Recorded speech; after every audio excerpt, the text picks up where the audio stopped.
Simon & Schuster Audio presents Mr. Mercedes by Stephen King. Read by Will Patton.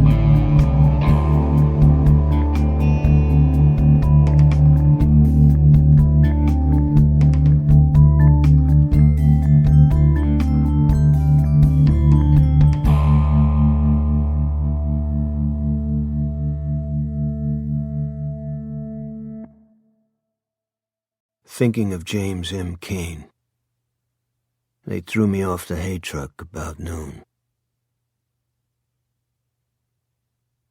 Gray Mercedes. April 9 through 10, 2009. Augie Odenkirk had a 1997 Datsun that still ran well in spite of high mileage, but gas was expensive, especially for a man with no job, and city center was on the far side of town, so he decided to take the last bus of the night. He got off at 20 past 11 with his pack on his back and his rolled-up sleeping bag under one arm. He thought he would be glad of the down-filled bag by 3 a.m. The night was misty and chill. "Good luck, man," the driver said as he stepped down. "You ought to get something for just being the first one there." Only he wasn't. When Augie reached the top of the wide, steep drive leading to the big auditorium, he saw a cluster of at least 24 people already waiting outside the rank of doors, some standing, most sitting.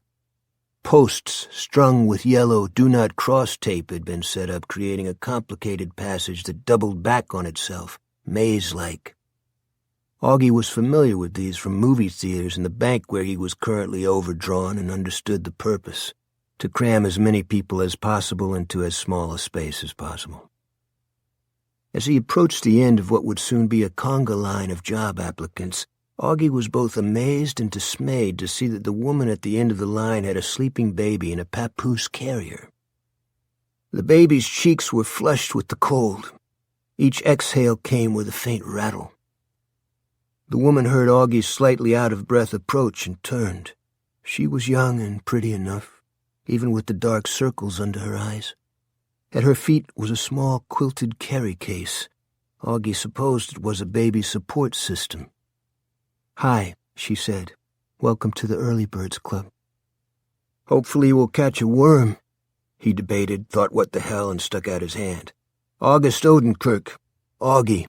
I was recently downsized. That's the 21st century way of saying I got canned." She shook with him. She had a good grip, firm and not a bit timid. "I'm Janice Cray, and my little bundle of joy is Patty. I guess I got downsized too. I was a housekeeper for a nice family in Sugar Heights.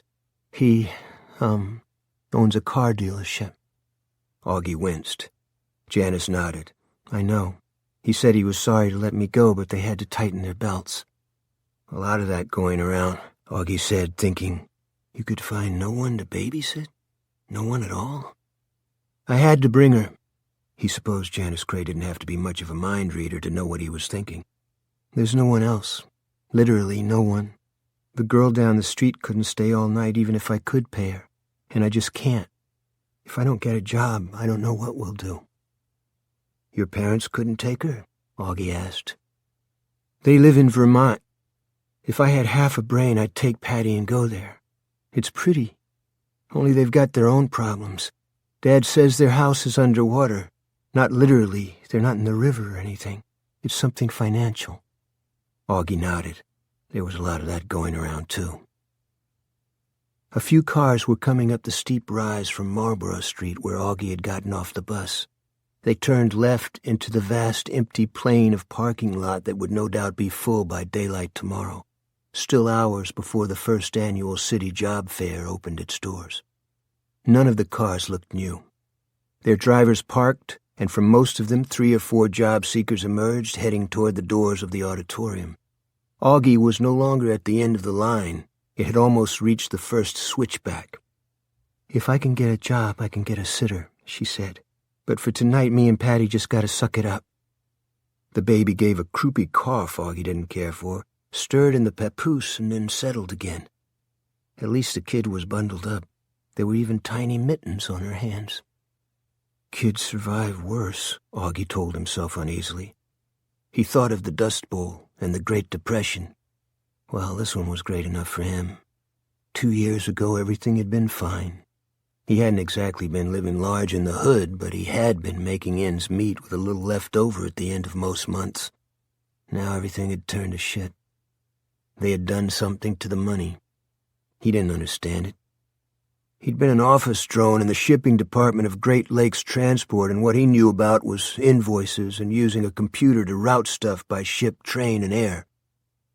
"People will see me with a baby and think I'm irresponsible," Janice Cray fretted. "I know it. I see it on their faces already. I saw it on yours. But what else could I do? Even if the girl down the street could stay all night, it would have cost $84. $84! I've got next month's rent put aside, and after that I'm skint." She smiled, and in the light of the parking lot's high-arc sodiums, Augie saw tears beading her eyelashes. "I'm babbling." "No need to apologize if that's what you're doing."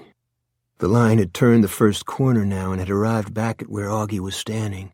And the girl was right. He saw lots of people staring at the sleeping kid in the papoose. "Oh, that's it, all right.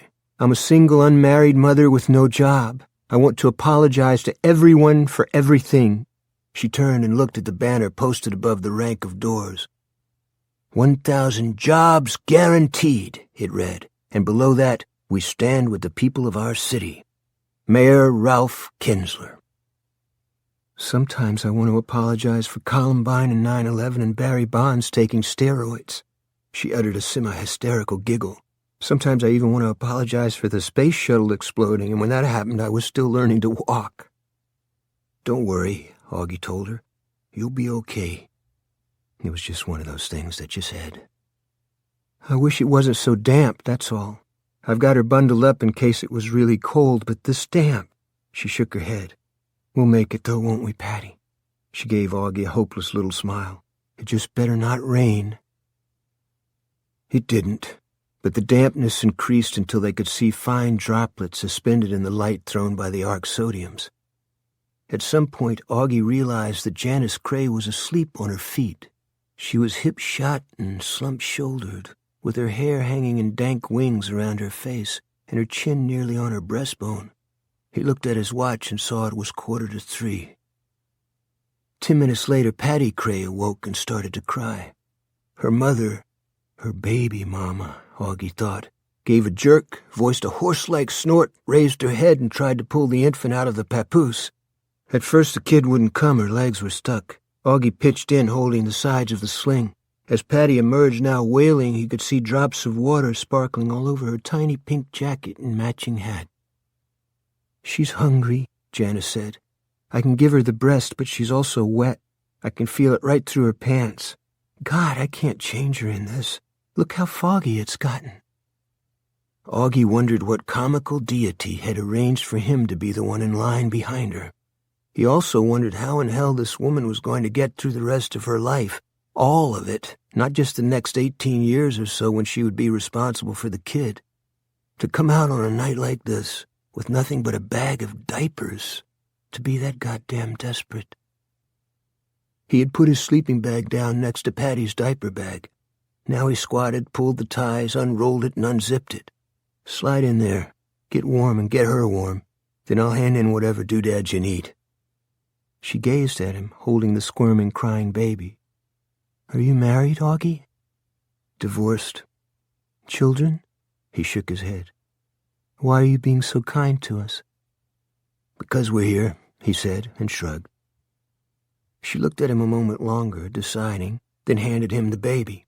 Augie held her out at arm's length, fascinated by the red, furious face, the bead of snot on the tiny upturned nose, the bicycling legs in the flannel onesie. Janice squirmed into the sleeping bag, then lifted her hands. "Give her to me, please."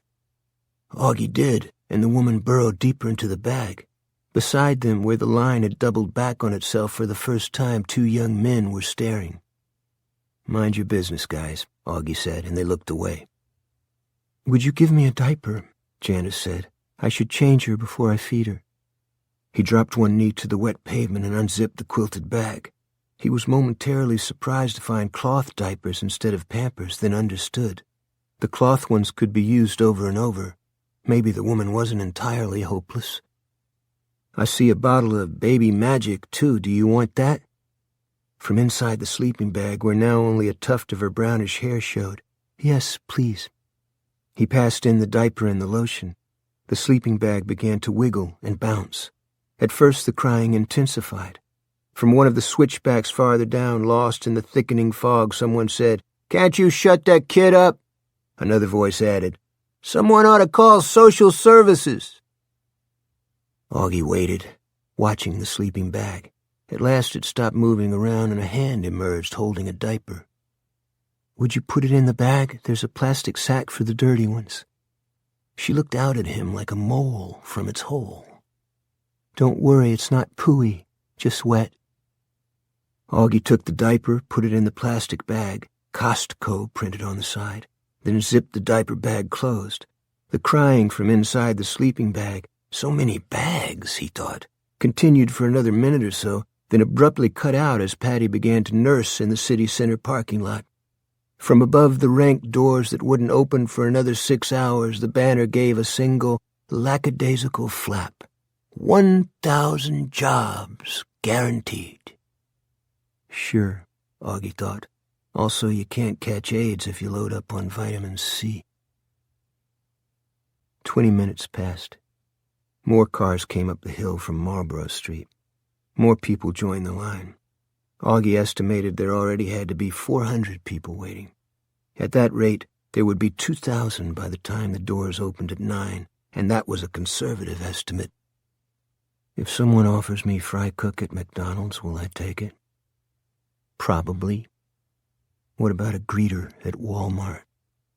Oh, most deaf. Big smile, and how are you today? Augie thought he could wallop a greeter job right out of the park. I'm a people person, he thought, and laughed. From the bag, what's funny? Nothing, he said. Cuddle that kid. I am. A smile in her voice. At 3:30 he knelt, lifted the flap of the sleeping bag, and peered inside. Janice Cray was curled up, fast asleep with the baby at her breast. This made him think of The Grapes of Wrath. What was the name of the girl who had been in it, the one who ended up nursing the man? A flower name, he thought. Lily? No. Pansy? Absolutely not. He thought of cupping his hands around his mouth, raising his voice, and asking the crowd, "Who here has read The Grapes of Wrath?" As he was standing up again and smiling at this absurdity, the name came to him. Rose. That had been the name of the Grapes of Wrath girl. But not just Rose. Rose of Sharon. It sounded biblical, but he couldn't say so with any certainty. He had never been a Bible reader. He looked down at the sleeping bag, in which he had expected to spend the small hours of the night, and thought of Janice Cray saying she wanted to apologize for Columbine and 9/11 and Barry Bonds. Probably she would cop to global warming as well. Maybe when this was over, and they had secured jobs, or not was probably just as likely, he would treat her to breakfast. Not a date, nothing like that, just some scrambled eggs and bacon. After that, they would never see each other again.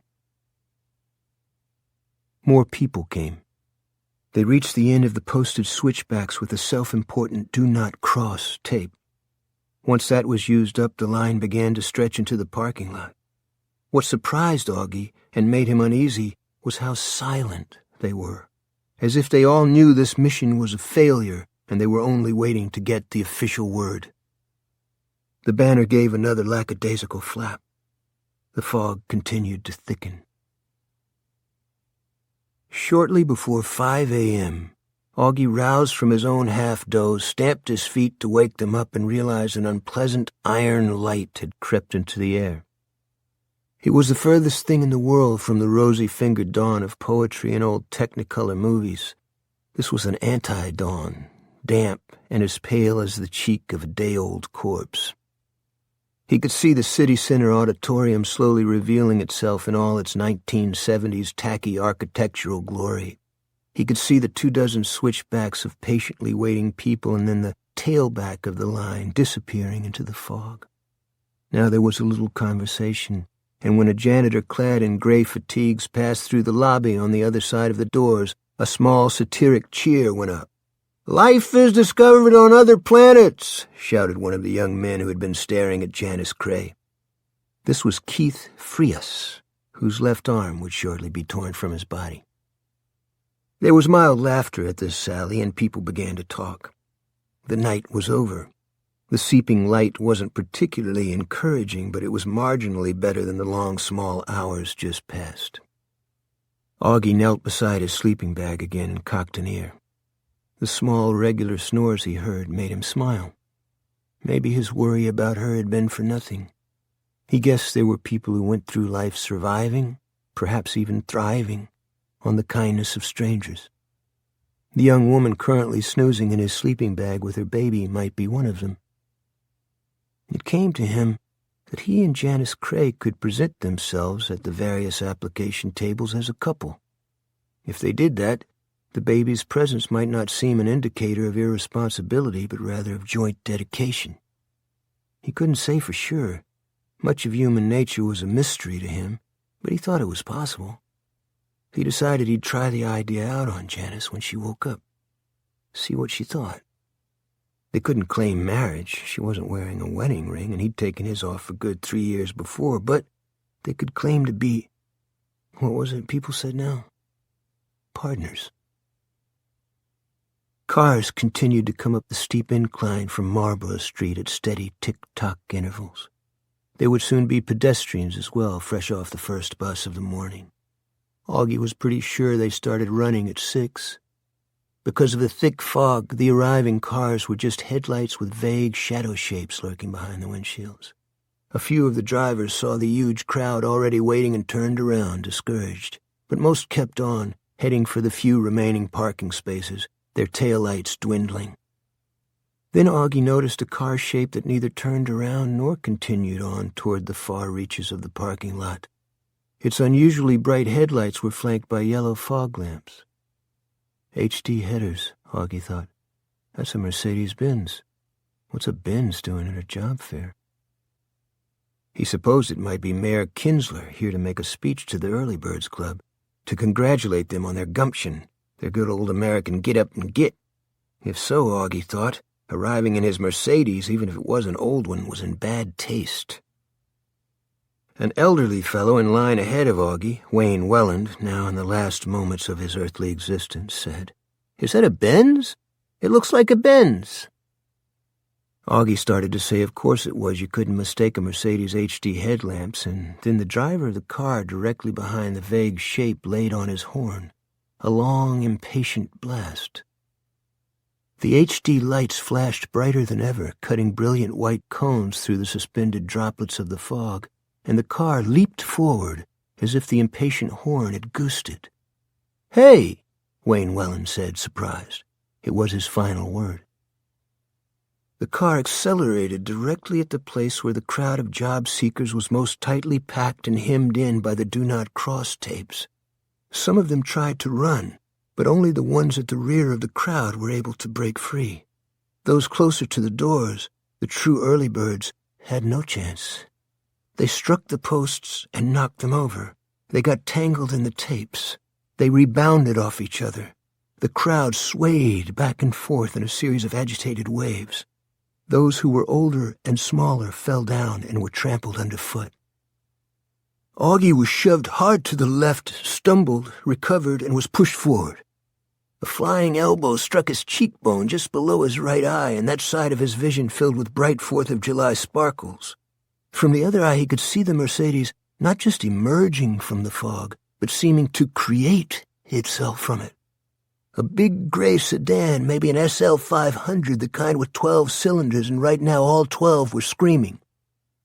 Augie was driven to his knees beside the sleeping bag and kicked repeatedly as he struggled to get back up.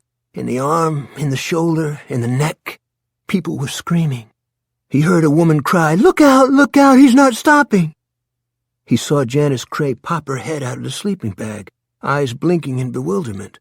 Once more he was reminded of a shy mole peering from its hole. A lady mole with a bad case of bedhead. He scrambled forward on his hands and knees and lay down on the bag and the woman and the baby inside, as if by doing this he could successfully shield them from a 2-ton piece of German engineering. He heard people yelling, the sound of them almost lost beneath the approaching roar of the big sedan's motor. Someone fetched him a terrific wallop on the back of his head, but he barely felt it. There was time to think, I was going to buy Rose of Sharon breakfast. There was time to think, maybe he'll veer off. That seemed to be their best chance, probably their only chance. He started to raise his head to see if it was happening, and a huge black tire ate up his vision. He felt the woman's hand grip his forearm. He had time to hope the baby was still sleeping. Then time ran out. Det Ret 1. Hodges walks out of the kitchen with a can of beer in his hand, sits down in a lazy boy, and puts the can down on a little table to his left next to the gun. It's a .38 Smith & Wesson M&P revolver, M&P standing for military and police. He pats it absently, the way he'd pat an old dog, then picks up the remote control and turns on Channel 7. He's a little late, and the studio audience is already applauding. He's thinking of a fad, brief and baleful, that inhabited the city in the late 80s. Or maybe the word he really wants is infected, because it had been like a transient fever. The city's 3 papers had written editorials about it all one summer. Now 2 of those papers are gone, and the 3rd is on life support. The host comes striding on stage in a sharp suit, waving to the audience.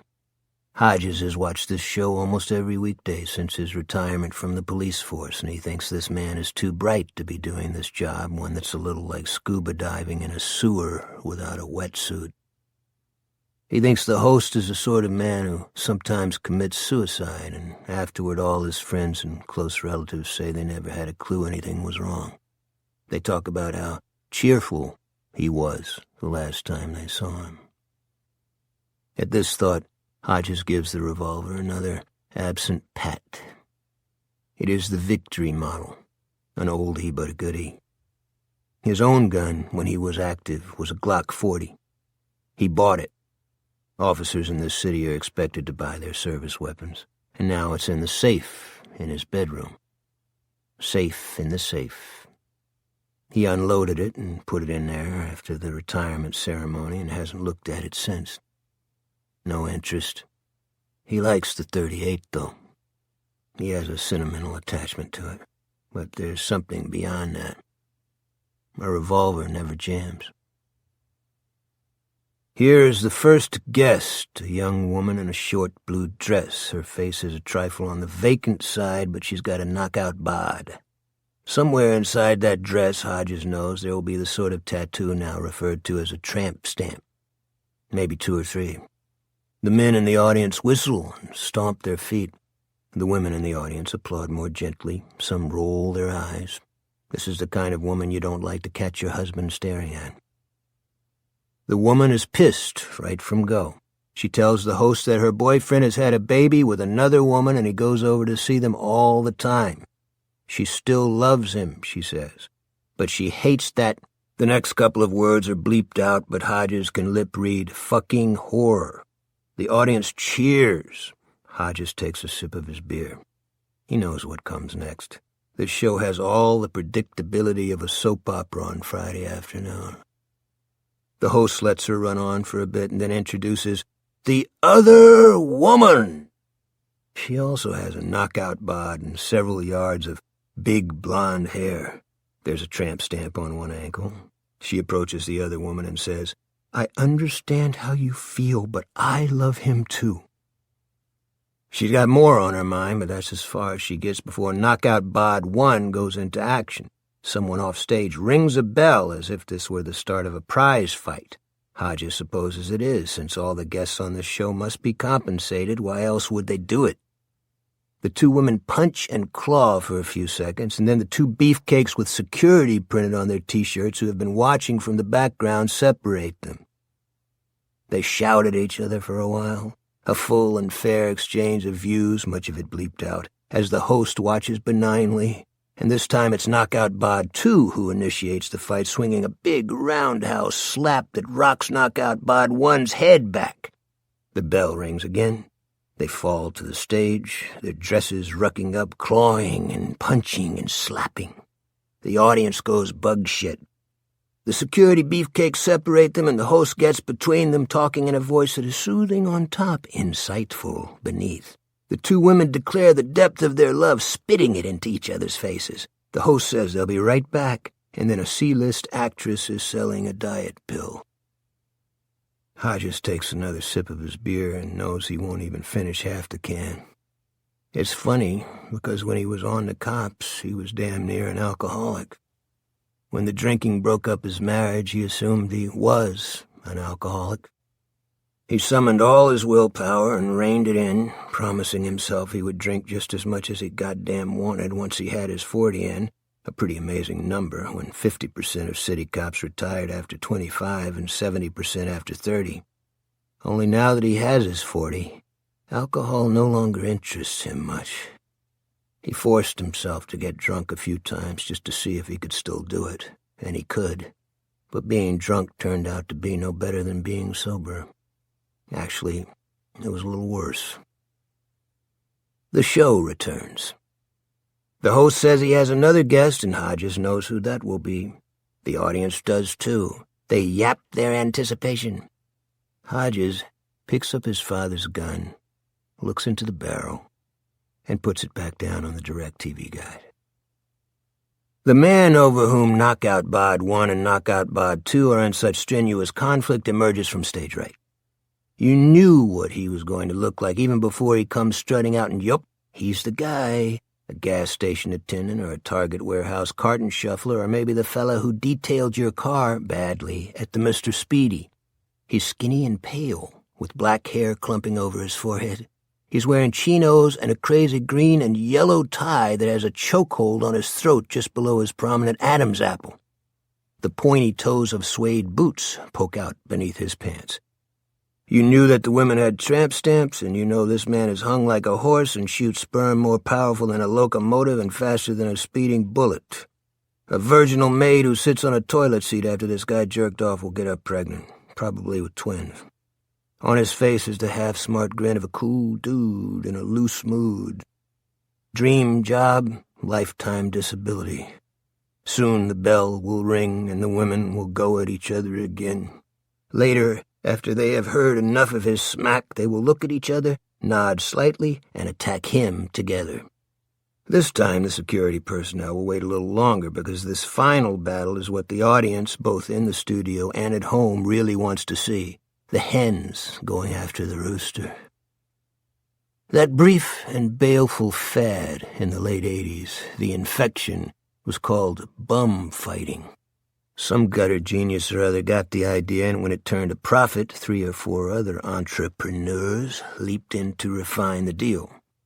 What you did was pay a couple of bums $30 each to go at each other at a set time and in a set place. The place Hodges remembered best was the service area behind a sleazy crab farm of a strip club called Bambalam over on the east side. Once the fight card was set, you advertised by word of mouth in those days, with widespread internet use still over the horizon, and charged spectators $20 a head. There had been better than 200 at the one Hodges and Pete Huntley had busted, most of them making odds and fading each other like mad motherfuckers. There had been women, too, some in evening dress and loaded with jewelry, watching as those two wet-brained stew-bums went at each other, flailing and kicking and falling down and getting up and yelling incoherencies. The crowd had been laughing and cheering and urging the combatants on. This show is like that. Only there are diet pills and insurance companies to fade the action, so Hodges supposes the contestants, that's what they are, although the host calls them guests, walk away with a little more than $30 and a bottle of night train. And there are no cops to break it up because it's all as legal as lottery tickets. When the show is over, the take-no-prisoners lady judge will show up, robed in her trademark brand of impatient righteousness, listening with barely suppressed rage to the small shit petitioners who come before her. Next up is the fat family psychologist who makes his guests cry. He calls this breaking through the wall of denial, and invites them to leave if any of them dare question his methods. Hodges thinks the fat family psychologist might have learned those methods from old KGB training videos. Hodges eats this diet of full-color shit every weekday afternoon, sitting in the lazy boy with his father's gun, the one Dad carried as a beat cop, on the table beside him. He always picks it up a few times and looks into the barrel, inspecting that round darkness. On a couple of occasions he has slid it between his lips, just to see what it feels like to have a loaded gun lying on your tongue and pointing at your palate. Getting used to it, he supposes. If I could drink successfully, I could put this off, he thinks. I could put it off for at least a year. And if I could put it off for 2, the urge might pass. I might get interested in gardening, or bird watching, or even painting. Tim Quigley took up painting down in Florida, in a retirement community that was loaded with old cops. By all accounts, Quigley had really enjoyed it, and had even sold some of his work at the Venice Art Festival. Until his stroke, that was. After the stroke, he'd spent 8 or 9 months in bed, paralyzed all down his right side. No more painting for Tim Quigley. Then off he went. Booyah! The fight bell is ringing, and sure enough, both women are going after the scrawny guy in the crazy tie, painted fingernails flashing, big hair flying. Hodges reaches for the gun again, but he has no more than touched it when he hears the clack of the front door slot and the flump of the mail hitting the hall floor. Nothing of importance comes through the mail slot in these days of email and Facebook, but he gets up anyway. He'll look through it and leave his father's M&P 38 for another day. 2. When Hodges returns to his chair with a small bundle of mail, the fight show host is saying goodbye and promising his TV Land audience that tomorrow there will be midgets. Whether of the physical or mental variety, he does not specify.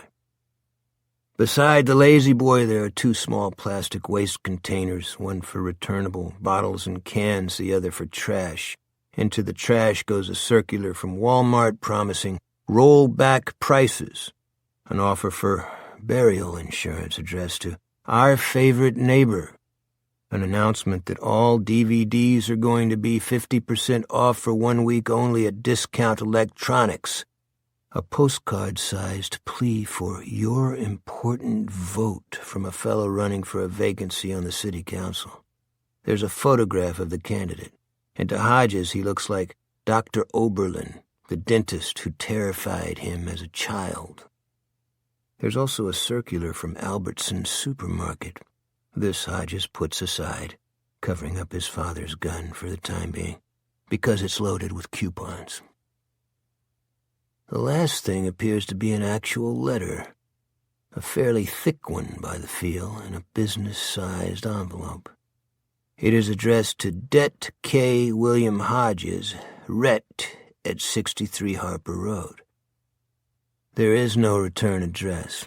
In the upper left-hand corner, where one usually goes, is his second smile face of the day's mail delivery.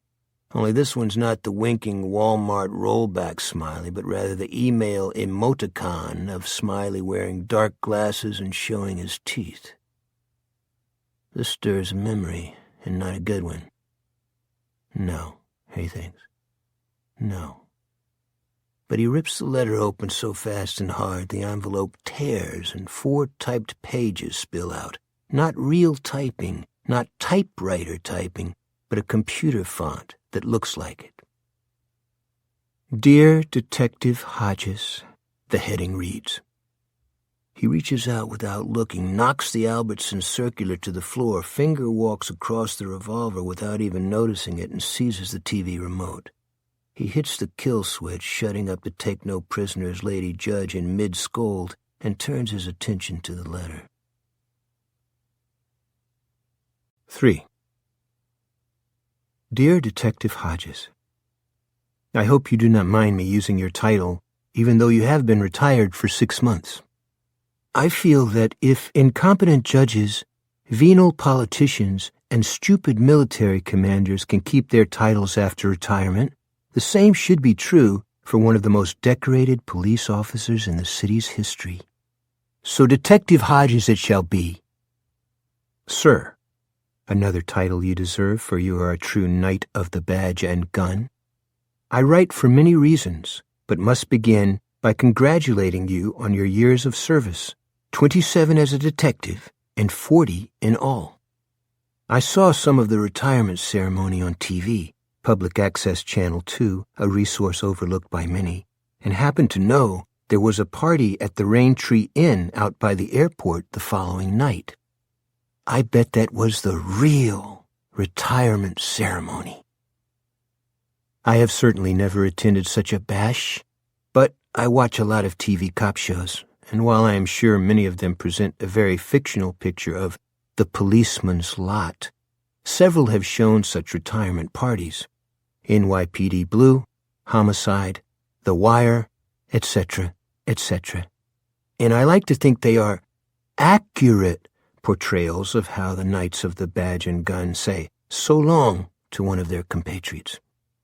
I think they might be, because I have also read retirement party scenes in at least 2 Joseph Wambaugh books, and they are similar. He should know because he, like you, is a debt-ret. I imagine balloons hanging from the ceiling, a lot of drinking, a lot of bawdy conversation, and plenty of reminiscing about the old days and the old cases. There is probably lots of loud and happy music, and possibly a stripper or two shaking her tail feathers. There are probably speeches that are a lot funnier and a lot truer than the ones at the stuffed shirt ceremony. How am I doing? Not bad, Hodges thinks. Not bad at all. According to my research, during your time as a detective, you broke literally hundreds of cases, many of them the kind the press, who Ted Williams called the Knights of the Keyboard, terms high profile. You have caught killers and robbery gangs and arsonists and rapists. In one article, published to coincide with your retirement ceremony, your longtime partner, Detective First Grade Peter Huntley, described you as a combination of by-the-book and intuitively brilliant. A nice compliment. If it is true, and I think it is, you will have figured out by now that I am one of those few you did not catch. I am, in fact, the man the press chose to call A, the Joker, B, the Clown, or C, the Mercedes Killer. I prefer the last. I am sure you gave it your best shot, but sadly, for you, not me, you failed. I imagine if there was ever a perk you wanted to catch, Detective Hodges, it was the man who deliberately drove into the job fair crowd at City Center last year, killing 8 and wounding so many more. I must say I exceeded my own wildest expectations.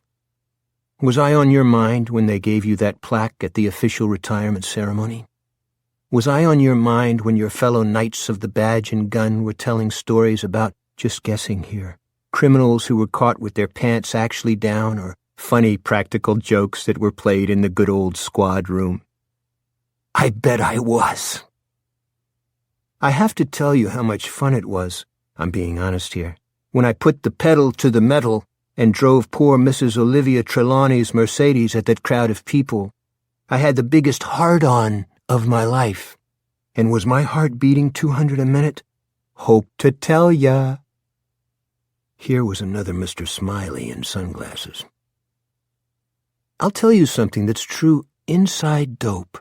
And if you want to laugh, go ahead, because it is sort of funny, although I think it also shows just how careful I was. I was wearing a condom. A rubber. Because I was afraid of spontaneous ejaculation and the DNA that might result. Well, that did not happen, but I have masturbated many times since while thinking of how they tried to run and couldn't. They were packed in like sardines. and how scared they all looked. That was so funny, and the way I jerked forward when the car plowed into them. So hard the seatbelt locked. Gosh, it was exciting. To tell the truth, I didn't know what might happen. I thought the chances were 50-50 that I would get caught. But I am a cockeyed optimist, and I prepared for success rather than failure. The condom is inside dope, but I bet your forensics department, I also watched CSI, was pretty darn disappointed when they didn't get any DNA from inside the clown mask.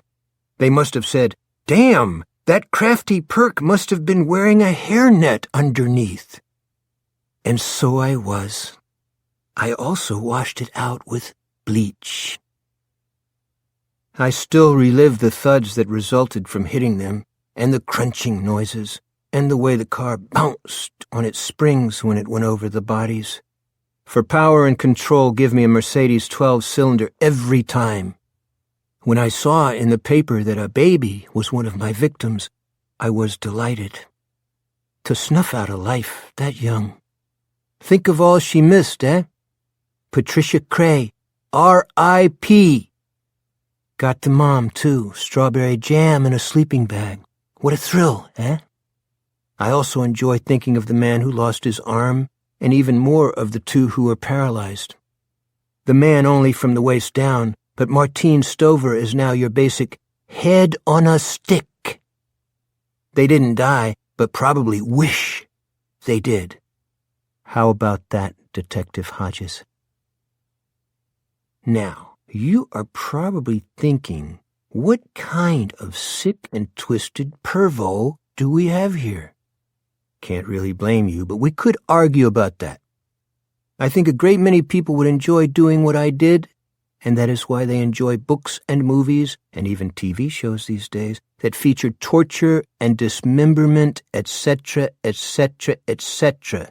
The only difference is, I really did it.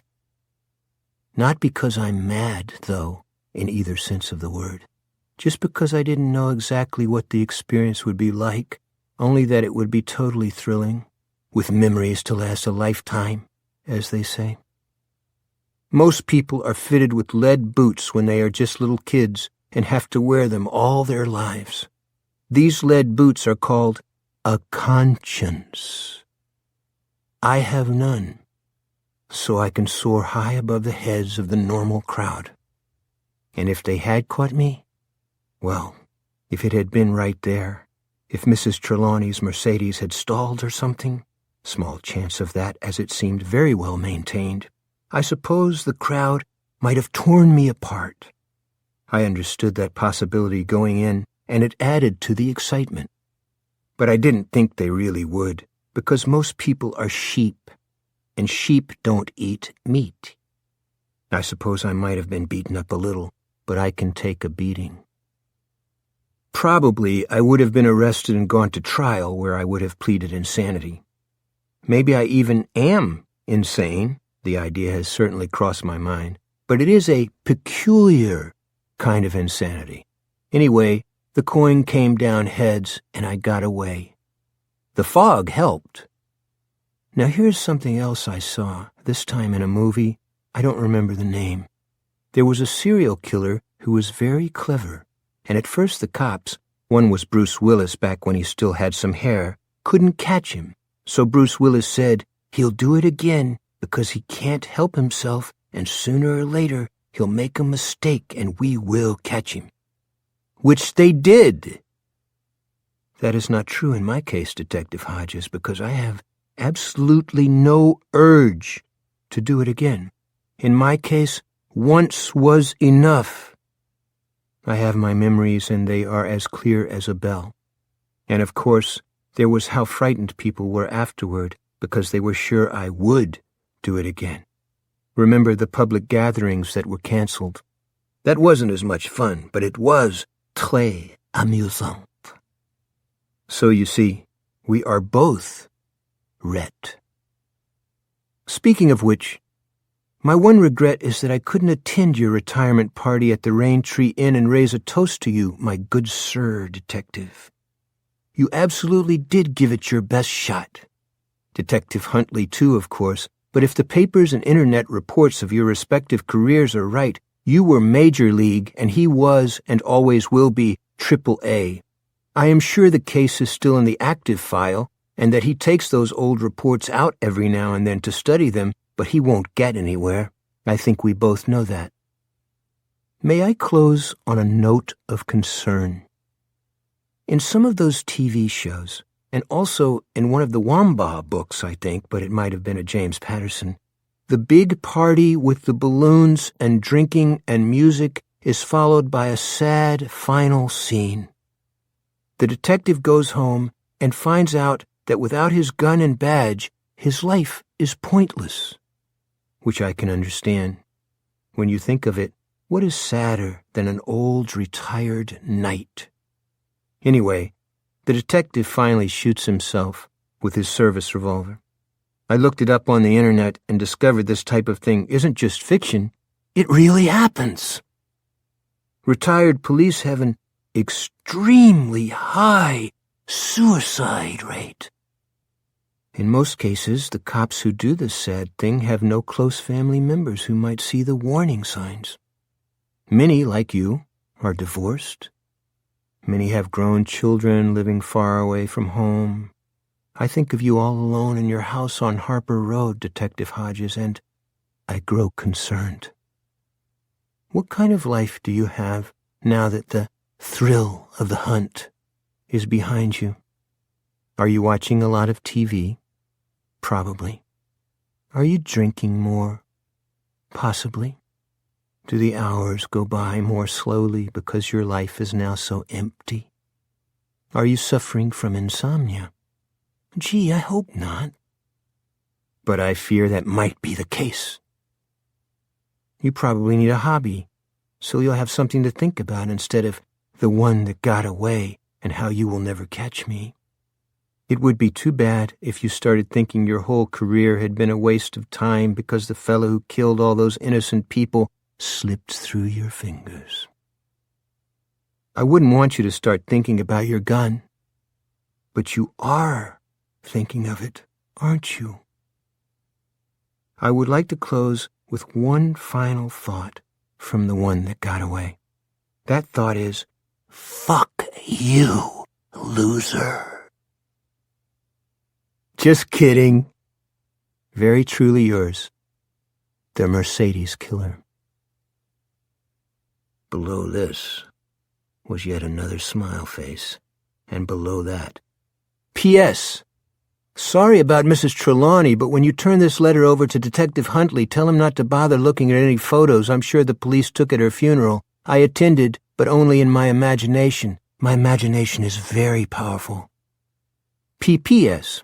Want to get in touch with me? Give me your feedback? Try Under Debbie's Blue Umbrella. I even got you a username, Kermit Frog 19.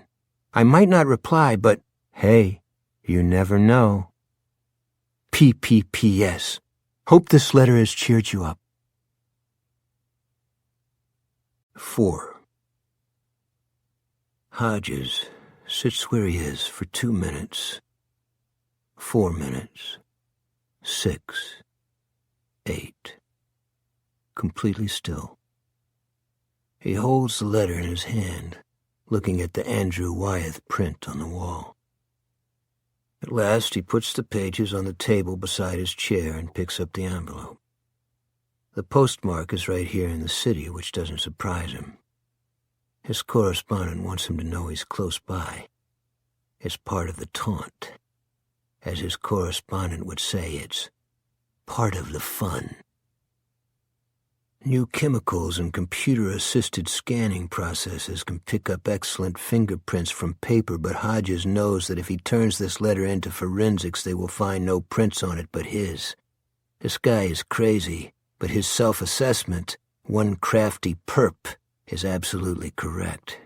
Only he wrote perk, not perp, and he wrote it twice. Also, wait a minute. What do you mean, when you turn it in? Hodges gets up, goes to the window carrying the letter, and looks out on Harper Road. The Harrison girl puts by on her moped. She's really too young to have one of those things, no matter what the law allows, but at least she's wearing her helmet. The Mr. Tasty truck jangles by. In warm weather, it works the city's east side between school's out and dusk. A little black smart car trundles by. The graying hair of the woman behind the wheel is up in rollers. Or is it a woman? It could be a man wearing a wig and a dress. The rollers would be the perfect final touch, wouldn't they? That's what he wants you to think. But no, not exactly. Not what. It's how the self-styled Mercedes killer, except he was right, it was really the papers and the TV news that styled him that, wants him to think. It's the ice cream man. No, it's the man dressed as a woman in a smart car. It's the guy driving the liquid propane truck. Or the meter reader. How did you spark paranoia like that? It helps to casually let drop that you know more than the ex-detective's address. You know he's divorced and at least imply that he has a kid or kids somewhere. Looking out at the grass now, noticing that it needs cutting. If Jerome doesn't come around pretty soon, Hodges thinks I'll have to call him. Kid or kids? Don't kid yourself. He knows my ex is Corinne and we have one adult child, a daughter named Allison. He knows Allie's 30 and lives in San Francisco. He probably knows she's 5'6" and plays tennis. All that stuff is readily available on the net. These days, everything is. His next move should be to turn this letter over to Pete and Pete's new partner, Isabel Janes. They inherited the Mercedes thing along with a few other danglers when Hodges pulled the pin. Some cases are like idle computers. They go to sleep. This letter will wake up the Mercedes case in a hurry. He traces the progress of the letter in his mind. From the mail slot to the hall floor. From the hall floor to the lazy boy. From the lazy boy to here by the window where he can now observe the mail truck going back the way it came, Andy Fenster done for the day. From here to the kitchen where the letter would go into a totally unnecessary glad bag, the kind with a zip top, because old habits are strong habits. Next, to Pete and Isabel. From Pete to forensics for a complete dilation and curettage where the unnecessariness of the glad bag would be conclusively proved by no prints, no hairs, no DNA of any kind, paper available by the caseload at every Staples and Office Depot in the city, and last but not least, standard laser printing. They may be able to tell what kind of computer was used to compose the letter. About this he can't be sure. He knows little about computers, and when he has trouble with his, he turns to Jerome, who lives handily nearby. And if so, it would turn out to be a Mac or a PC. Big whoop. From forensics, the letter would bounce back to Pete and Isabel, who'd no doubt convene the sort of idiotic cop colloquium you see on BBC crime shows like Luther and Prime Suspect, which his psychopathic correspondent probably loves. This colloquium would be complete with whiteboard and photo enlargements of the letter, maybe even a laser pointer. Hodges watches some of those British crime shows, too, and believes Scotland Yard somehow missed the old saying about too many cooks spoiling the broth. The cop colloquium would accomplish only one thing, and Hodges believes it's what the psycho wants. With 10 or a dozen detectives in attendance, the existence of the letter will inevitably leak to the press. The psycho is probably not telling the truth when he says he has no urge to repeat his crime. But of one thing, Hodges is completely sure. He misses being in the news. Dandelions are sprouting on the lawn. It is definitely time to call Jerome. Lawn aside, Hodges misses his face around the place. Cool kid. Something else. Even if the psycho is telling the truth about feeling no urge to perpetrate another mass slaughter, Unlikely, but not out of the question, he's still extremely interested in death. The letter's subtext could not be clearer. Off yourself. You're thinking about it already, so take the next step, which also happens to be the final step. Has he seen me playing with Dad's .38? Seen me putting it in my mouth? Hodges has to admit it's possible.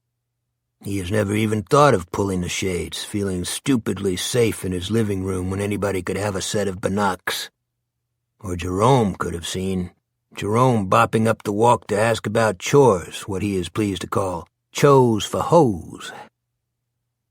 Only if Jerome had seen him playing with that old revolver, he would have been scared to death. He would have said something.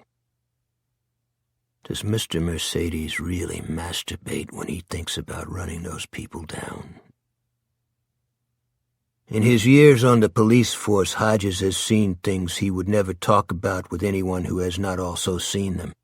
Such toxic memories lead him to believe that his correspondent could be telling the truth about the masturbation, just as he is certainly telling the truth about having no conscience. Hodges has read there are wells in Iceland so deep you can drop a stone down them and never hear the splash. He thinks some human souls are like that. Things like bum fighting are only halfway down such wells. He returns to his lazy boy, opens the drawer in the table and takes out his cell phone. He replaces it with the .38 and closes the drawer. He speed dials the police department. But when the receptionist asks how she can direct his call, Hodges says, "Oh, damn, I just punched the wrong button on my phone. Sorry to have bothered you." "No bother, sir," she says with a smile in her voice. No calls. Not yet. No action of any kind. He needs to think about this. He really, really needs to think about this. Hodges sits looking at his television, which is off on a weekday afternoon for the first time in months. 5. That evening he drives down to Newmarket Plaza and has a meal at the Thai restaurant. Mrs. Baramuk serves him personally. "Haven't seen you a long time, Officer Hodges." "Been cooking for myself since I retired." "You let me cook. Much better." When he tastes Mrs. Baramuk's Tom Yum gang again, he realizes how sick he is of half-raw fried hamburgers and spaghetti with Newman's own sauce. And the Sang Kaya Phug Tong makes him realize how tired he is of Pepperidge Farm coconut cake. If I never eat another slice of coconut cake, he thinks, I could live just as long and die just as happy. He drinks 2 cans of Singa with his meal, and it's the best beer he's had since the Rain Tree retirement party, which went almost exactly as Mr. Mercedes said. There was even a stripper shaking her tail feathers, along with everything else. Had Mr. Mercedes been lurking at the back of the room?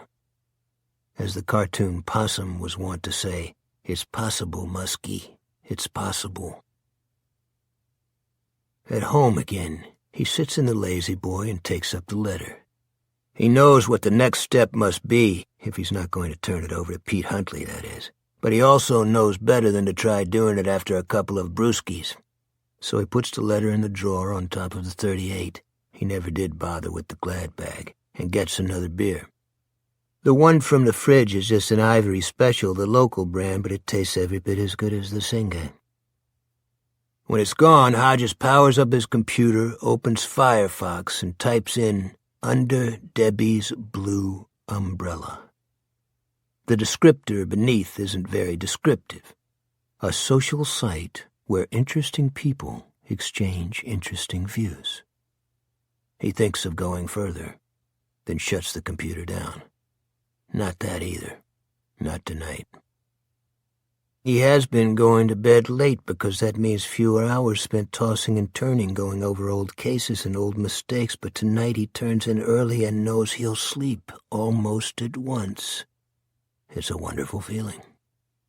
His last thought before he goes under is of how Mr. Mercedes' poison pen letter finished up.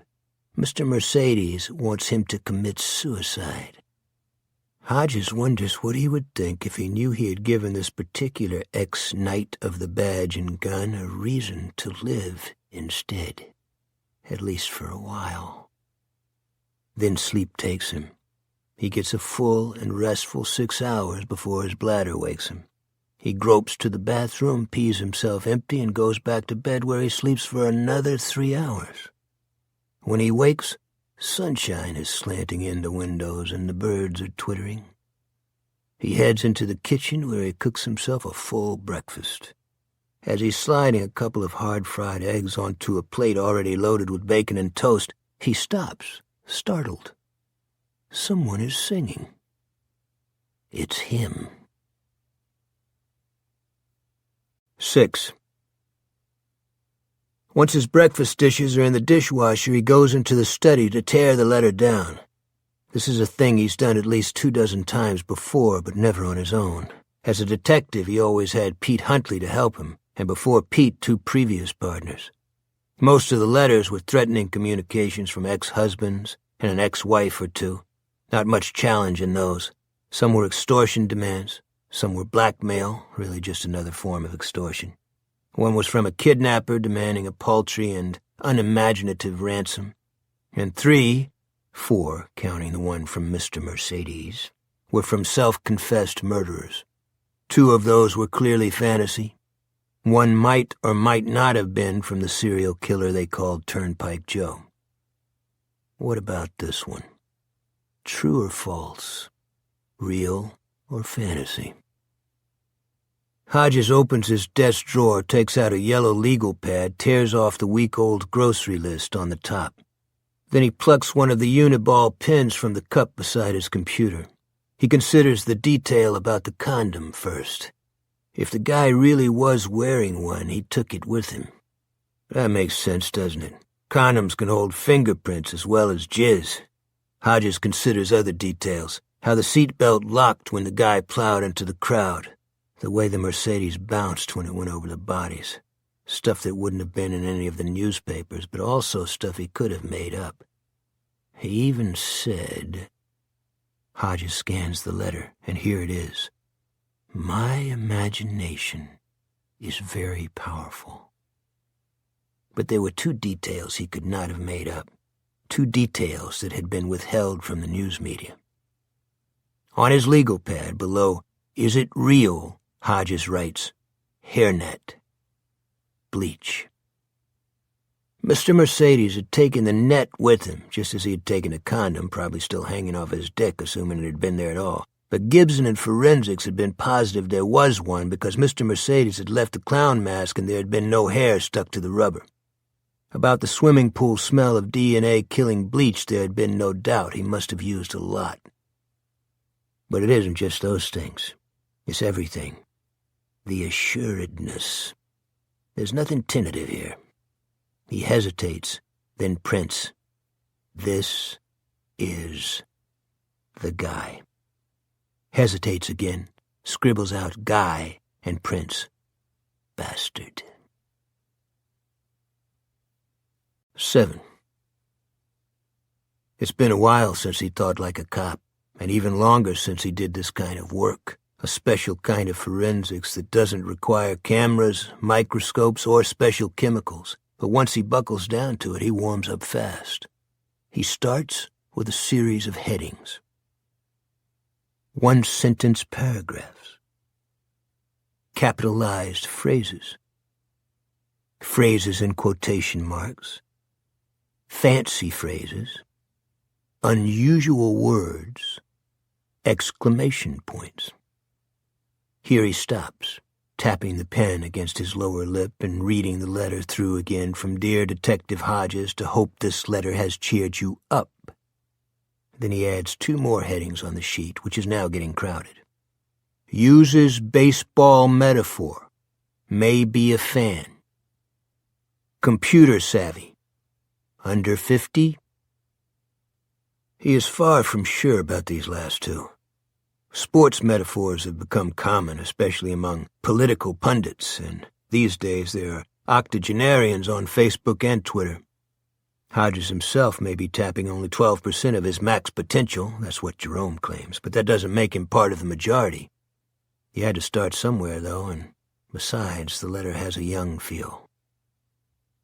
He has always been talented at this sort of work, and a lot more than 12% of it is intuition.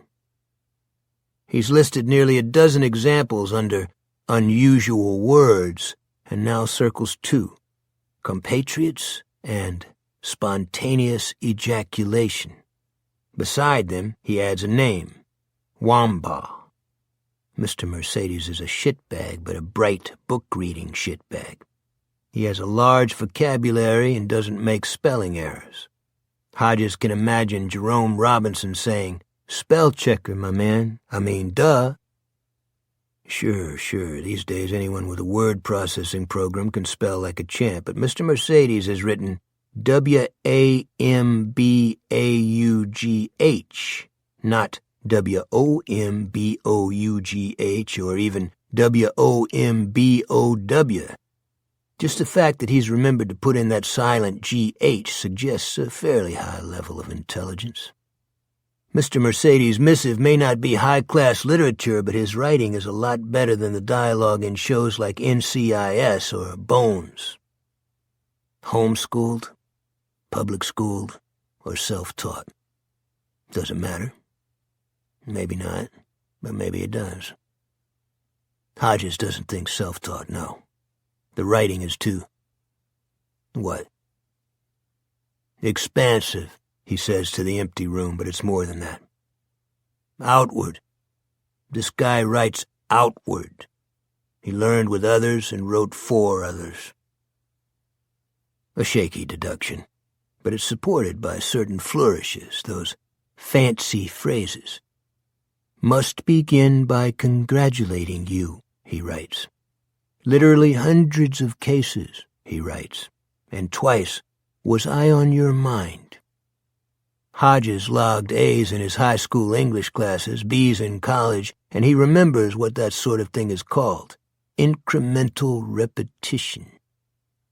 Does Mr. Mercedes imagine his letter being published in the newspaper, circulated on the internet, quoted with a certain reluctant respect on Channel 4 News at 6? Sure you do, Hodges says. Once upon a time you read your themes in class. You liked it, too. Liked being in the spotlight, didn't you?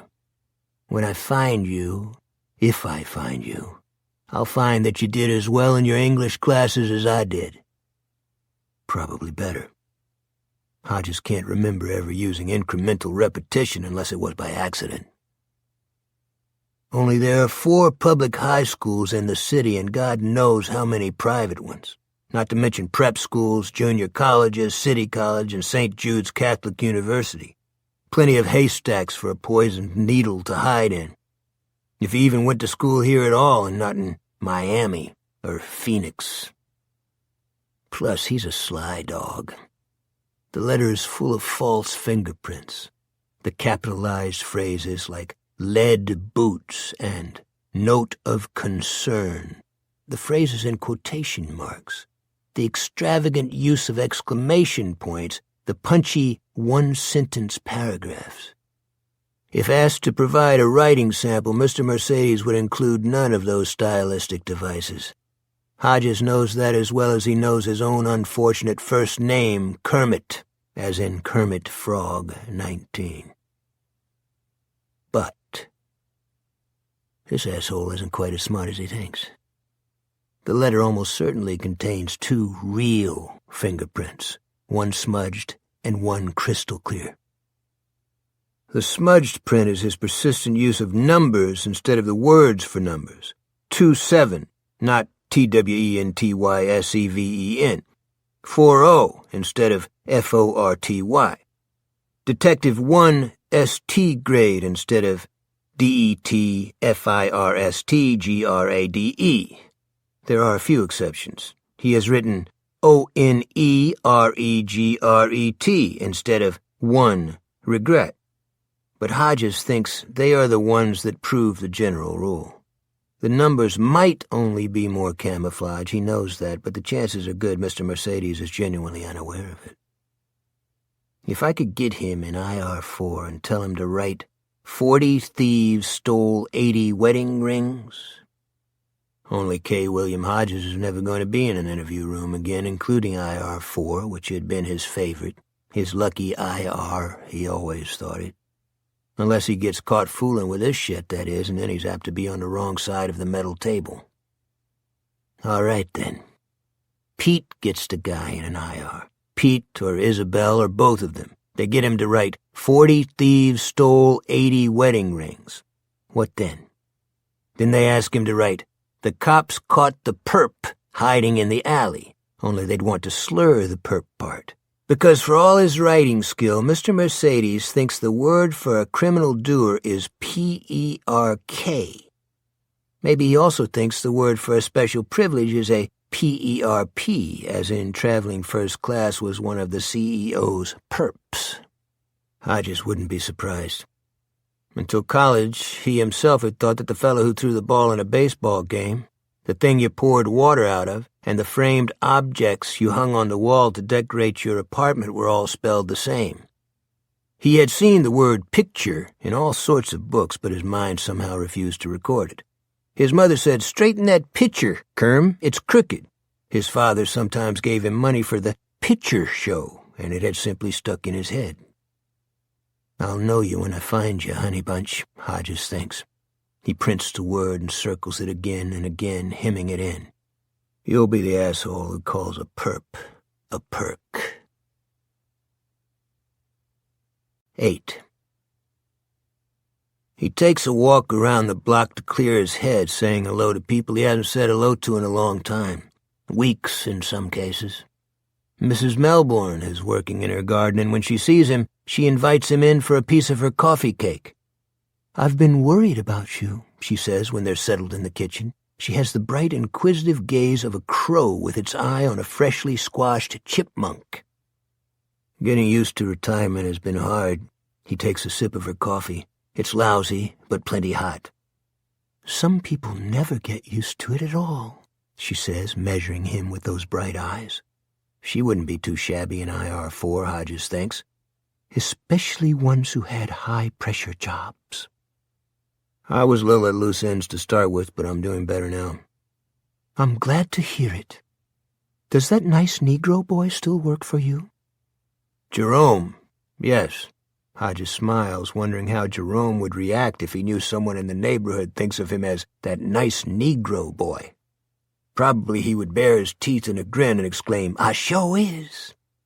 Jerome and his chose for hoes, already with his eye on Harvard, Princeton as a fallback. He's slacking off, she says. Your lawn's gotten rather shaggy. More coffee? Hodges declines with a smile. Hot can only do so much for bad coffee. 9.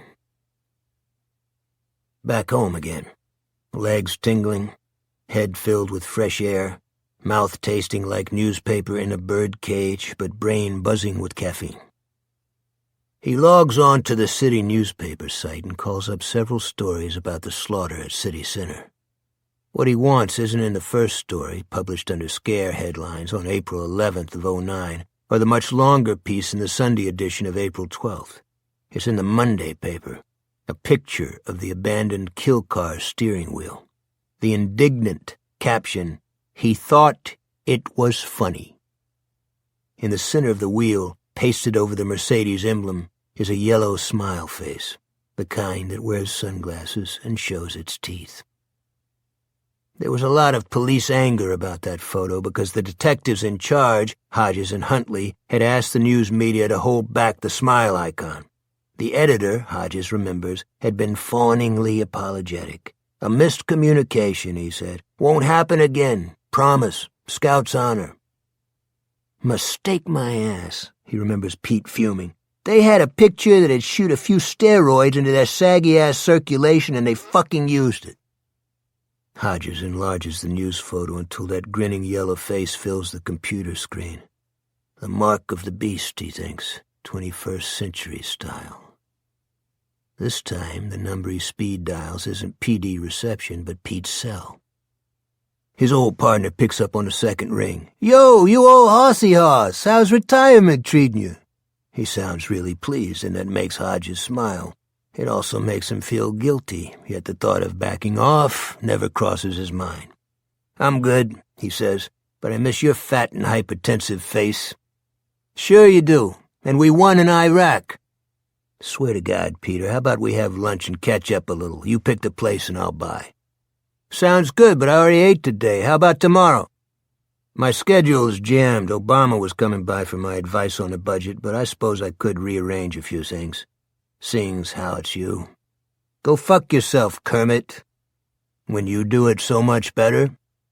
The banter is an old tune with simple lyrics. "How about DiMaggio's? You always liked that place?" "DiMaggio's is fine. Noon?" "That works." "And you're sure you've got time for an old whore like me?" "Billy, you don't even need to ask. Want me to bring Isabel?" He doesn't, but says, "If you want." Some of the old telepathy must still be working, because after a brief pause, Pete says, "Maybe we'll make it a stag party this time." "Whatever," Hodges says, relieved. "Looking forward."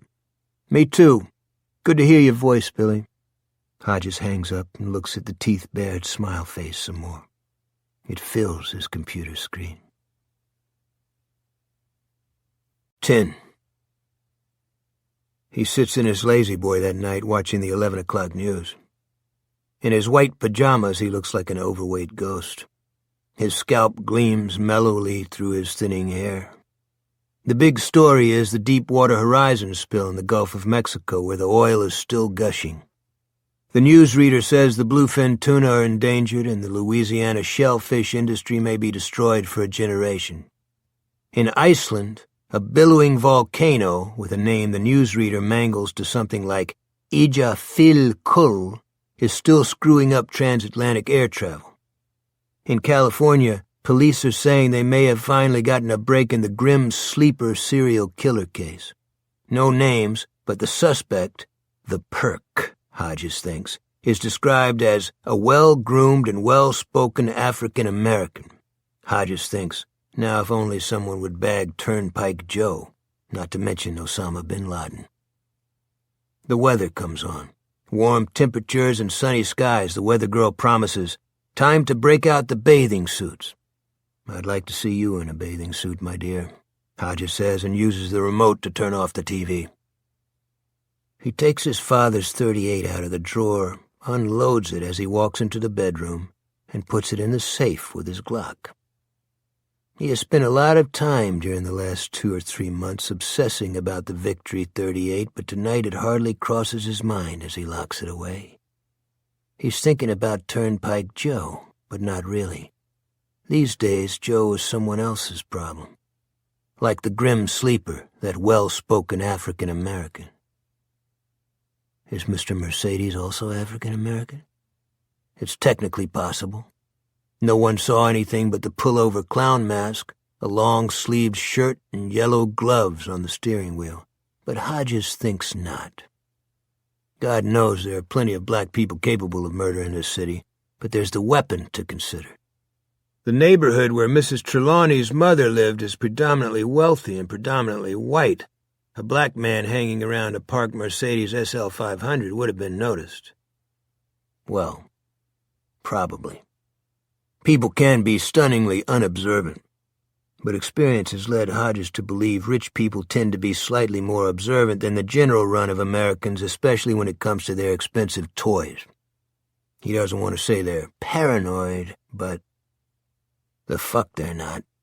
Rich people can be generous. Even the ones with blood-curdling political views can be generous, but most believe in generosity on their own terms, and underneath, not so deep either, they're always afraid someone is going to steal their presents and eat their birthday cake. How about neat and well-spoken, then? Yes, Hodges decides. No hard evidence, but the letter suggests he is. Mr. Mercedes may dress in suits and work in an office, or he may dress in jeans and Carhartt shirts and balance tires in a garage, but he's no slob. He may not talk a lot. Such creatures are careful in all aspects of their lives, and that includes promiscuous blabbing, but when he does talk, he's probably direct and clear. If you were lost and needed directions, he'd give you good ones. As he's brushing his teeth, Hodges thinks, DiMasio's. Pete wants to have lunch at DiMasio's. That's okay for Pete, who still carries the badge and gun, and it seemed okay to Hodges when they were talking on the phone, because then Hodges had been thinking like a cop instead of a retiree who's 30 pounds overweight. It probably would be okay, broad daylight and all, but DiMasio's is on the edge of Lowtown, which is not a vacation community. A block west of the restaurant, beyond the Turnpike Spur overpass, the city turns into a wasteland of vacant lots and abandoned tenements. Drugs are sold openly on street corners. There's a burgeoning trade in illegal weaponry, and arson is the neighborhood sport. If you can call Lowtown a neighborhood, that is. The restaurant itself, a really terrific Italian joint, is safe, though. The owner is connected, and that makes it like free parking in Monopoly. Hodges rinses his mouth, goes back into the bedroom, and, still thinking of DiMasio's, looks doubtfully at the closet where the safe is hidden behind the hanging pants, shirts, and the sport coats he no longer wears. He's now too big for all but two of them. Take the Glock? The Victory, maybe? The Victory's smaller. No, to both. His carry concealed license is still in good standing, but he's not going strapped to a lunch with his old partner. It would make him self-conscious, and he's already self-conscious about the digging he plans to do. He goes to his dresser instead, lifts up a pile of underwear, and looks underneath. The happy slapper is still there, has been there since his retirement party. The slapper will do. Just a little insurance in a high-risk part of town. Satisfied, he goes to bed and turns out the light. He puts his hands into the mystic cool pocket under the pillow and thinks of Turnpike Joe. Joe has been lucky so far, but eventually he'll be caught. Not just because he keeps hitting those highway rest areas, but because he can't stop killing. He thinks of Mr. Mercedes writing, "That is not true in my case, because I have absolutely no urge to do it again." Telling the truth, or lying the way he was lying with his capitalized phrases and mini exclamation points and one-sentence paragraphs? Hodges thinks he's lying, perhaps to himself as well as to K. William Hodges, debt rat. But right now, as Hodges lies here with sleep coming on, he doesn't care. What matters is the guy thinks he's safe. He's positively smug about it. He doesn't seem to realize the vulnerability he has exposed by writing a letter to the man who was, until his retirement, the lead detective on the city center case. You need to talk about it, don't you? Yes, you do, honey bunch. Don't lie to your old Uncle Billy. And unless that Debbie's Blue Umbrella site is another red herring, like all those quotation marks, you've even opened a conduit into your life. You want to talk. You need to talk. And if you could goad me into something, that would just be the cherry on top of a sundae, wouldn't it? In the dark, Hodges says, "I'm willing to listen. I've got plenty of time. I'm retired, after all." Smiling, he falls asleep. 11. The following morning, Freddie Linklater is sitting on the edge of the loading dock and smoking a Marlboro. Her discount electronics jacket is folded neatly beside her with her DE gimme cap placed on top of it. She's talking about some Jesus jumper who gave her hassle. People are always giving her hassle, and she tells Brady all about it on break. She gives him chapter and verse, because Brady is a good listener. So he says to me, he goes, "All homosexuals are going to hell, and this tract explains all about it." So I take it, right? There's a picture on the front of these two narrow-ass gay guys in leisure suits, I swear to God, holding hands and staring into a cave filled with flames. Plus the devil with a pitchfork. I am not shitting you. Still, I try to discuss it with him. I'm under the impression that he wants to have a dialogue. So I go, "You ought to get your face out of the book of Leviticus or whatever it is long enough to read a few scientific studies. Gays are born gay. I mean, hello." He goes, "That is simply not true. Homosexuality is learned behavior and can be unlearned, so I can't believe it, right? I mean, you have got to be shitting me. But I don't say that. What I say is, look at me, dude. Take a real good look. Don't be shy. Go top to bottom. What do you see? And before he can toss some more of his bullshit, I go, you see a guy, is what you see. Only God got distracted before he could slap a dick on me and went on to the next in line. So then he goes. Brady sticks with her, more or less, until Freddie gets to the book of Leviticus. She means Leviticus, but Brady doesn't care enough to correct her, and then mostly loses her, keeping track just enough to throw in the occasional uh-huh. He doesn't really mind the monologue. It's soothing, like the LCD sound system he sometimes listens to on his iPod when he goes to sleep. Freddie Linklater is way tall for a girl. At 6'2" or 3, she towers over Brady, and what she's saying is true. She looks like a girl about as much as Brady Hartsfield looks like Vin Diesel. She's togged out in straight-leg 501s, motorcycle skids, and a plain white tee that hangs dead straight without even a touch of tits. Her dark blonde hair is butched to a 1/4 inch. She wears no earrings and no makeup. She probably thinks Max Factor's a statement about what some guy did to some girl out behind old Dad's barn. He says, yeah, and uh-huh, and right, all the time wondering what the old cop made of his letter, and if the old cop will try to get in touch at the Blue Umbrella. He knows that sending the letter was a risk, but not a very big one. He made up a prose style that's completely different from his own. The chances of the old cop picking up anything useful from the letter are slim to non-existent. Debbie's Blue Umbrella is a slightly bigger risk, but if the old cop thinks he can trace him down that way, he's in for a big surprise. Debbie's servers are in Eastern Europe, and in Eastern Europe, computer privacy is like cleanliness in America, next to godliness. So he goes, I swear this is true, he goes, there are plenty of young Christian women in our church who could show you how to fix yourself up, and if you grew your hair out, you'd look quite pretty. Do you believe it? So I tell him, with a little lip-em-stick-em, you'd look darn pretty yourself. Put on a leather jacket and a dog collar, and you might luck into a hot date at the corral. Get your first squirt on the Tower of Power. So that buzzes him big time, and he goes, if you're going to get personal about this. Anyway, if the old cop wants to follow the computer trail, he'll have to turn the letter over to the cops in the technical section, and Brady doesn't think he'll do that. Not right away, at least. He's got to be bored sitting there with nothing but the TV for company. And the revolver, of course, the one he keeps beside him with his beer and magazines. Can't forget the revolver. Brady has never seen him actually stick it in his mouth, but several times he's seen him holding it. Shiny, happy people don't hold guns in their laps that way.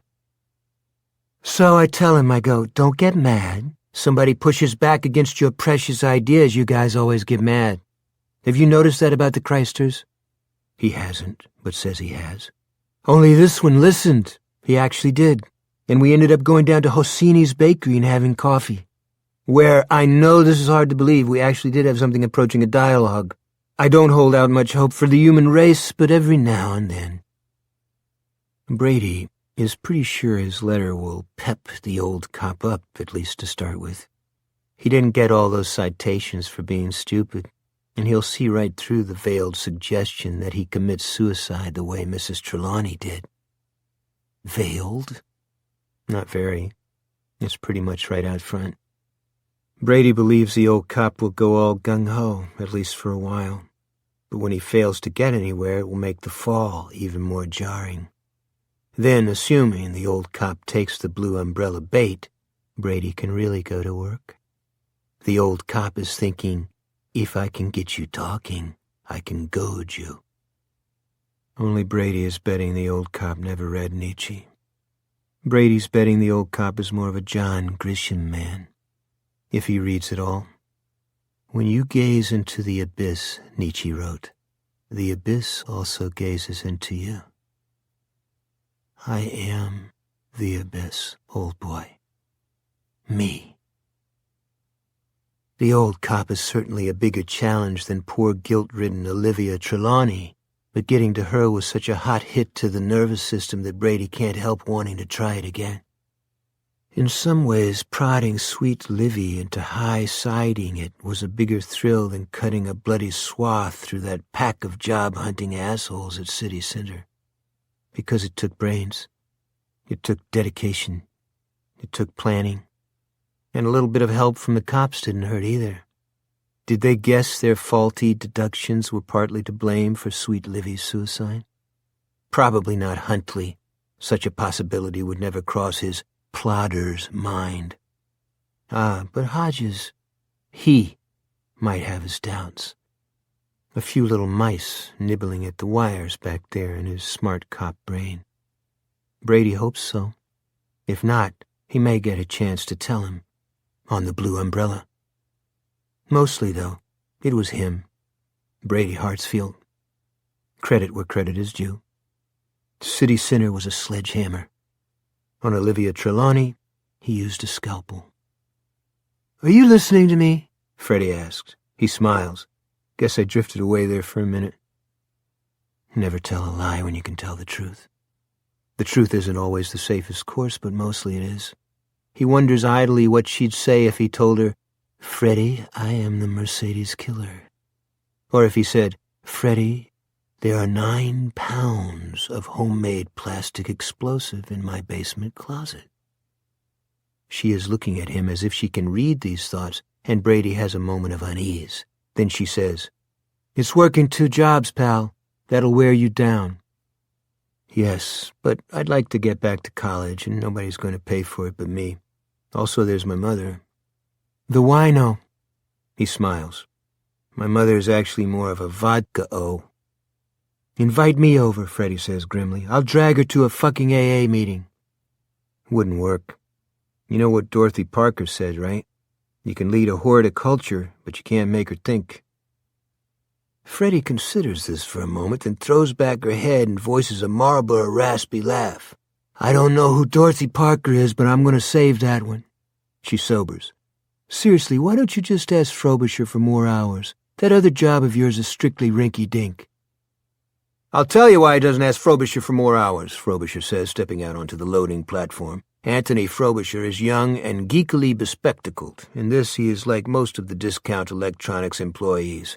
Brady is also young, but better looking than Tones Frobisher. Not that this makes him handsome, which is okay. Brady is willing to settle for nondescript. "Lay it on us," Freddie says and mashes her cigarette out. Across the loading zone behind the big box store, which anchors the south end of the Birch Hill Mall, are the employees' cars, mostly old beaters, and 3 VW Beetles painted bright green. These are always kept spotless, and late spring sun twinkles on their windshields. On the sides in blue is "Computer problems? Call the Discount Electronics Cyber Patrol." "Circuit City is gone, and Best Buy is tottering," Frobisher says in a school-teacherly voice. "Discount Electronics is also tottering, along with several other businesses that are on life support thanks to the computer revolution, newspapers, book publishers, record stores, and the United States Postal Service, just to mention a few." "Record stores?" Freddie asks, lighting another cigarette.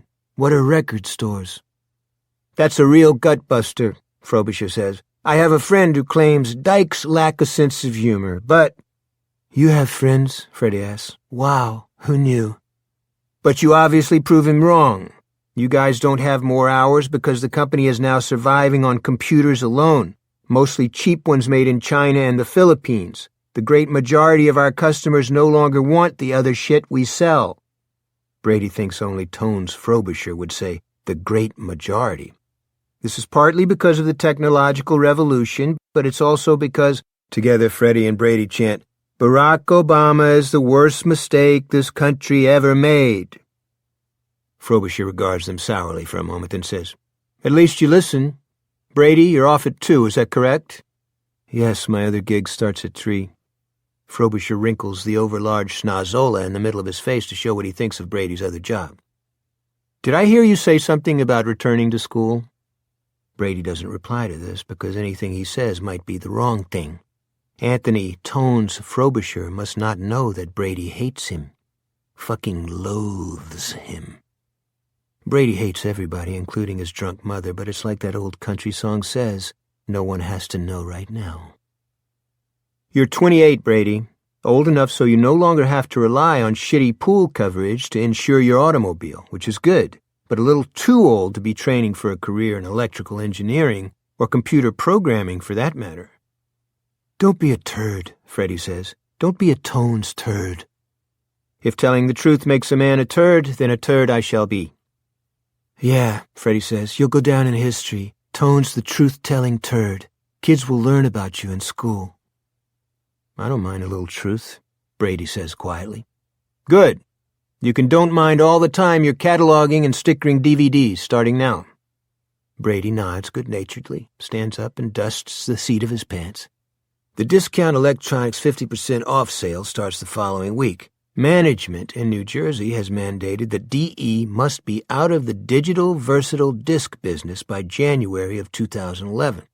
That once profitable line of merchandise has been strangled by Netflix and Redbox. Soon there will be nothing in the store but home computers made in China and the Philippines and flat-screen TVs which in this deep recession few can afford to buy. You, Frobisher says, turning to Freddie, have an out call. He hands her a pink work invoice. Old lady with a screen freeze. That's what she says it is anyway. Yes, mon capitaine. I live to serve. She stands up, salutes, and takes the call sheet he holds out. Tuck your shirt in. Put on your cap so your customer doesn't have to be disgusted by that weird haircut. Don't drive too fast. Get another ticket and life as you know it on the cyber patrol is over. Also, pick up your fucking cigarette butts before you go. He disappears inside before she can return his serve. DVD stickers for you, an old lady with a CPU probably full of graham cracker crumbs for me. Freddie says, jumping down and putting her hat on. She gives the bill a gangsta twist and starts across to the VWs without even glancing at her cigarette butts. She does pause long enough to look back at Brady, hands on her non-existent boy hips. This is not the life I pictured for myself when I was in the 5th grade. Me either, Brady says quietly. He watches her put away, on a mission to rescue an old lady who's probably going crazy because she can't download her favorite mock apple pie recipe. This time Brady wonders what Freddie would say if he told her what life was like for him when he was a kid. That was when he killed his brother, and his mother covered it up. Why would she not? After all, it had sort of been her idea. 12. As Brady is slapping yellow 50% off stickers on old Quentin Tarantino movies and Freddie is helping out elderly Mrs. Vera Wilkins on the west side, it's her keyboard that's full of crumbs, it turns out. Bill Hodges is turning off Lowbriar, the 4-lane street that bisects the city and gives Lowtown its name, and into the parking lot beside Demesio's Italian Ristorante. He doesn't have to be Sherlock Holmes to know Pete got here first. Hodges parks next to a plain gray Chevrolet sedan with black-walled tires that just about screams city police and gets out of his old Toyota, a car that just about screams old retired fella. He touches the hood of the Chevrolet. Warm. Pete is not beating him by much. He pauses for a moment, enjoying this almost noon morning with its bright sunshine and sharp shadows, looking at the overpass a block down. It's been gang-tagged up the old wazoo, and although it's empty now, noon is breakfast time for the younger denizens of Lowtown, he knows that if he walked under there he would smell the sour reek of cheap wine and whiskey. His feet would grate on the shards of broken bottles. In the gutters, more bottles. The little brown kind. No longer his problem. Besides, the darkness beneath the overpass is empty, and Pete is waiting for him. Hodges goes in and is pleased when Elaine at the hostess stand smiles and greets him by name, although he hasn't been here for months, maybe even a year. Of course, Pete is in one of the booths, already raising a hand to him, and Pete might have refreshed her memory, as the lawyers say. He raises his own hand in return, and by the time he gets to the booth, Pete is standing beside it, arms raised to envelop him in a bear hug. They thump each other on the back the requisite number of times, and Pete tells him he's looking good. You know the 3 ages of man, don't you? Hodges asks. Pete shakes his head, grinning. Youth, middle age, and you look fucking terrific. Pete roars with laughter and asks if Hodges knows what the blonde said when she opened the box of Cheerios. Hodges says he does not. Pete makes big, amazed eyes and says, "Oh, look at the cute little donut seeds." Hodges gives his own obligatory roar of laughter, although he does not think this a particularly witty example of genus blonde. And with the amenities thus disposed of, they sit down. A waiter comes over. No waitresses and DiMazios, only elderly men who wear spotless aprons tied up high on their narrow chicken chests. And Pete orders a pitcher of beer. Bud Light, not Ivory Special. When it comes, Pete raises his glass. "Here's to you, Billy, and life after work." "Thanks." They click and drink. Pete asks about Allie, and Hodges asks about Pete's son and daughter. Their wives, both of the X variety, are touched upon, as if to prove to each other and themselves that they are not afraid to talk about them, and then banished from the conversation. Food is ordered. By the time it comes, they have finished with Hodges' 2 grandchildren and have analyzed the chances of the Cleveland Indians, which happens to be the closest major league team. Pete has ravioli, Hodges spaghetti with garlic and oil, what he has always ordered here. Halfway through these calorie bombs, Pete takes a folded piece of paper from his breast pocket and places it with some ceremony beside his plate. "What's that?" Hodges asks. "Proof that my detective skills are as keenly honed as ever. I don't see you since that horror show at Raintree Inn. My hangover lasted 3 days, by the way. And I talked to you, what, twice? 3 times? Then bang, you asked me to lunch. Am I surprised? No. Do I smell an ulterior motive? Yes, so let's see if I'm right." Hodges gives a shrug. "I'm like the curious cat. You know what they say. Satisfaction brought him back." Pete Huntley is grinning broadly, and when Hodges reaches for the folded slip of paper, Pete puts a hand over it. "No, no, no, no. You have to say it. Don't be coy, Kermit." Hodges sighs and ticks 4 items off on his fingers. When he's done, Pete pushes the folded piece of paper across the table. Hodges opens it and reads, 1. Davis. 2. Park rapist. 3. Pawn shops. 4. Mercedes killer. Hodges pretends to be discomfited. "You got me, Sheriff. Don't say a thing if you don't want to." Pete grows serious. "Jesus, if you weren't interested in the cases that were hanging fire when you hung up your jock, I'd be disappointed. I've been a little worried about you." I don't want to horn in or anything. Hodges is a trifle aghast at how smoothly this enormous whopper comes out. "Your nose is growing, Pinocchio." "No, seriously, all I want is an update." "Happy to oblige. Let's start with Donald Davis. You know the script. He fucked up every business he tried his hand at, most recently Davis Classic Cars. Guy so deep in debt he should change his name to Captain Nemo. 2 or 3 pretty kitties on the side. It was 3 when I called it a day, Hodges says, going back to work on his pasta.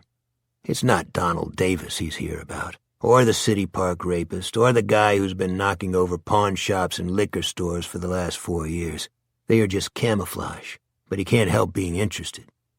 Wife gets tired of the debt and the kitties. She's prepping the divorce papers when she disappears. Oldest story in the world. He reports her missing and declares bankruptcy on the same day. Does TV interviews and squirts a bucket of alligator tears. We know he killed her, but with no body, he shrugs. You were in on the meetings with Diana the Dope. He's talking about the city's district attorney. Still can't persuade her to charge him. No corpus delicious, no charge.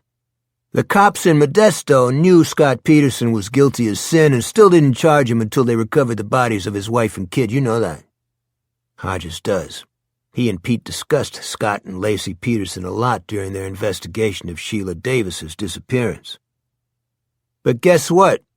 Blood's turned up in their summer cabin by the lake. Pete pauses for effect, then drops the other shoe. It's hers. Hodges leans forward, his food temporarily forgotten. When was this? Last month. And you didn't tell me? I'm telling you now, because you're asking now.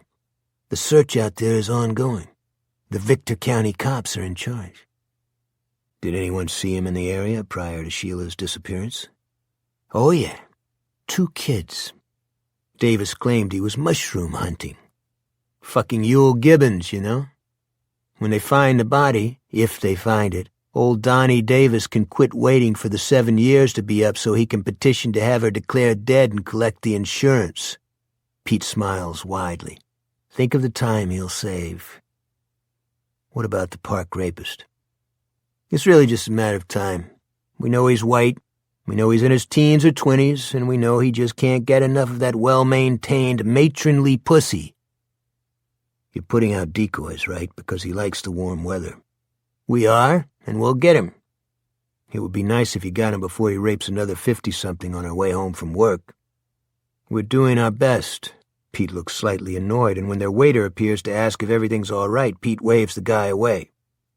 I know, Hodges says, soothingly. Pawn shop guy?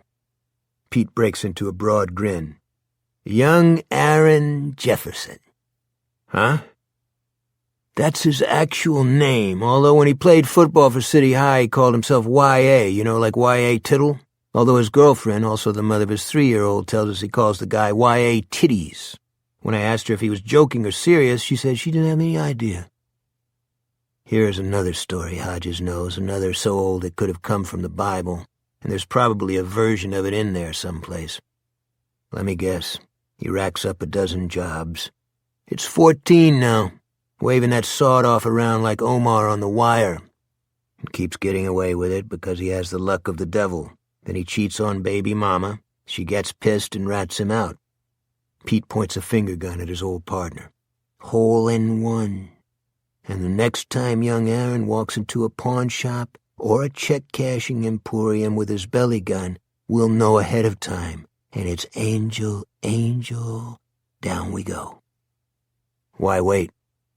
D.A. again, Pete says. You bring Diana the dope a steak, she says cook it for me, and if it isn't medium rare, I'll send it back. But you've got him. I'll bet you a new set of white walls that Y.A. Titties is in county by the 4th of July and in state by Christmas.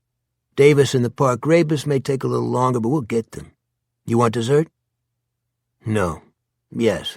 To the waiter he says, You still have that rum cake, the dark chocolate one? The waiter looks insulted. Yes, sir. Always. I'll have a piece of that. And coffee. Pete? I'll settle for the last of the beer. So saying, he pours it out of the pitcher. You sure about that cake, Billy? You look like you put on a few pounds since I saw you last. It's true. Hodges eats heartily in retirement, but only for the last couple of days as food tasted good to him. I'm thinking about Weight Watchers. Pete nods. Yeah? I'm thinking about the priesthood. Fuck you. What about the Mercedes killer? We're still canvassing the Trelawney neighborhood. In fact, that's where Isabel is right now, but I'd be shocked if she or anyone else comes up with a live lead. Izzy's not knocking on any doors that haven't been knocked on half a dozen times before. The guy stole Trelawney's luxury sled, drove out of the fog, did his thing, drove back into the fog, dumped it, and nothing. Never mind Monsieur Y.A. Titties. It's the Mercedes guy who really had the luck of the devil. If he'd tried that stunt even an hour later, there would have been cops there for crowd control. I know. Do you think he knew Billy? Hodges tilts a hand back and forth to indicate it's hard to say. Maybe, if he and Mr. Mercedes should strike up a conversation on that Blue Umbrella website, he'll ask. The murdering prick could have lost control when he started hitting people in Crash, but he didn't. German engineering, best in the world, that's what Isabel says. Someone could have jumped on the hood and blocked his vision, but no one did. One of the posts holding up the Do Not Cross tape could have bounced under the car and gotten hung up there, but that didn't happen either. And someone could have seen him when he parked behind that warehouse and got out with his mask off, but no one did.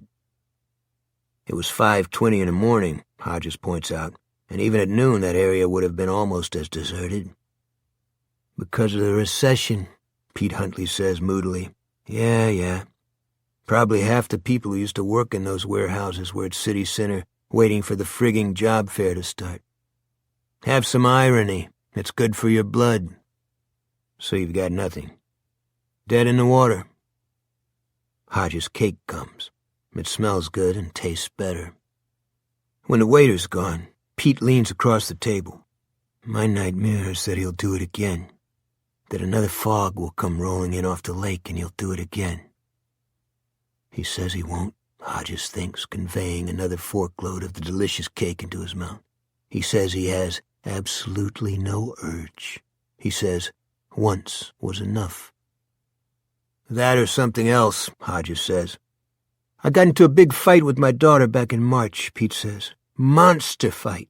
I didn't see her once in April. She skipped all her weekends. Yeah? Uh-huh. She wanted to go see a cheerleading competition. Bring the Funk, I think it was called. Practically every school in the state was in it. You remember how crazy Candy always was about cheerleaders? Yeah, Hodges says. He doesn't. Had a little pleated skirt when she was 4 or 6 or something. We couldn't get her out of it. 2 of the moms said they'd take the girls, and I told Candy no. You know why? Sure he does. Because the competition was at City Center, that's why. In my mind's eye, I could see about 1,000 tweeny boppers and their moms milling around outside, waiting for the doors to open, dusk instead of dawn, but you know the fog comes in off the lake then, too. I could see that cocksucker running at them in another stolen Mercedes, or maybe a fucking Hummer this time, and the kids and the mommies just standing there, staring like deer in the headlights. So I said no. You should have heard her scream at me, Billy, but I still said no. She wouldn't talk to me for a month, and she still wouldn't be talking to me if Maureen hadn't taken her. I told Mo absolutely no way, don't you dare, and she said that's why I divorced you, Pete, because I got tired of listening to no way and don't you dare. And of course, nothing happened. He drinks the rest of the beer, then leans forward again. I hope there are plenty of people with me when we catch him. If I nail him alone, I'm apt to kill him just for putting me on the outs with my daughter. And why hope for plenty of people? Pete considers this, then smiles a slow smile. You have a point there. Do you ever wonder about Mrs. Trelawney? Hodges asks the question casually, but he has been thinking about Olivia Trelawney a lot since the anonymous letter dropped through the mail slot, even before then. On several occasions during the great time since his retirement, he has actually dreamed about her. That long face, the face of a woeful horse. The kind of face that says, nobody understands and the whole world is against me. All that money, and still unable to count the blessings of her life, beginning with freedom from the paycheck. It had been years since Mrs. T had had to balance her accounts or monitor her answering machine for calls from bill collectors, but she could only count the curses, totting up a long account of bad haircuts and rude service people. Mrs. Olivia Trelawney, with her shapeless boat-neck dresses, said boats always listed either to starboard or to port. The watery eyes that always seemed on the verge of tears. No one had liked her, and that included Detective First-Grade Kermit William Hodges. No one had been surprised when she killed herself, including that self-same Detective Hodges. The deaths of 8 people, not to mention the injuries of many more, was a lot to carry on your conscience. Wonder about her how? Pete asks. If she was telling the truth, after all, about the key. Pete raises his eyebrows. She thought she was telling it. You know that as well as I do. She talked herself into it so completely she could have passed a lie detector test. It's true, and Olivia Trelawney hadn't been a surprise to either of them. God knows they had seen others like her. Career criminals acted guilty even when they hadn't committed the crime or crimes they had been hauled in to discuss because they knew damned well they were guilty of something. Solid citizens just couldn't believe it, and when one of them wound up being questioned prior to charging, Hodges knows it was hardly ever because a gun was involved. No, it was usually a car. I thought it was a dog I ran over, they'd say, and no matter what they might have seen in the rearview mirror after the awful double thump, they'd believe it. Just a dog. I wonder, though, Hodges says, hoping he seems thoughtful rather than pushy. Come on, Bill. You saw what I saw, and anytime you need a refresher course, you can come down to the station and look at the photos. I suppose. The opening bars of Night on Bald Mountain sound from the pocket of Pete's Men's Warehouse sport coat. He digs out his phone, looks at it, and says, "I gotta take this." Hodges makes a be my guest gesture. "Hello?" Pete listens. His eyes grow wide, and he stands up so fast his chair almost falls over. "What?" Other diners stop eating and look around. Hodges watches with interest. Yeah, I'll be right there." "What?" Yeah, okay. Don't wait, just go." He snaps the phone closed and sits down again. All his lights are suddenly on, and in that moment Hodges envies him bitterly. "I should eat with you more often, Billy. You're my lucky charm, always were. We talk about it and it happens." "What?" Thinking, it's Mr. Mercedes. The thought that follows is both ridiculous and forlorn. He was supposed to be mine. That was Izzy. She just got a call from a state police colonel out in Victory County. A game warden spotted some bones in an old gravel pit about an hour ago. The pit's less than 2 miles from Donnie Davis's summer place on the lake, and guess what? The bones appear to be wearing the remains of a dress. He raises his hand over the table. Hodges high-fives it. Pete returns the phone to its sagging pocket and brings out his wallet. Hodges shakes his head, not even kidding himself about what he feels. Relief. Enormous relief. "No, this is my treat. You're meeting Isabel out there, right?" "Right." "Then roll." "Okay. Thanks for lunch." "One other thing. Hear anything about Turnpike Joe?" "That's state," Pete says. "And the Feebles now. They're welcome to it. What I hear is they've got nothing, just waiting for him to do it again and hoping to get lucky." He glances at his watch. Go. Pete starts out, stops, returns to the table, and puts a big kiss on Hodges' forehead. "Great to see you, sweetheart." "Get lost," Hodges tells him. "People will say we're in love." Pete scrams with a big grin on his face, and Hodges thinks of what they sometimes used to call themselves, the Hounds of Heaven. He wonders how sharp his own nose is these days. 13. The waiter returns to ask if there will be anything else. Hodges starts to say no, then orders another cup of coffee. He just wants to sit here a while, savoring double happiness. It wasn't Mr. Mercedes, and it was Donnie Davis, the sanctimonious cocksucker who killed his wife and then had his lawyer set up a reward fund for information leading to her whereabouts. Because, oh Jesus, he loved her so much, and all he wanted was for her to come home so they could start over. He also wants to think about Olivia Trelawney, and Olivia Trelawney's stolen Mercedes. That it was stolen, no one doubts, but in spite of all her protests to the contrary, no one doubts that she enabled the thief. Hodges remembers a case that Isabel Janes, then freshly arrived from San Diego, told him about after they brought her up to speed on Mrs. Trelawney's inadvertent part in the city center massacre. In Isabel's story, it was a gun. She said she and her partner had been called to a home where a 9-year-old boy had shot and killed his 4-year-old sister. They had been playing with an automatic pistol their father had left on his bureau. "The father wasn't charged, but he'll carry that for the rest of his life," she said. "This will turn out to be the same kind of thing. Wait and see." That was a month before the Trelawney woman swallowed the pills, maybe less, and nobody on the Mercedes killer case had given much of a shit. To them, and him, Mrs. T had just been a self-pitying rich lady who refused to accept her part in what had happened. The Mercedes SL was downtown when it was stolen, but Mrs. Trelawney, a widow who lost her wealthy husband to a heart attack, lived in Sugar Heights, a suburb as rich as its name where lots of gated drives led up to 14 and 20-room McMansions. Hodges grew up in Atlanta, and whenever he drives through Sugar Heights, he thinks of a ritzy Atlanta neighborhood called Buckhead.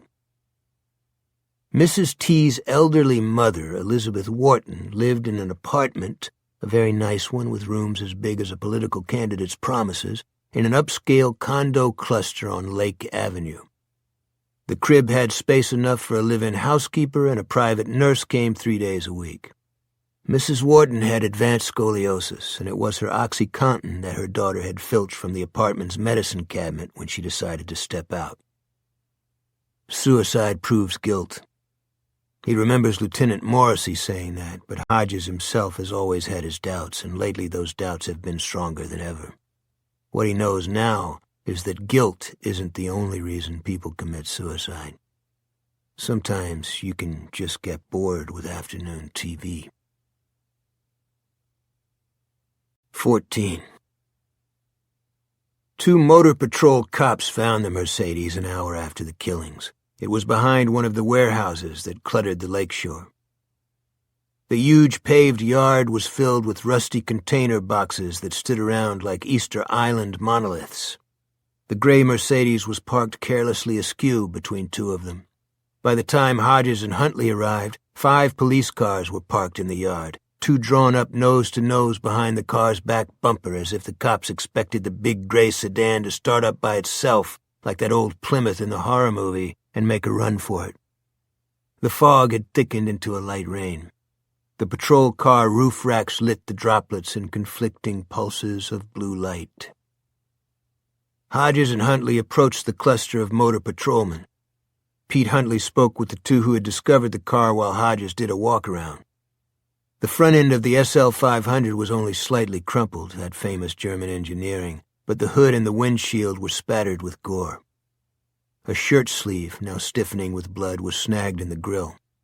This would later be traced to August Odenkirk, one of the victims. There was something else, too. Something that gleamed even in that morning's pale light. Hodges dropped to one knee for a closer look. He was still in that position when Huntley joined him. "What the hell is that?" Pete asked. "I think a wedding ring," Hodges said. So it proved. The plain gold band belonged to Francine Reese, 39, of Squirrel Ridge Road, and was eventually returned to her family.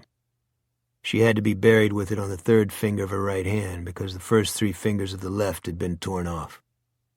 The ME guessed this was because she raised it in an instinctive warding-off gesture as the Mercedes came down on her.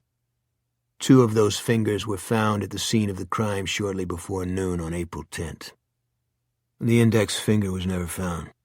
Hodges thought that a seagull, one of the big boys that patrolled the lakeshore, might have seized it and carried it away. He preferred that idea to the grisly alternative that an unhurt city center survivor had taken it as a souvenir. Hodges stood up and motioned one of the motor patrolmen over. "We've got to get a tarp over this before the rain washes away any—" "Already on its way," the cop said and cocked a thumb at Pete. "First thing he told us." "Well, aren't you special?" Hodges said in a not-too-bad church lady voice, but his partner's answering smile was as pale as the day.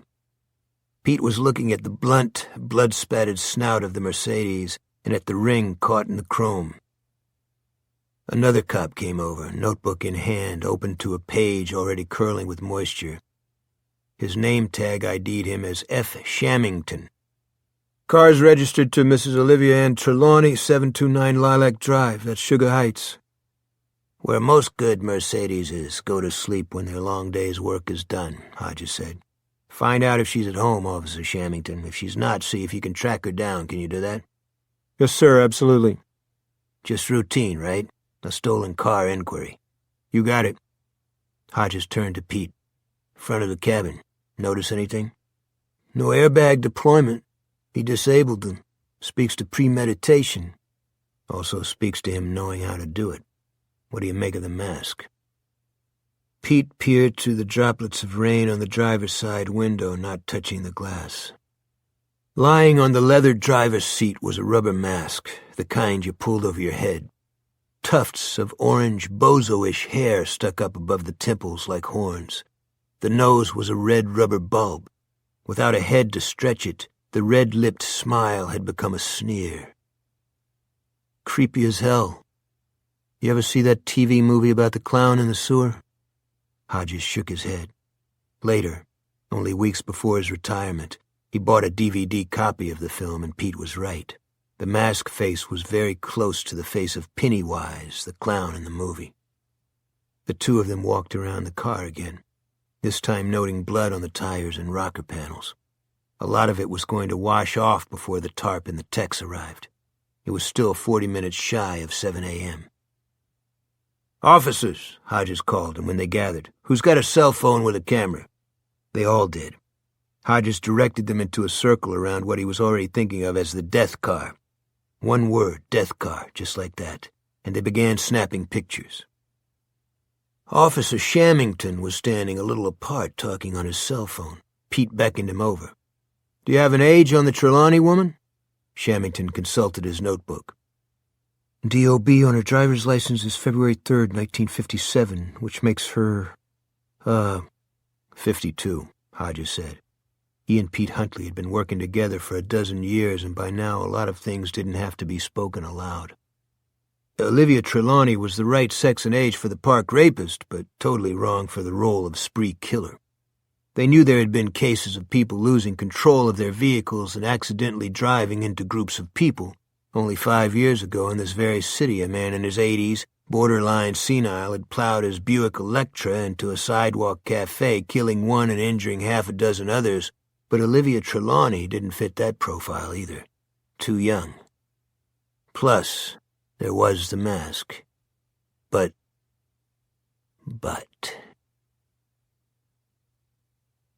15. The bill comes on a silver tray. Hodges lays his plastic on top of it and sips his coffee while he waits for it to come back. He's comfortably full, and in the middle of the day that condition usually leaves him ready for a 2-hour nap, not this afternoon. This afternoon he has never felt more awake. The but had been so apparent that neither of them had to say it out loud, not to the motor patrolman, more arriving all the time, although the goddamn tarp never got there until 7:15, and not to each other. The doors of the SL-500 were locked and the ignition slot was empty. There was no sign of tampering that either detective could see, and later that day the head mechanic from the city's Mercedes dealership confirmed that. How hard would it be for someone to Slim Jim a window? Hodges had asked the mechanic. Pop the lock that way. All but impossible, the mechanic had said. These Mercs are built. If someone did manage to do it, it would leave signs. He had tilted his cap back on his head. What happened is plain and simple, officers. She left the key in the ignition and ignored the reminder chime when she got out. Her mind was probably on something else. The thief saw the key and took the car. I mean, he must have had the key. How else could he lock the car when he left it? You keep saying she, Pete said. They hadn't mentioned the owner's name. Hey, come on, the mechanic smiling a little now. This is Mrs. Trelawney's Mercedes, Olivia Trelawney. She bought it at our dealership and we service it every 4 months like clockwork. We only service a few 12-cylinders and I know them all. And then, speaking nothing but the utter grisly truth, this baby's a tank. The killer drove the Benz in between the 2 container boxes, killed the engine, pulled off his mask, doused it with bleach, and exited the car, the gloves and hairnet probably tucked inside his jacket. Then a final fuck you as he walked away into the fog. He locked the car with Olivia Ann Trelawney's smart key. There was your butt. 16. She warned us to be quiet because her mother was sleeping, Hodges remembers. Then she gave us coffee and cookies. Sitting in DiMaggio's, he sips the last of his current cup while he waits for his credit card to be returned. He thinks about the living room in that whopper of a condo apartment with its kick-ass view of the lake. Along with coffee and cookies, she had given them the wide-eyed, "Of course I didn't" look, the one that is the exclusive property of solid citizens who have never been in trouble with the police, who can't imagine such a thing. She even said it out loud when Pete asked if it was possible she had left her ignition key in her car when she parked it on Lake Avenue just a few doors down from her mother's building. Of course I didn't. The words had come through a cramped little smile that said, I find your idea silly and more than a bit insulting. The waiter returns at last. He puts down the little silver tray and Hodges slips a 10 and a 5 into his hand before he can straighten up. At DiMaggio's, the waiter split tips, a practice of which Hodges strongly disapproves. If that makes him old school, so be it. Thank you, sir. And buon pomeriggio. "Back at you," Hodges says. He tucks away his receipt in his Amex but doesn't rise immediately.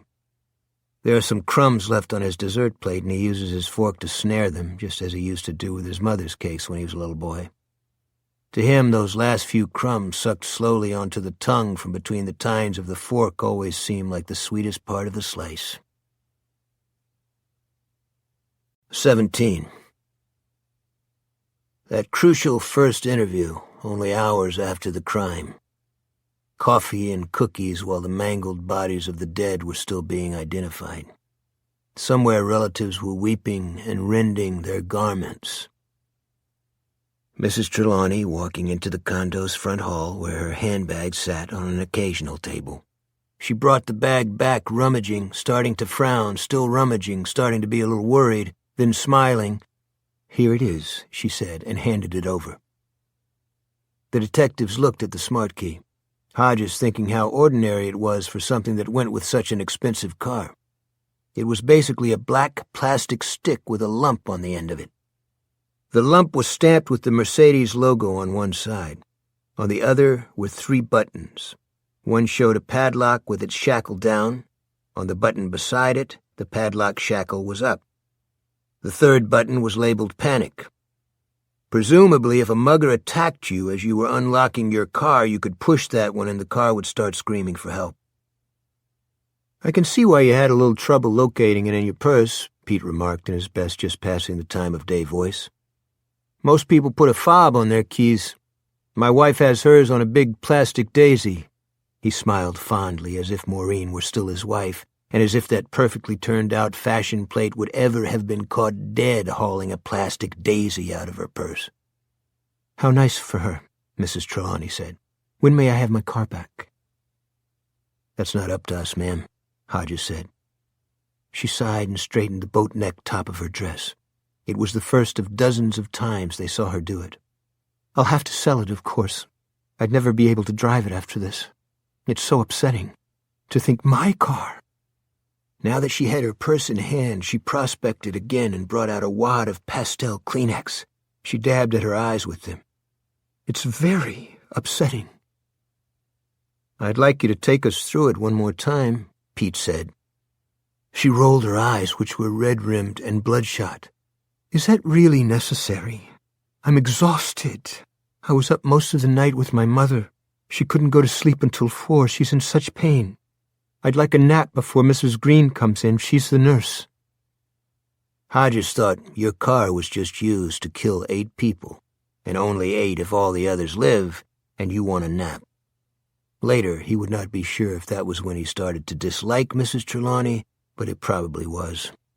When some people were in distress, you wanted to enfold them and say, "There, there," as you patted them on the back.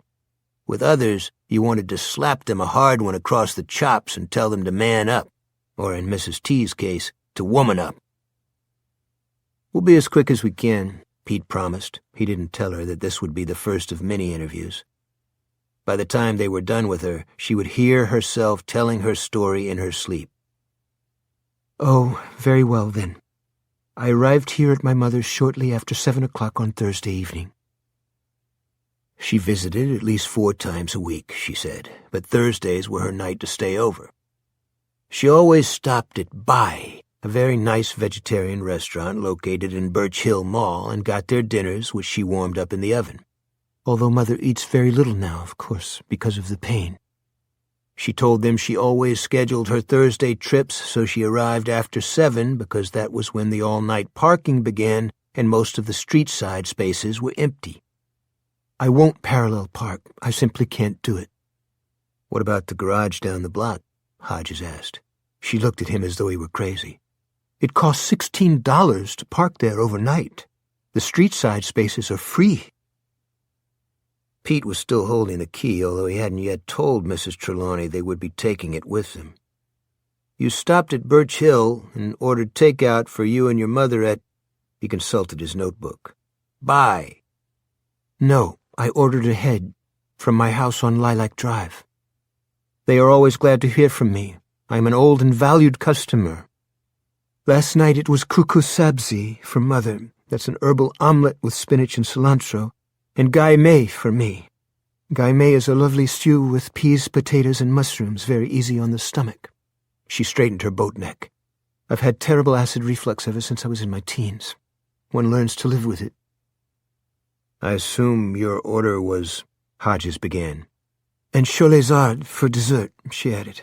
That's rice pudding with cinnamon and saffron. She flashed her strangely troubled smile. Like the compulsive straightening of her boat neck tops, the smile was a Trelawneyism with which they would become very familiar. It's the saffron that makes it special. Even Mother always eats the cholesard. Sounds tasty, Hodges said. And your order, was it boxed and ready to go when you got there? Yes. 1 box? Oh, no, 3. In a bag? No, just the boxes. Must have been quite a struggle getting all that out of your car, Pete said. 3 boxes of takeout, your purse, and the key, Hodges said. Don't forget that, Pete. Also, you'd want to get it all upstairs as fast as possible, Pete said. Cold food's no fun. I see where you're going with this, Mrs. Trelawney said, and I assure you— A slight pause. You gentlemen, that you are barking up the wrong path. I put my key in my purse as soon as I turned off the engine. It's the first thing I always do.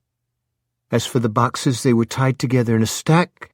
She held her hands about 18 inches apart to demonstrate, and that made them very easy to handle.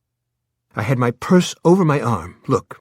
She crooked her arm, hung her purse on it, and marched around the big living room holding a stack of invisible boxes from by. See? Yes, ma'am, Hodges said. He thought he saw something else as well. As for hurrying, no, there was no need, since the dinners need to be heated up anyway. She paused. Not the cholesard, of course. No need to heat up rice pudding. She uttered a small laugh. Not a giggle, Hodges thought, but a titter. Given that her husband was dead, he supposed you could even call it a widder titter. His dislike added another layer, almost thin enough to be invisible, but not quite. No, not quite. So, let me review your actions once you got here to Lake Avenue, Hodges said, where you arrived at a little past 7. Yes, 5 past, perhaps a little more. Uh-huh. You park, 3 or 4 doors down? 4 at most. All I need are 2 empty spaces so I can pull in without backing. I hate to back. I always turn the wrong way. Yes, ma'am, my wife has exactly the same problem. You turned off the engine, you removed the key from the ignition and put it in your purse. You put your purse over your arm and picked up the boxes with the food in them. The stack of boxes, tied together with good stout string. The stack, right. Then what? She looked at him as though he were, of all the idiots in a generally idiotic world, the greatest. Then I went to my mother's building. Mrs. Harris, the housekeeper, you know, buzzed me in. On Thursdays, she leaves as soon as I arrive. I took the elevator up to the 19th floor, where you are now asking me questions instead of telling me when I can deal with my car. My stolen car. Hodges made a mental note to ask the housekeeper if she had noticed Mrs. T's Mercedes when she left. Pete asked, "At what point did you take your key from your purse again, Mrs. Trelawney?" "Again? Why would I—" He held the key up, Exhibit A. "To lock your car before you entered the building. You did lock it, didn't you?" A brief uncertainty flashed in her eyes. They both saw it. Then it was gone. "Of course I did." Hodges pinned her gaze. It shifted away toward the lake view out the big picture window, and he caught it again. "Think carefully, Mrs. Trelawney. People are dead, and this is important. Do you specifically remember juggling those boxes of food so you could get your key out of your purse and push the lock button? And seeing the headlights flash an acknowledgement? They do that, you know." "Of course I know." She bit at her lower lip, realized she was doing it, stopped. "Do you remember that specifically?" For a moment, all expression left her face. Then that superior smile burst forth in all its irritating glory. "Wait. Now I remember. I put the key in my purse after I gathered up my boxes and got out, and after I pushed the button that locks the car." "You sure?" Pete said. Yes, she was, and would remain so. They both knew that. The way a solid citizen who hit and ran would say when he was finally tracked down that of course it was a dog he'd hit. Pete flipped his notebook closed and stood up. Hodges did likewise. Mrs. Trelawney looked more than eager to escort them to the door. "One more question," Hodges said as they reached it. She raised carefully plucked eyebrows. "Yes?" "Where's your spare key? We ought to take that one, too." There was no blank look this time, no cutting away of the eyes, no hesitation. She said, "I have no spare key and no need of one. I'm very careful of my things, officer.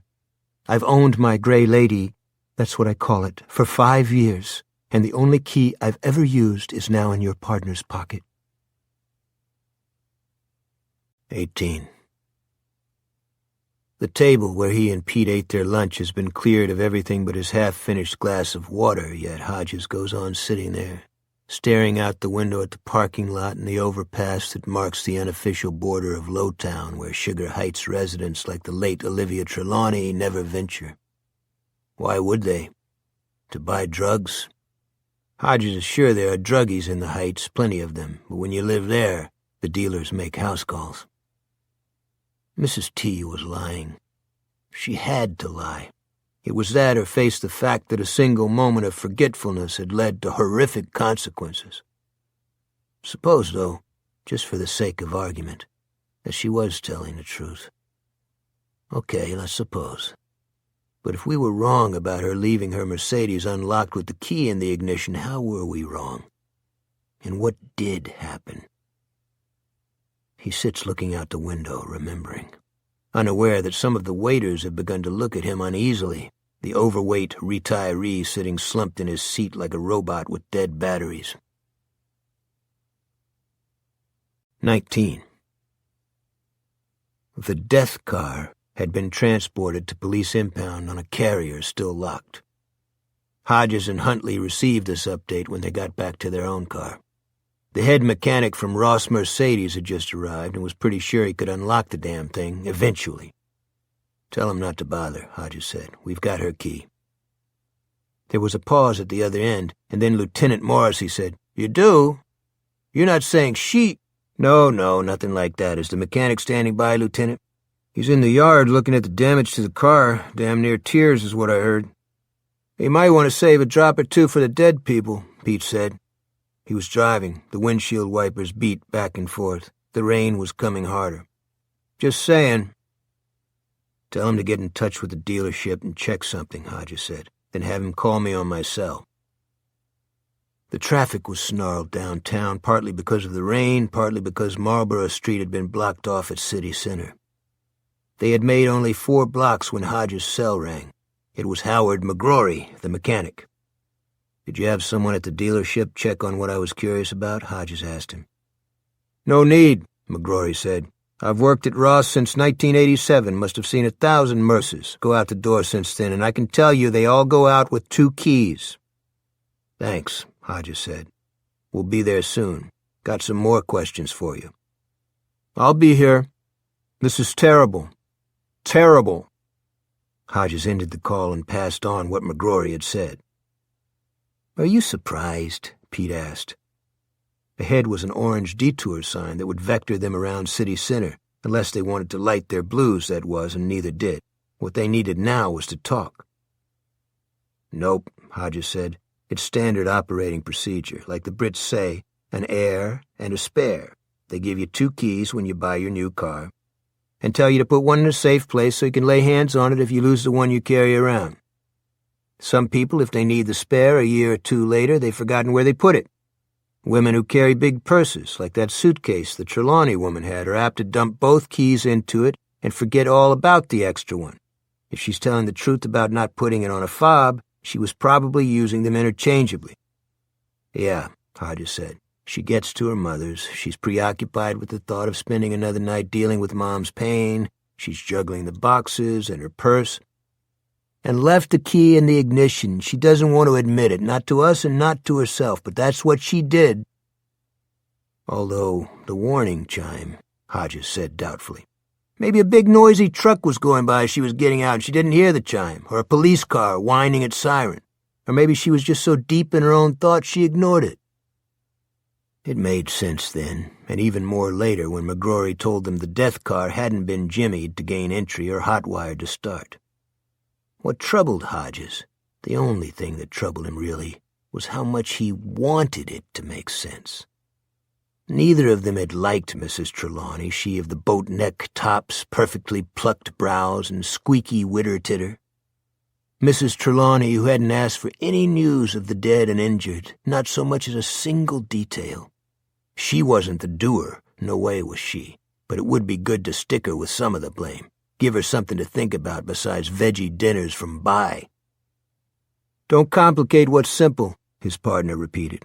The traffic snarl had cleared and he put the pedal down. "She was given 2 keys. She claimed she only had 1, and now it's the truth. The bastard who killed those people probably threw the one she left in the ignition down a handy sewer when he walked away. The one she showed us was the spare." That had to be the answer. When you heard hoofbeats, you didn't think zebras.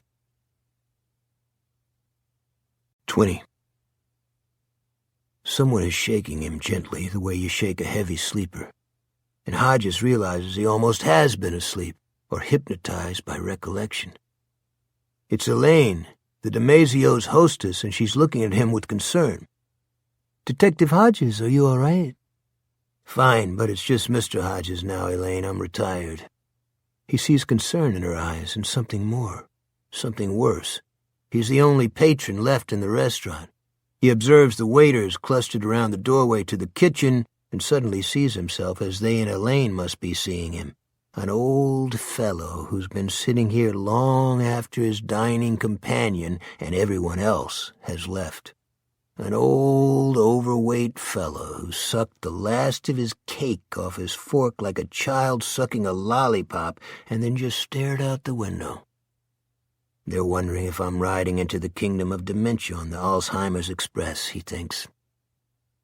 He smiles at Elaine, his number 1, wide and charming. "Pete and I were talking about old cases. I was thinking about one, kind of replaying it. Sorry, I'll clear out now."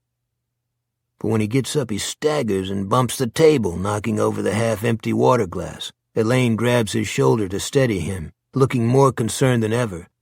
"Detective, Mr. Hodges, are you okay to drive?" "Sure," he says too heartily.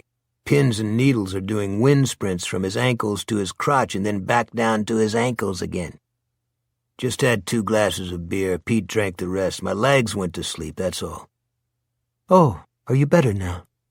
"Fine," he says, and his legs really are better. Thank God. He remembers reading somewhere that older men, especially older, overweight men, should not sit too long. A blood clot can form behind the knee. You get up, the released clot does its own lethal wind sprint up to the heart, and it's angel, angel, down we go. She walks with him to the door. Hodges finds himself thinking of the private nurse whose job it was to watch over Mrs. T's mother. What was her name? Harris? No, Harris was the housekeeper. The nurse was Green. When Mrs. Wharton wanted to go into the living room or visit the Jakes, did Mrs. Green escort her the way Elaine is escorting him now? Of course she did. "Elaine, I'm fine," he says. "Really. Sober mind, body in balance." He holds his arms out to demonstrate. "All right," she says. "Come see us again, and next time don't wait so long." It's a promise. He looks at his watch as he pushes out into the bright sunshine. Past 2. He's missing his afternoon shows and doesn't mind a bit. The lady judge and the Nazi psychologist can go fuck themselves. Or each other.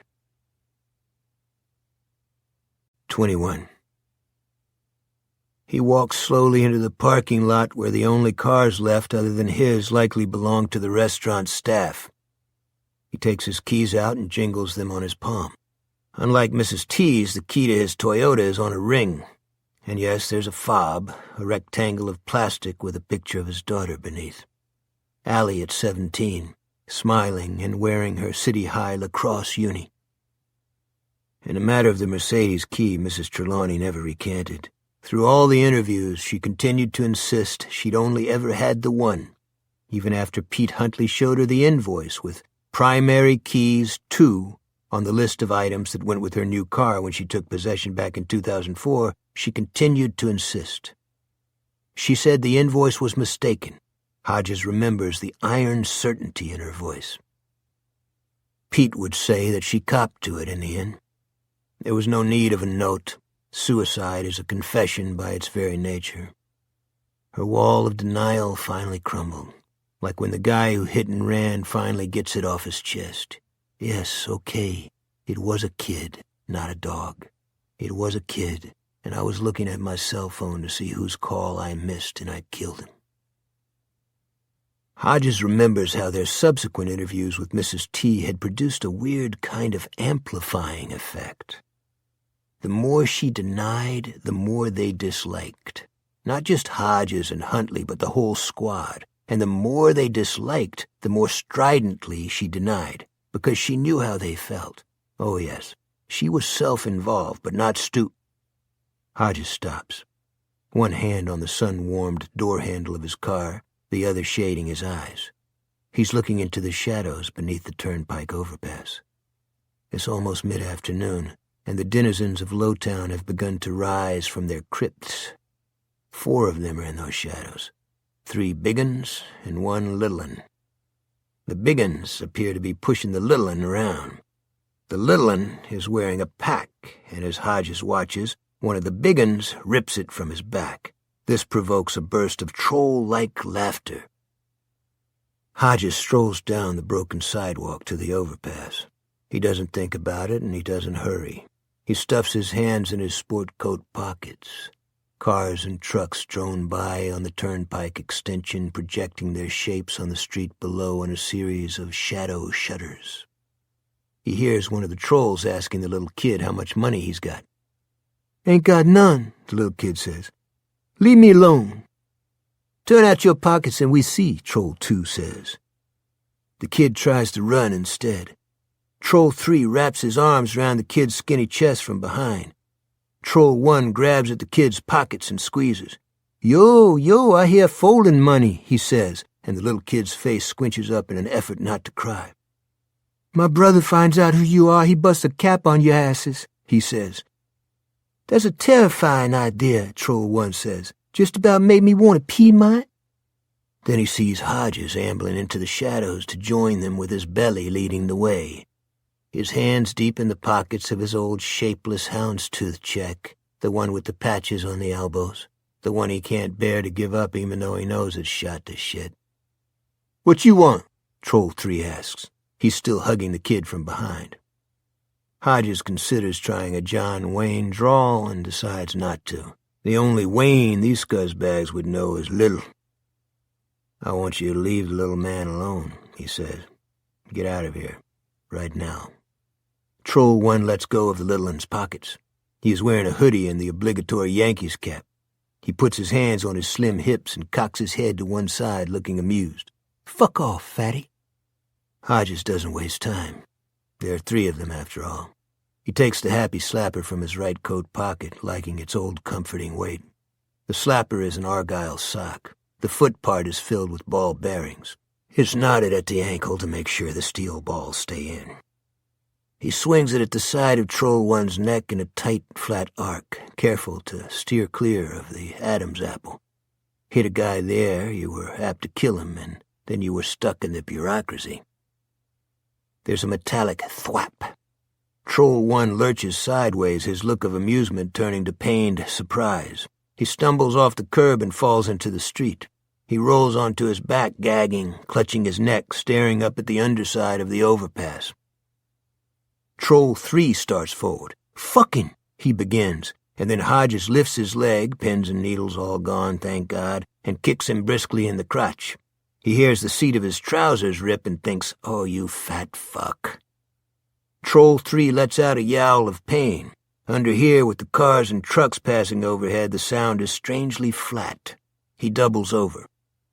Hodges' left hand is still in his coat. He extends his index finger so it pokes out the pocket and points it at Troll 2.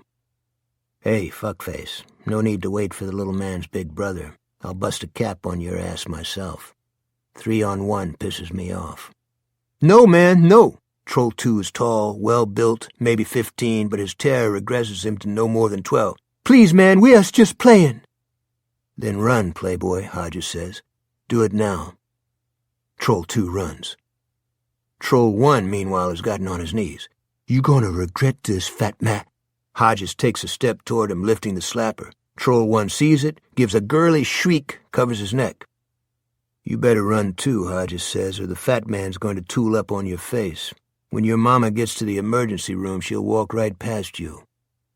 In that moment, with his adrenaline flowing and his blood pressure probably over 200, he absolutely means it.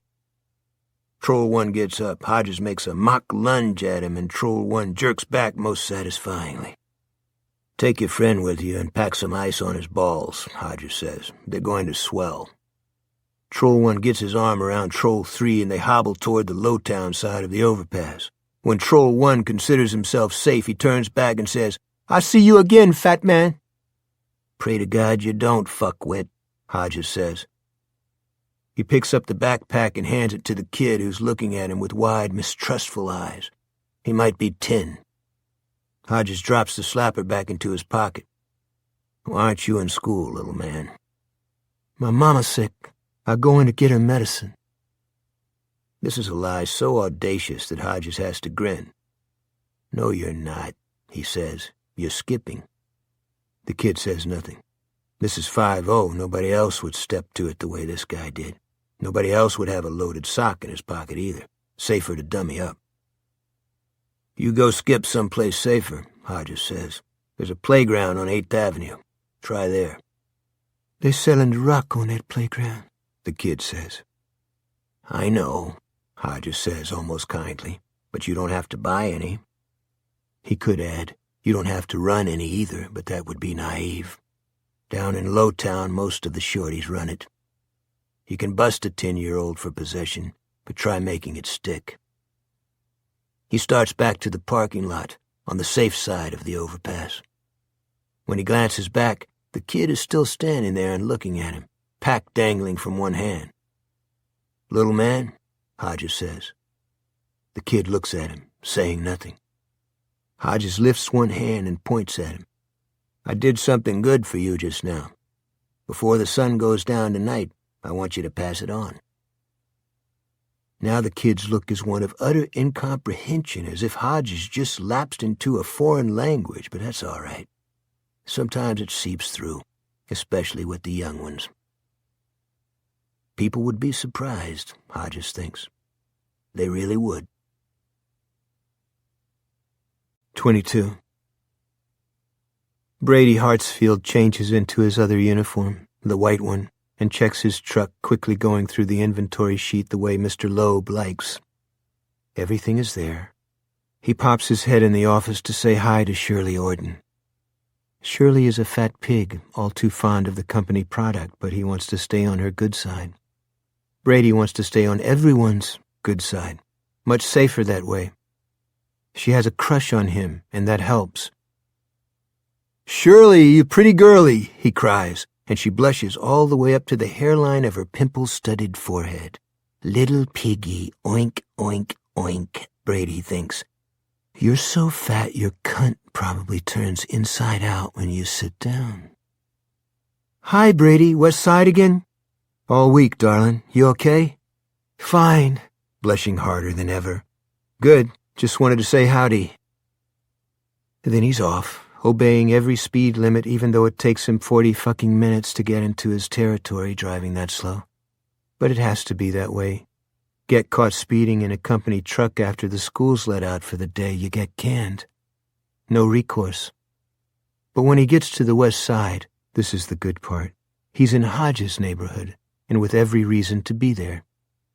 Hide in plain sight, that's the old saying, and as far as Brady is concerned, it's a wise saying indeed. He turns off Spruce Street and cruises slowly down Harper Road, right past the old debt-ret's house. Oh, look here, he thinks. The nigger kid is out front, stripped to the waist, so all the stay-at-home mommies can get a good look at his sweat-oiled six-pack, no doubt, and pushing a lawn boy. About time you got after that, Brady thinks. It was looking mighty shaggy. Not that the old debt-ret probably took much notice. The old debt-ret was too busy watching TV, eating Pop-Tarts, and playing with that gun he kept on the table beside his chair. The nigger kid hears him coming even over the roar of the mower and turns to look. "I know your name, nigger kid," Brady thinks. "It's Jerome Robinson. I know almost everything about the old debt-ret. I don't know if he's queer for you, but I wouldn't be surprised. It could be why he keeps you around." From behind the wheel of his little Mr. Tasty truck, which is covered with Happy Kid decals and jingles with happy recorded bells, Brady waves. The nigger kid waves back and smiles. Sure he does. Everybody likes the ice cream man. Under Debbie's Blue Umbrella. 1. Brady Hartsfield cruises the tangle of West Side streets until 7:30 when dusk starts to drain the blue from the late spring sky. His first wave of customers between 3 and 6 p.m. consists of after-school kids wearing backpacks and waving crumpled dollar bills. Most don't even look at him. They're too busy blabbing to their buddies or talking into the cell phones they see not as accessories, but as necessities every bit as vital as food and air. A few of them say thank you, but most don't bother. Brady doesn't mind. He doesn't want to be looked at, and he doesn't want to be remembered. To these brats, he's just the sugar pusher in the white uniform, and that's the way he likes it. From 6 to 7 is dead time while the little animals go in for their dinners. Maybe a few, the ones who say thank you, even talk to their parents. Most probably go right on poking the buttons of their phones while Mommy and Daddy yak to each other about their jobs or watch the evening news so they can find out all about the big world out there where movers and shakers are actually doing shit. During his last half hour, business picks up again. This time it's the parents as well as the kids who approach the jingling Mr. Tasty truck buying ice cream treats they'll eat with their asses, mostly fat ones snugged down in backyard lawn chairs. He almost pities them. They are people of little vision, as stupid as ants crawling around their hill. A mass killer is serving them ice cream, and they have no idea. From time to time, Brady has wondered how hard it would be to poison a truckload of treats. The vanilla, the chocolate, the berry good, the flavor of the day, the tasty Frosties, the brownie delights, even the freeze sticks and whistle pops. He has gone so far as to research this on the internet. He has done what Anthony Tones Frobisher, his boss at Discount Electronics, would probably call a feasibility study, and concluded that while it would be possible, it would also be stupid. It's not that he's averse to taking a risk. He got away with the Mercedes massacre when the odds of being caught were better than those of getting away clean. But he doesn't want to be caught now. He's got work to do. His work this late spring and early summer is the fat ex-cop K. William Hodges. He might cruise his West Side route with a truckload of poisoned ice cream after the ex-cop gets tired of playing with the gun he keeps beside his living room chair and actually uses it. But not until. The fat ex-cop bugs Brady Hartsfield. Bugs him bad. Hodges retired with full honors. They even threw him a party. And how was that right when he had failed to catch the most notorious criminal this city had ever seen? 2. On his last circuit of the day, he cruises by the house on Teaberry Lane where Jerome Robinson, Hodges' hired boy, lives with his mother, father, and kid sister. Jerome Robinson also bugs Brady. Robinson is good-looking, he works for the ex-cop, and he goes out every weekend with different girls. All of the girls are pretty. Some are even white. That's wrong. It's against nature. "Hey!" Robinson cries. "Mr. Ice Cream Man, wait up." He sprints lightly across his lawn with his dog, a big Irish setter, running at his heels. Behind them comes the kid's sister, who is about 9. "Get me a chocolate, Jerry," she cries. "Please." He even has a white kid's name, Jerome. Jerry. It's offensive. Why can't he be Tremor? Or Devon? Or Leroy? Why can't he be fucking Kunta Kinte? Jerome's feet are sockless in his moccasins, his ankles still green from cutting the ex-cop's lawn. He's got a big smile on his undeniably handsome face, and when he flashes it at his weekend dates, Brady just bets those girls drop their pants and hold out their arms. Come on in, Jerry. Brady himself has never been with a girl. How you doing, man? Jerome asks. Brady, who has left the wheel and now stands at the service window, grins. I'm fine. It's almost quitting time, and that always makes me fine. You have any chocolate left? The little mermaid there wants some. Brady gives him a thumbs up, still grinning. It's pretty much the same grin he was wearing under the clown mask when he tore into the crowd of sad-sack job seekers at City Center with the accelerator pedal pushed to the mat. It's a big tin 4 on the chocolate, my friend. The little sister arrives, eyes sparkling, braids bouncing. Don't you call me little mermaid, Jer. I hate that. She's 9 or so and also has a ridiculously white name, Barbara. Brady finds the idea of a black child named Barbara so surreal it's not even offensive. The only one in the family with a nigger name is the dog standing on his hind legs with his paws planted on the side of the truck and his tail wagging. Down, Odell, Jerome says, and the dog sits panting and looking cheerful. What about you? Brady asks Jerome. Something for you? A vanilla soft serve, please. Vanilla's what you'd like to be, Brady thinks, and gets them their orders. He likes to keep an eye on Jerome.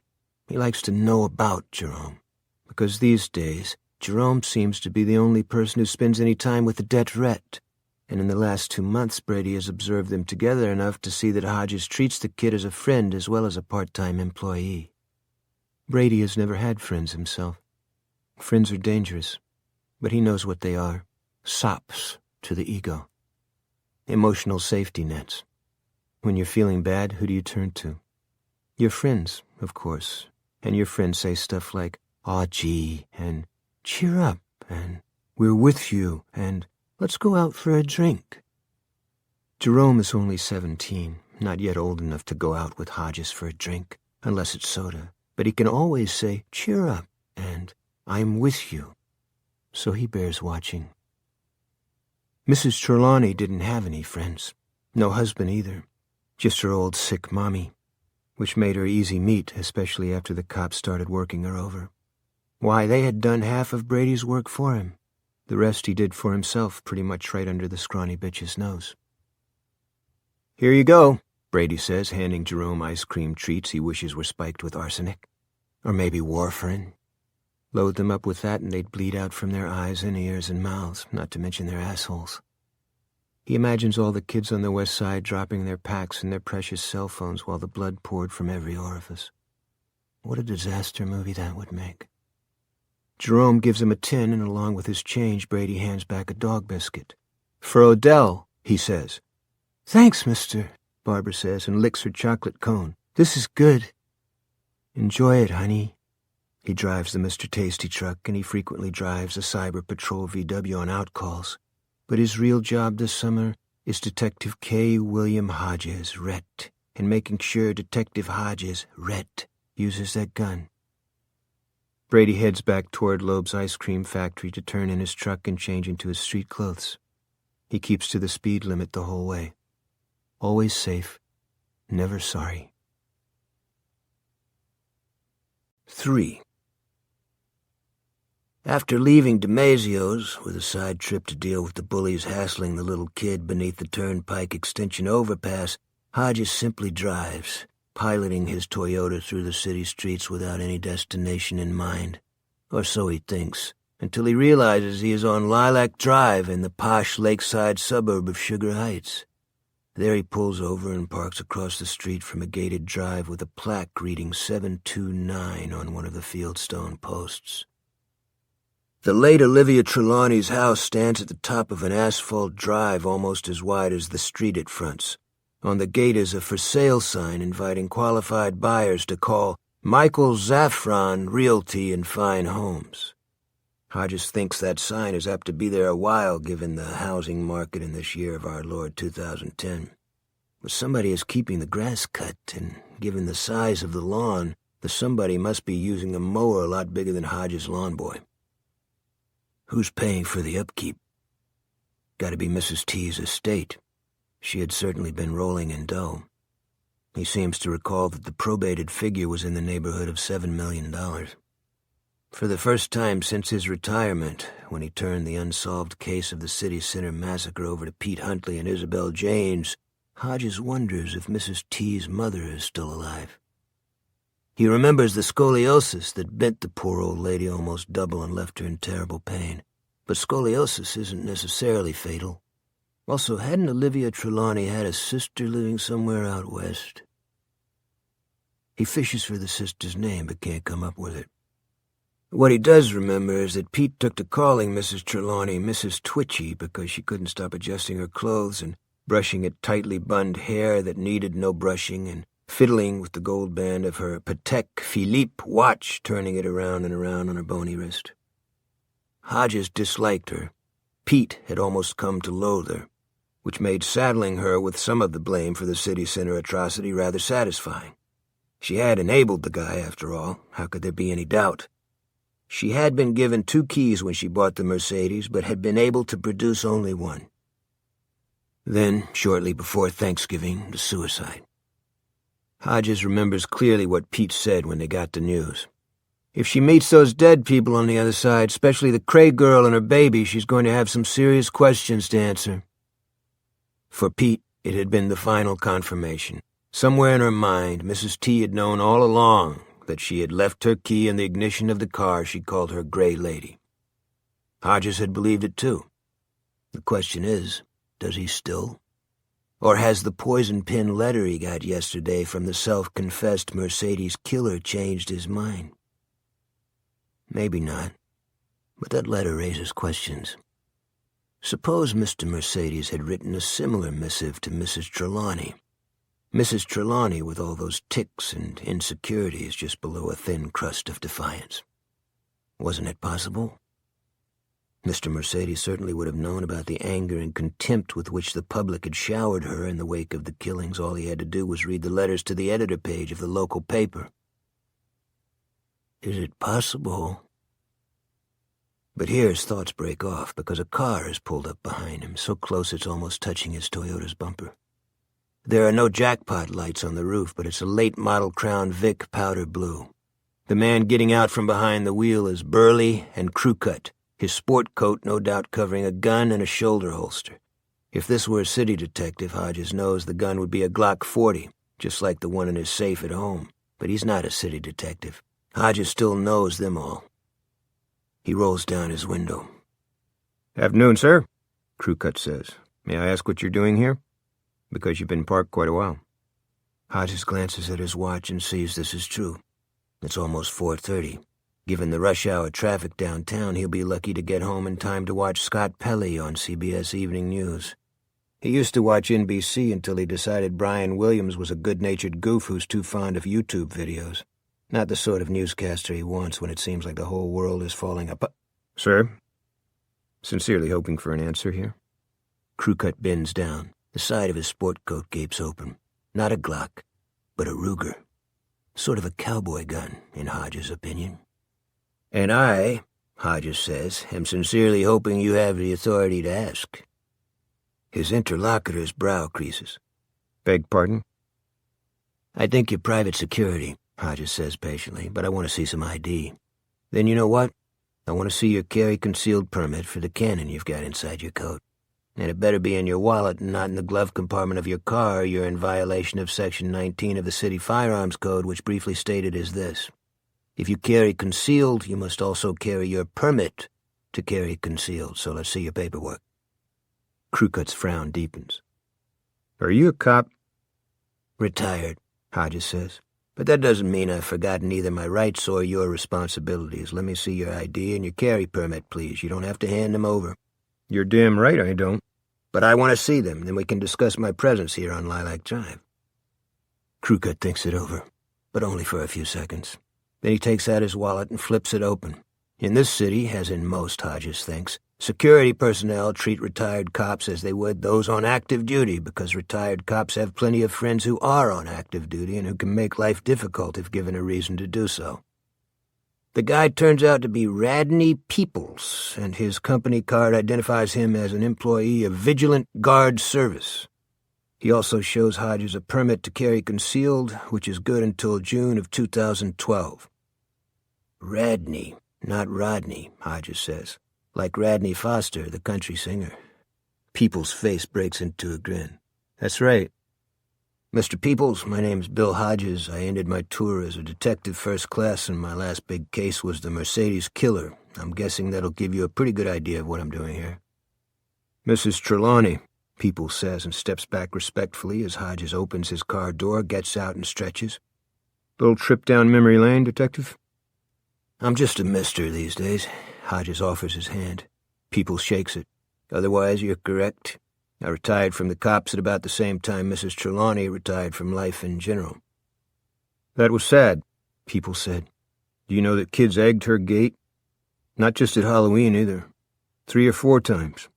We caught one bunch. The others, he shook his head. Plus toilet paper. Yeah, they love that, Hodges says. And one night someone tagged the left-hand gate post. We got it taken care of before she saw it, and I'm glad. You know what it said? Hodges shakes his head. Peoples lowers his voice. Killer cunt, is what it said, in big drippy capital letters, which was absolutely not fair. She goofed up, that's all. Is there any of us who haven't at one time or another? Not me, that's for sure, Hodges says. Right. Bible says, let him who is without sin cast the first stone. That'll be the day, Hodges thinks and asks, with honest curiosity. Did you like her? People's eyes shift up and to the left, an involuntary movement Hodges has seen in a great many interrogation rooms over the years. It means Peoples is either going to duck the question or outright lie. It turns out to be a duck. Well, he says, she treated us right at Christmas. She sometimes mixed up the names, but she knew who we all were, and we each got $40 and a bottle of whiskey. Good whiskey. Do you think we got that from her husband? He snorts. $10 tucked inside a Hallmark card was what we got when that skinflint was still in the saddle. Who exactly does Vigilant work for? It's called the Sugar Heights Association. You know, one of those neighborhood things. They fight over the zoning regulations when they don't like them and make sure everyone in the neighborhood keeps to a certain, standard, I guess you'd say. There are lots of rules, like you can put up white lights at Christmas but not colored ones, and they can't blink. Hodges rolls his eyes. Peoples grins.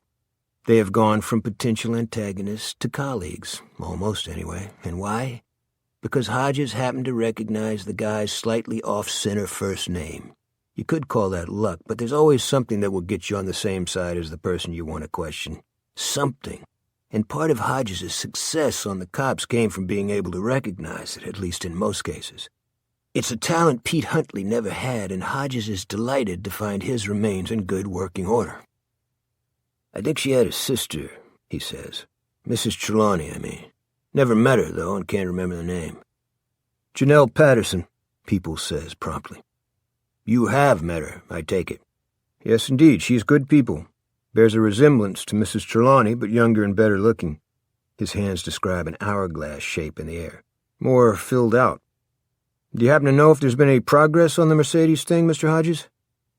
This isn't a question Hodges would ordinarily answer, but if you want to get information, you have to give information, and what he has is safe enough because it isn't information at all. He uses the phrase Pete Huntley used at lunch a few hours ago. Dead in the water. Peoples nods as if this is no more than he expected. Crime of impulse. No ties to any of the Vics, no motive, just a goddamn thrill killing. Best chance of getting him is if he tries to do it again, don't you think? Mr. Mercedes says he won't, Hodges thinks, but this is information he absolutely doesn't want to give out, so he agrees. Collegial agreement is always good. Mrs. T left a big estate, Hodges says, and I'm not just talking about the house. I wonder if the sister inherited it. Oh, yeah, Peoples says. He pauses, then says something Hodges himself will say to someone else in the not-too-distant future. Can I trust your discretion? Yes. When asked such a question, the simple answer is best, no qualifiers. The Patterson woman was living in Los Angeles when her sister, the pills? Hodges nods. Married, but no children. Not a happy marriage. When she found out she had inherited megabucks in a Sugar Heights estate, she divorced the husband like a shot and came east. People's jerks a thumb at the gate, the wide drive, and the big house. Lived there for a couple of months while the will was going through probate. Got close with Mrs. Wilcox down at 640. Mrs. Wilcox likes to talk and sees me as a friend. This might mean anything from coffee buddies to afternoon sex. Ms. Patterson took over visiting the mother who lived in a condo building downtown. You know about the mother? Elizabeth Wharton, Hodges says. Wonder if she's still alive. I'm pretty sure she is. Because she had terrible scoliosis, Hodges takes a little hunched-over walk to demonstrate. If you want to get, you have to give. Is that so? Too bad. Anyway, Helen, Mrs. Wilcox, says that Ms. Patterson visited as regular as clockwork, just like Mrs. Trelawney did, until a month ago, that is. Then things must have got worse, because I believe the old lady's now in a nursing home in Warsaw County. Ms. Patterson moved into the condo herself, and that's where she is now. I still see her every now and then, though. Last time was a week ago when the real estate guy showed the house. Hodges decides he's gotten everything he can reasonably expect from Radney Peoples. Thanks for the update. I'm going to roll. Sorry we kind of got off on the wrong foot. Not at all, Peoples says, giving Hodges' offered hand 2 brisk pumps. You handle it like a pro. Just remember, I never said anything. Janelle Patterson may be living downtown, but she's still part of the association, and that makes her a client. You never said a word, Hodges says, getting back into his car. He hopes that Helen Wilcox's husband won't catch his wife and this beefcake in the sack together, if that is indeed going on. It would probably be the end of Vigilant Guard Service's arrangement with the residents of Sugar Heights. Peoples himself would immediately be terminated for cause. About that there is no doubt at all. Probably she just trots out to his car with fresh-baked cookies, Hodges thinks as he drives away. You've been watching too much Nazi couples therapy on afternoon TV. Not that Radney Peoples' love life matters to him. What matters to Hodges as he heads back to his much humbler home on the west side is that Janelle Patterson inherited her sister's estate. Janelle Patterson is living right here in town, at least for the time being. And Janelle Patterson must have done something with the late Olivia Trelawney's possessions. That would include her personal papers, and her personal papers might contain a letter, possibly more than one, from the Frico who has reached out to Hodges. If such correspondence exists, he would like to see it. Of course, this is police business, and K. William Hodges is no longer a policeman. By pursuing it, he is skating well beyond the bounds of what is legal, and he knows it. For one thing, he is withholding evidence, but he has no intention of stopping just yet. The cocky arrogance of the Frico's letter has pissed him off, but he admits it's pissed him off in a good way. It's given him a sense of purpose, and after the last few months, that seems like a pretty terrific thing. If I do happen to make a little progress, I'll turn the whole thing over to Pete. He's not looking in the rearview mirror as this thought crosses his mind, but if he had been, he would have seen his eyes flick momentarily up and to the left. 4. Hodges parks his Toyota in the sheltering overhang to the left of his house that serves as his garage and pauses to admire his freshly cut lawn before going to the door. There he finds a note sticking out of the mail slot. His first thought is Mr. Mercedes, but such a thing would be bold even for that guy. It's from Jerome.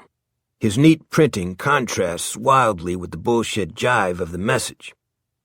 Dear Massa Hodges, I has mowed your grass and put the mower back in your carport. I hopes you didn't run over it, sir. If you has any more chores for this here black boy, hit me on my honker. I'd be happy to talk to you if I was not on the job with one of my hoes.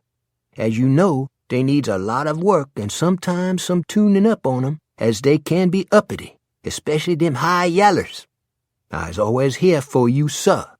Jerome. Hodges shakes his head wearily but can't help smiling. His hired kid gets straight A's in advanced math, he can replace fallen gutters, he fixes Hodges' email when it goes bluey, as it frequently does, mostly due to his own mismanagement, he can do basic plumbing, he can speak French pretty well, and if you ask what he's reading, he's apt to bore you for half an hour with the blood symbolism of D.H. Lawrence.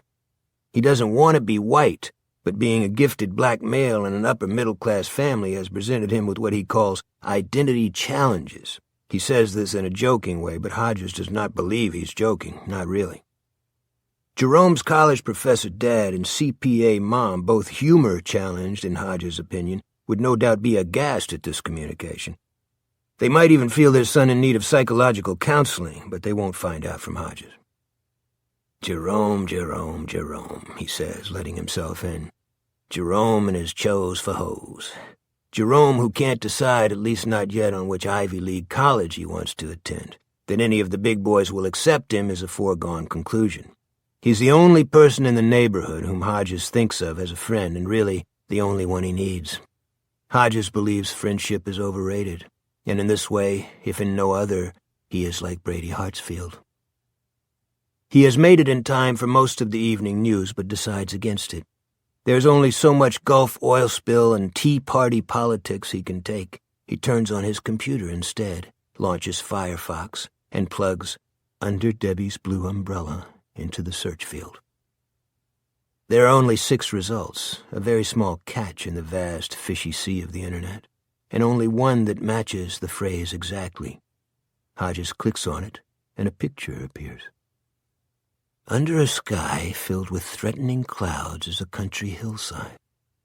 Animated rain, a simple repeating loop, he judges, is pouring down in silvery streams.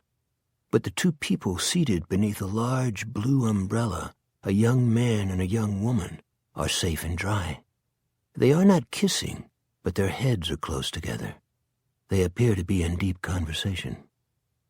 Below the picture there's a brief description of the blue umbrella's raison d'etre. Unlike sites such as Facebook and LinkedIn, Under Debbie's Blue Umbrella is a chat site where old friends can meet and new friends can get to know one another in total guaranteed anonymity. No pictures, no porn, no 140-character tweets, just good old-fashioned conversation. Below this is a button marked, Get Started Now. Hodges mouses his cursor onto it, then hesitates.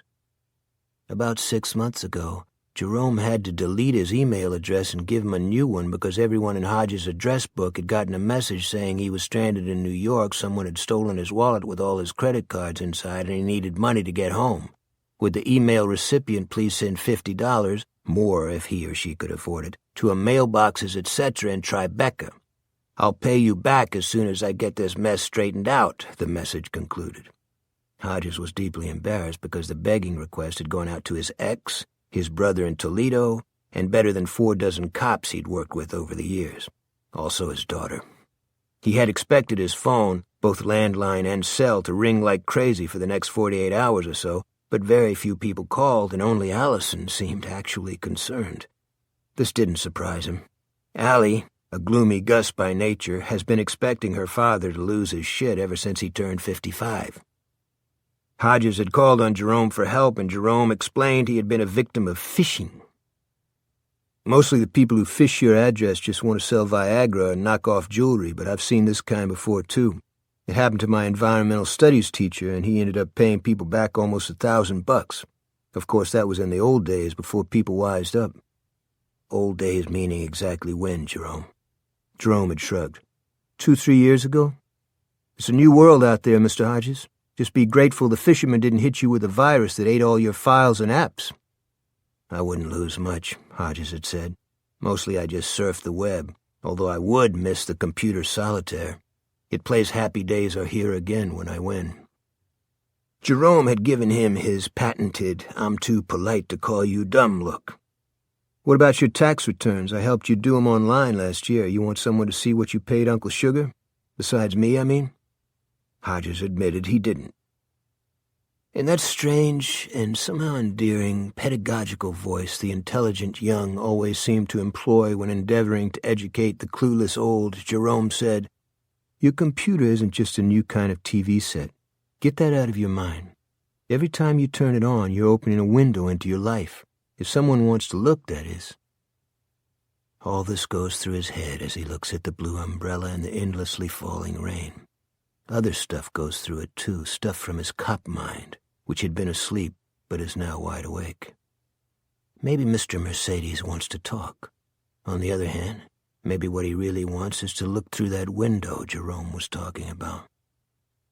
Instead of clicking on Get Started Now, Hodges exits the site, grabs his phone, and punches one of the few numbers he has on speed dial.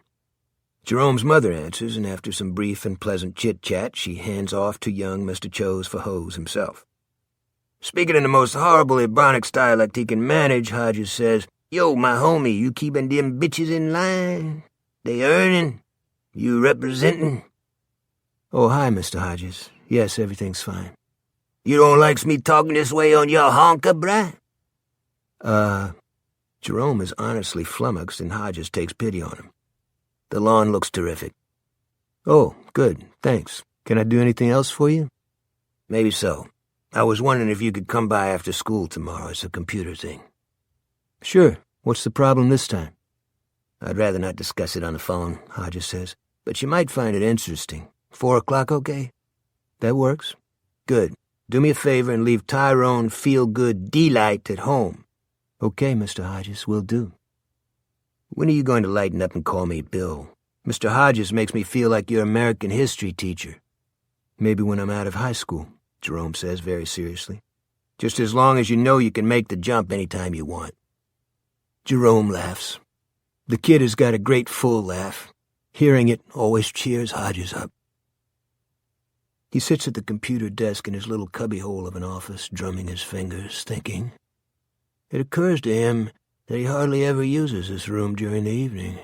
If he wakes at 2 a.m. and can't get back to sleep, yes, he'll come in and play solitaire for an hour or so before returning to bed, but he's usually in his lazy boy between 7 and midnight, watching old movies on AMC or TCM and stuffing his face with fats and sugars. He grabs his phone again, dials directory assistance, and asks the robot on the other end if it has a number for Janelle Patterson. He's not hopeful. Now that she is the $7 million woman and newly divorced in the bargain, Mrs. Trelawney's sister has probably got an unlisted number. But the robot coughs it up. Hodges is so surprised he has to fumble for a pencil and then punch 2 for a repeat. He drums his fingers some more, thinking how he wants to approach her. It will probably come to nothing, but it would be his next step if he were still on the cops. Since he's not, it will take a little extra finesse. He is amused to discover how eagerly he welcomes this challenge. 5. Brady calls ahead to Sammy's Pizza on his way home and picks up a small pepperoni and mushroom pie. If he thought his mother would eat a couple of slices, he would have gotten a bigger one, but he knows better. Maybe if it was pepperoni and Popov, he thinks. If they sold that, I'd have to skip the medium and go straight to a large. There are tract houses on the city's north side. They were built between Korea and Vietnam, which means they all look the same and they're all turning to shit. Most still have plastic toys on the crabgrassy lawns, although it's now full dark.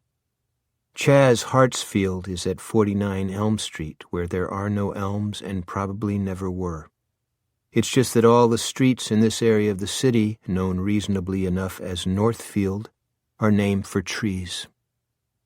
Brady parks behind Ma's Rust Bucket Honda, which needs a new exhaust system, new points, and new plugs, not to mention an inspection sticker.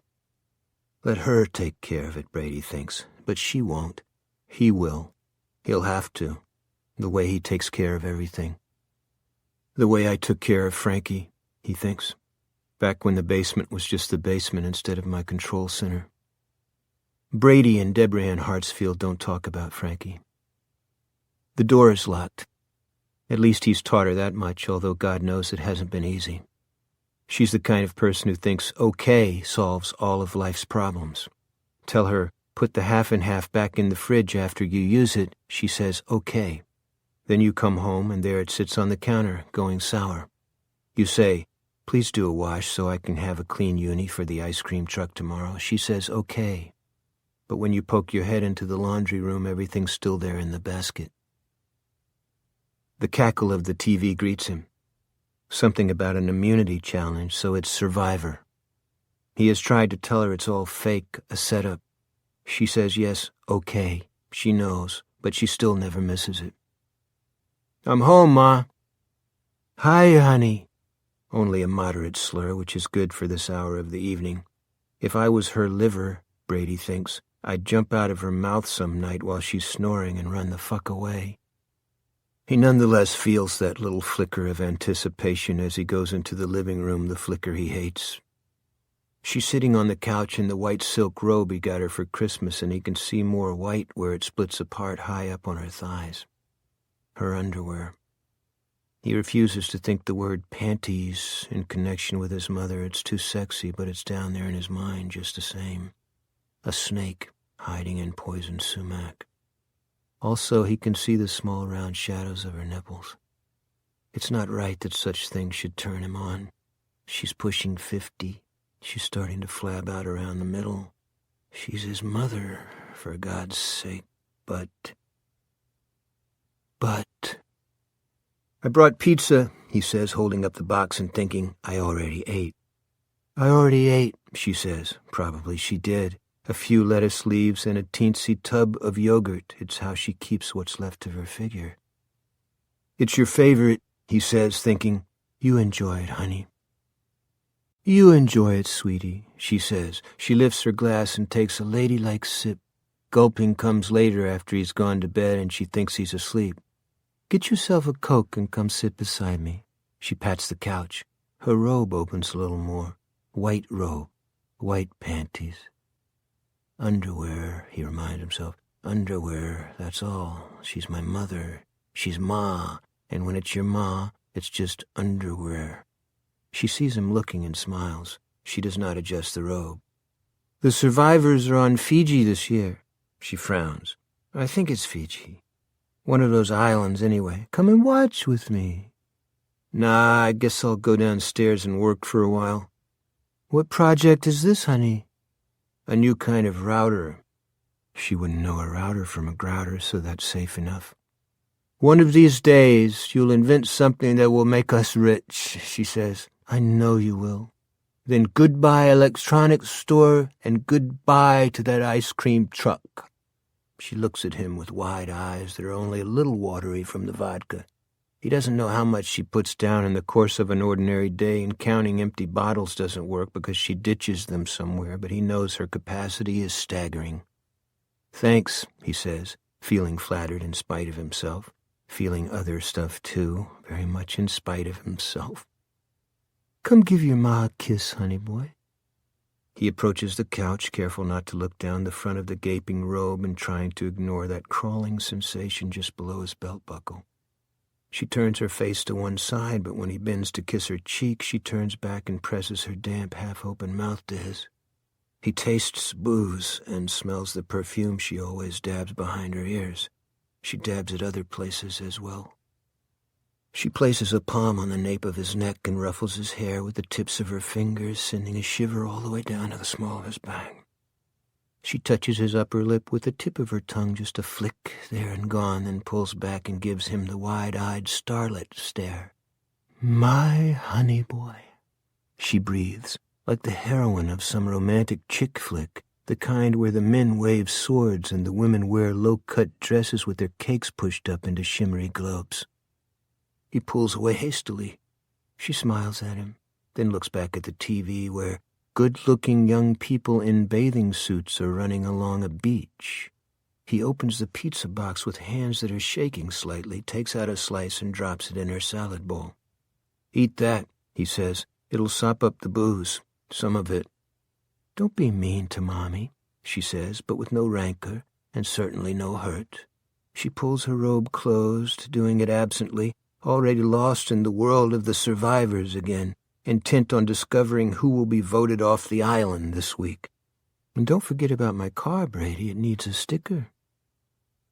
"It needs a lot more than that," he says, and goes into the kitchen. He grabs a Coke from the fridge, then opens the door to the basement. He stands there in the dark for a moment, then speaks a single word. Control. Below him, the fluorescents, he installed them himself, just as he remodeled the basement himself, flash on. At the foot of the stairs, he thinks of Frankie. He almost always does when he stands in the place where Frankie died. The only time he didn't think of Frankie was when he was preparing to make his run at City Center. During those weeks, everything else left his mind, and what a relief that was. "Brady," Frankie said. His last word on planet Earth. Gurgles and gasps didn't count. He puts his pizza and his soda on the work table in the middle of the room, then goes into the closet-sized bathroom and drops trow. He won't be able to eat, won't be able to work on his new project, which is certainly not a router. He won't be able to think until he takes care of some urgent business. In his letter to the fat ex-cop, he stated he was so sexually excited when he crashed into the job seekers at City Center that he was wearing a condom. He further stated that he masturbates while reliving the event. If that were true, it would give a whole new meaning to the term autoerotic, but it isn't. He lied a lot in that letter, each lie calculated to wind Hodges up a little more, and his bogus sex fantasies weren't the greatest of them. He actually doesn't have much interest in girls, and girls sense it. It's probably why he gets along so well with Freddie Linklater, his cyberdyke colleague at Discount Electronics. For all Brady knows, she might think he's gay. But he's not gay either. He's largely a mystery to himself, an occluded front. But one thing he knows for sure, he's not asexual, or not completely. He and his mother share a gothic rainbow of a secret, a thing not to be thought of unless it is absolutely necessary. When it does become necessary, it must be dealt with and put away again.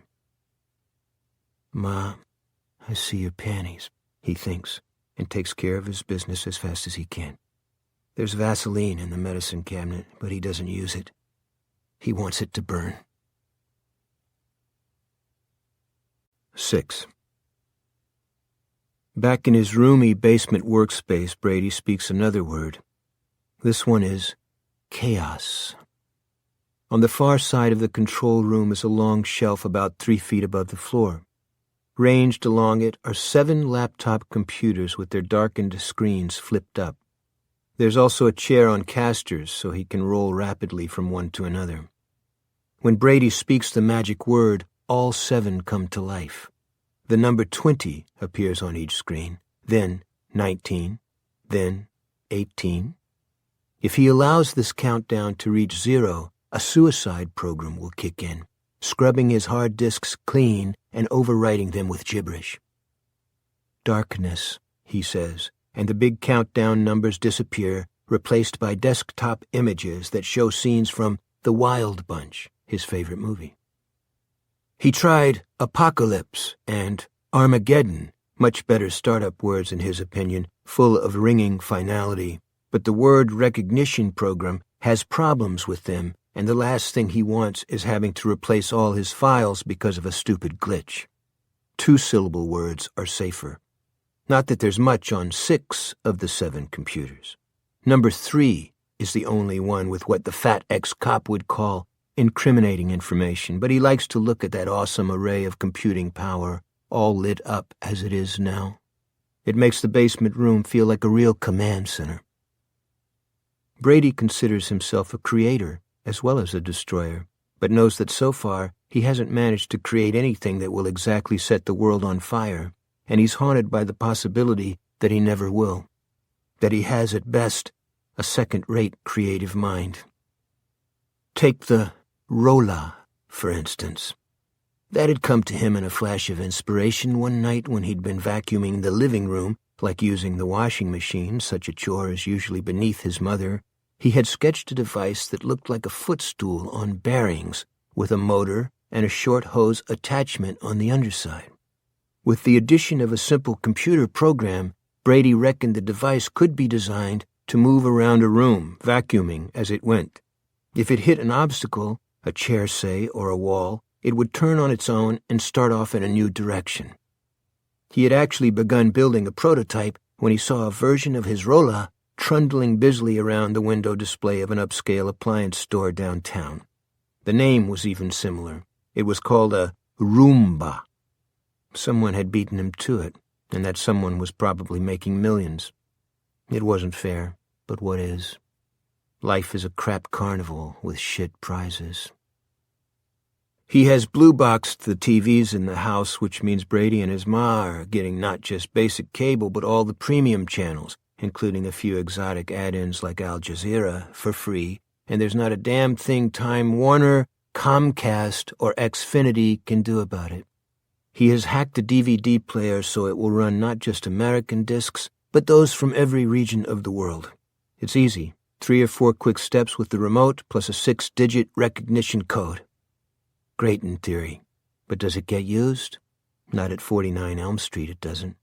Ma won't watch anything that isn't spoon-fed to her by the 4 major networks, and Brady himself is mostly working one of his 2 jobs or down here in the control room where he does his actual work. The blue boxes are great, but they're also illegal. For all he knows, the DVD hacks are illegal too, not to mention his Redbox and Netflix hacks. All his best ideas are illegal. Take Thing 1 and Thing 2. Thing 1 had been on the passenger seat of Mrs. Trelawney's Mercedes when he left City Center on that foggy morning the previous April, with blood dripping from the bent grill and stippling the windshield. The idea came to him during the murky period 3 years ago after he had decided to kill a whole bunch of people, what he then thought of as his terrorist run, but before he had decided just how, when, or where to do it. He had been full of ideas then, jittery, not sleeping much. In those days he always felt as though he had just swallowed a whole thermos of black coffee laced with amphetamines. Thing 1 was a modified TV remote with a microchip for a brain and a battery pack to boost its range, although the range was still pretty short. If you pointed it at a traffic light 20 or 30 yards away, you could change red to yellow with 1 tap, red to blinking yellow with 2 taps, and red to green with 3. Brady was delighted with it and had used it several times, always while sitting parked in his old Subaru. The ice cream truck was far too conspicuous, at busy intersections. After several near misses, he had finally caused an actual accident. Just a fender bender, but it had been fun to watch the 2 men arguing about whose fault it had been. For a while, it had looked like they might actually come to blows. Thing 2 came shortly afterward, but it was Thing 1 that settled Brady on his target because it radically upped the chances of a successful getaway. The distance between City Center and the abandoned warehouse he had picked as a dumping spot for Mrs. Trelawney's gray Mercedes was exactly 1.9 miles. There were 8 traffic lights along the route he planned to take, and with his splendid gadget, he wouldn't have to worry about any of them. But on that morning, Jesus Christ, wouldn't you know it, every one of those lights had been green. Brady understood the early hour had something to do with it, but it was still infuriating. If I hadn't had it, he thinks as he goes to the closet at the far end of the basement, at least 4 of those lights would have been red. That's the way my life works. Thing 2 was the only one of his gadgets that turned out to be an actual moneymaker. Not big money, but as everyone knew, money isn't everything. Besides, without Thing 2, there would have been no Mercedes, and with no Mercedes, no City Center massacre. Good old Thing 2. A big Yale padlock hangs from the hasp of the closet door. Brady opens it with a key on his ring. The lights inside, more new fluorescents, are already on. The closet is small and made even smaller by the plain board shelves. On one of them are 9 shoeboxes. Inside each box is a pound of homemade plastic explosive. Brady has tested some of this stuff at an abandoned gravel pit far out in the country, and it works just fine. If I was over there in Afghanistan, he thinks, dressed in a head rag and one of those funky bathrobes, I could have quite a career blowing up troop carriers. On another shelf, in another shoebox, are 5 cell phones. They're the disposable kind the low-town drug dealers call burners. The phones, available at fine drugstores and convenience stores everywhere, are Brady's project for tonight. They have to be modified so that a single number will ring all of them, creating the proper spark needed to detonate the boom clay in the shoeboxes at the same time. He hasn't actually decided to use the plastic, but part of him wants to. Yes, indeed. He told the FedEx cop he has no urge to replicate his masterpiece, but that was another lie. A lot depends on the FedEx cop himself. If he does what Brady wants, as Mrs. Trelawney did what Brady wanted, he's sure the urge will go away, at least for a while. If not, well... He grabs the box of phones, starts out the closet, then pauses and looks back. On one of the other shelves is a quilted woodman's vest from L.L. Bean. If Brady were really going out in the woods, a medium would suit him fine. He's slim, but this one is an XL. On the breast is a smile decal, the one wearing dark glasses and showing its teeth. The vest holds 4 more 1-pound blocks of plastic explosive, 2 in the outside pockets, 2 in the slash pockets on the inside. The body of the vest bulges because it's filled with ball bearings, just like the ones in Hodges' Happy Slapper.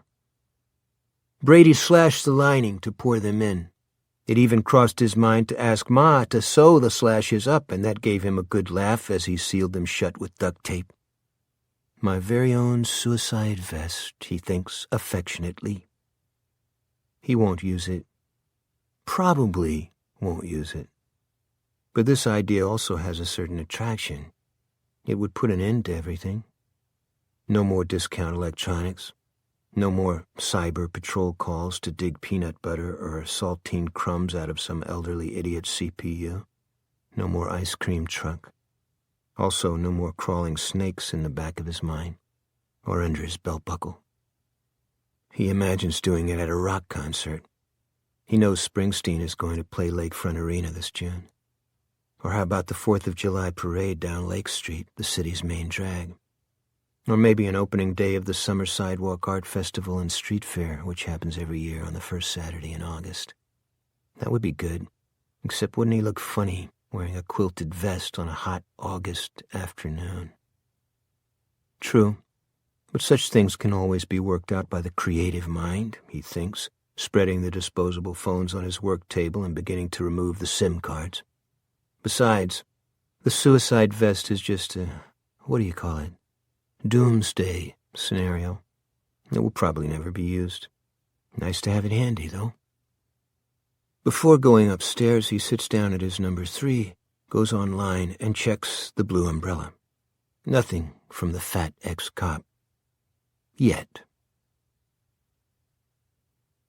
7.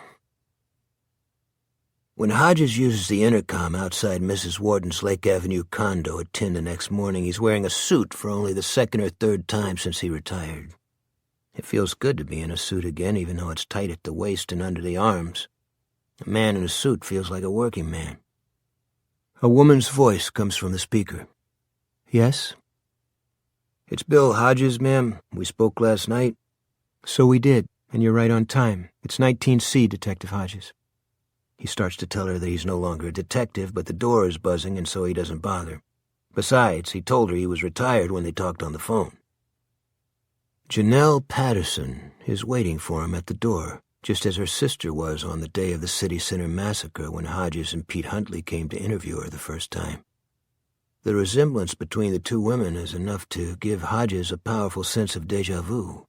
But as he makes his way down the short hall from the elevator to the apartment doorway, trying to walk rather than lumber, he sees that the differences outweigh the similarities. Patterson has the same light blue eyes and high cheekbones, but where Olivia Trelawney's mouth was tight and pinched, the lips often white with a combination of strain and irritation, Janelle Patterson's seem, even in repose, ready to smile, or to bestow a kiss. Her lips are shiny with what look gloss. They look good enough to eat. And no boat-neck tops for this lady. She's wearing a snug turtleneck that cradles a pair of perfectly round breasts. They are not big, those breasts, but as Hodges' dear old father used to say, more than a handful is wasted. Is he looking at the work of good foundation garments or a post-divorce enhancement? Enhancement seems more likely to Hodges. Thanks to her sister, she can afford all the bodywork she wants. She extends her hand and gives him a good, no-nonsense shake. Thank you for coming. As if it had been at her request. Glad you could see me, he says, following her in. That same kick-ass view of the lake smacks him in the face. He remembers it well, although they had only the one interview with Mrs. T here. All the others were either at the big house in Sugar Heights or at the station. She had gone into hysterics during one of those station visits, he remembers. "Everybody is blaming me," she said. The suicide had come not much later, only a matter of weeks. "Would you like coffee, Detective? It's Jamaican. Very tasty, I think." Hodges makes it a habit not to drink coffee in the middle of the morning because doing so usually gives him savage acid reflux in spite of his Zantac, but he agrees. He sits in one of the sling chairs by the wide living room window while he waits for her to come back from the kitchen. The day is warm and clear. On the lake, sailboats are zipping and curving like skaters. When she returns, he stands up to take the silver tray she's carrying, but Janelle smiles, shakes her head no, and sets it on the low coffee table with a graceful dip of her knees, almost a curtsy. Hodges has considered every possible twist and turn their conversation might take, but his forethought turns out to be irrelevant. It is as if, after carefully planning a seduction, the object of his desire has met him at the door in a shorty nightgown and fuck-me shoes. "I want to find out who drove my sister to suicide," she says as she pours their coffee into stout china mugs. "But I didn't know how I should proceed. Your call was like a message from God. After our conversation, I think you're the man for the job." Hodges is too dumbfounded to speak. She offers him a mug. "If you want cream, you'll have to pour it yourself. When it comes to additives, I take no responsibility." "Black is fine." She smiles. Her teeth are either perfect or perfectly capped. A man after my own heart. He sips, mostly to buy time, but the coffee is delicious.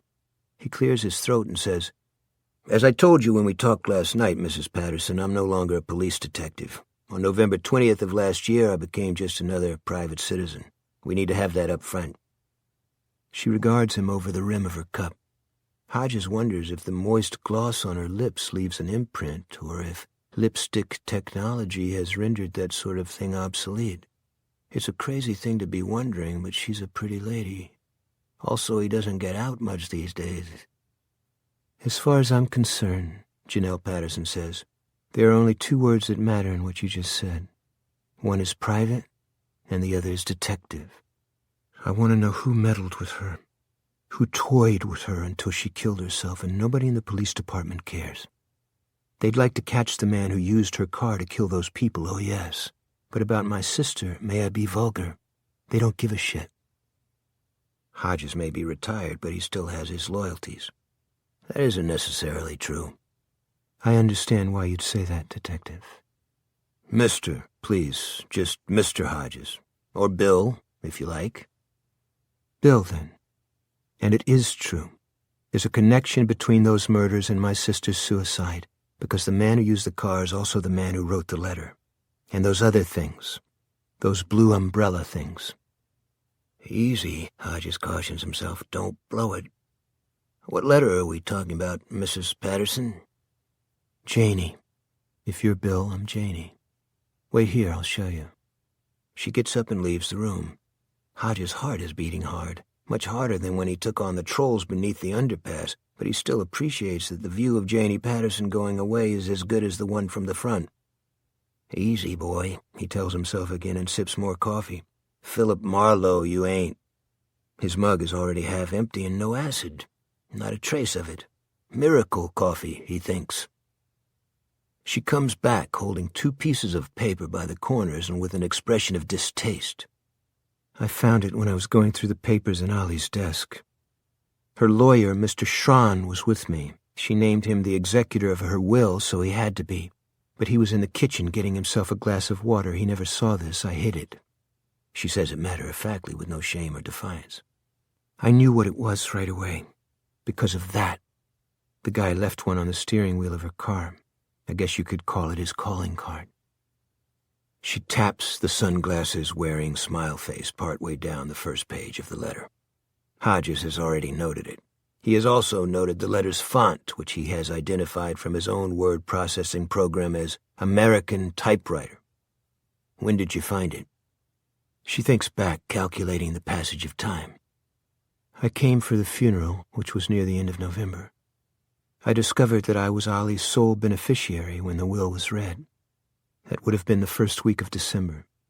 I asked Mr. Schrawn if we could put off the inventory of Ollie's assets and possessions until January, because I had some business to take care of back in L.A. He agreed. She looks at Hodges, a level stare from blue eyes with a bright sparkle in them. The business I had to take care of was divorcing my husband, who was, may I be vulgar again, a philandering, coke-snorting asshole. Hodges has no desire to go down this sidetrack. He returned to Sugar Heights in January? Yes. And found the letter then? Yes. Have the police seen it? He knows the answer. January was over 4 months ago, but the question has to be asked. No. Why not? I already told you. Because I don't trust them. That bright sparkle in her eyes overspills as she begins to cry. 8. She asks if he will excuse her. Hodges tells her of course. She disappears, presumably to get control of herself and repair her face. Hodges picks up the letter and reads it, taking small sips of coffee as he does so. The coffee really is delicious. Now, if he just had a cookie or two to go with it.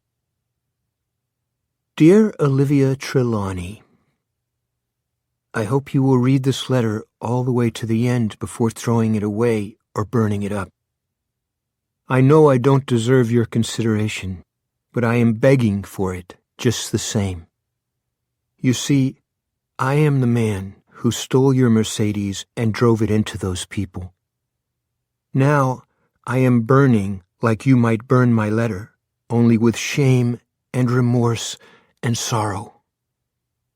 Please, please, please give me a chance to explain. I can never have your forgiveness. That's another thing I know, and I don't expect it. But if I can only get you to understand, that would be enough. Will you give me that chance, please? To the public, I am a monster. To the TV news, I'm just another bloody story to sell commercials.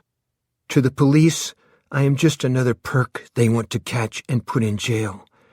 But I am also a human being, just as you are.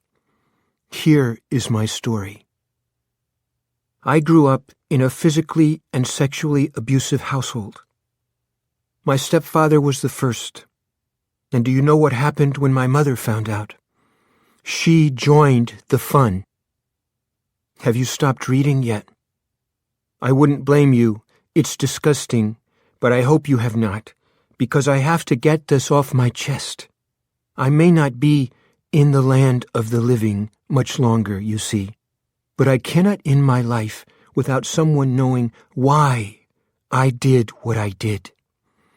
Not that I understand it completely myself, but perhaps you, as an outsider, will. Here was Mr. Smiley Face. The sexual abuse went on until my stepfather died of a heart attack when I was 12.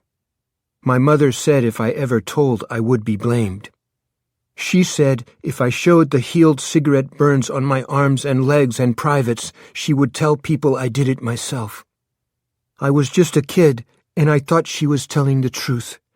She also told me that if people did believe me, she would have to go to jail and I would be put in an orphan home, which was probably true. I kept my mouth shut. Sometimes the devil you know is better than the devil you don't. I never grew very much, and I was very thin because I was too nervous to eat, and when I did, I often threw up, bulimia. Hence, and because of this, I was bullied at school.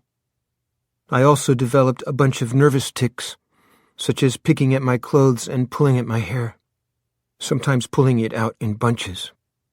This caused me to be laughed at, not just by the other kids, but by teachers too.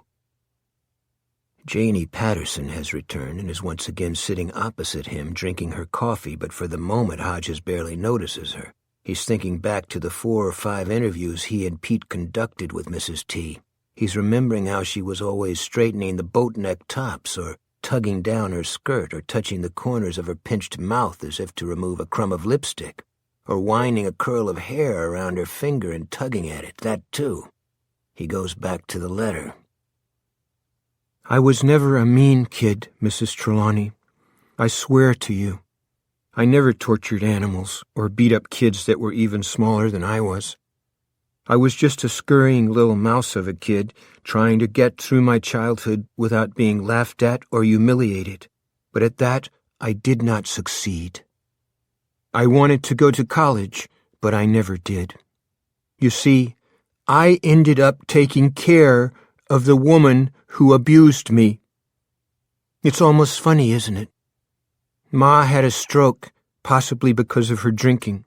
Yes, she is also an alcoholic, or was when she could get to the store to buy her bottles.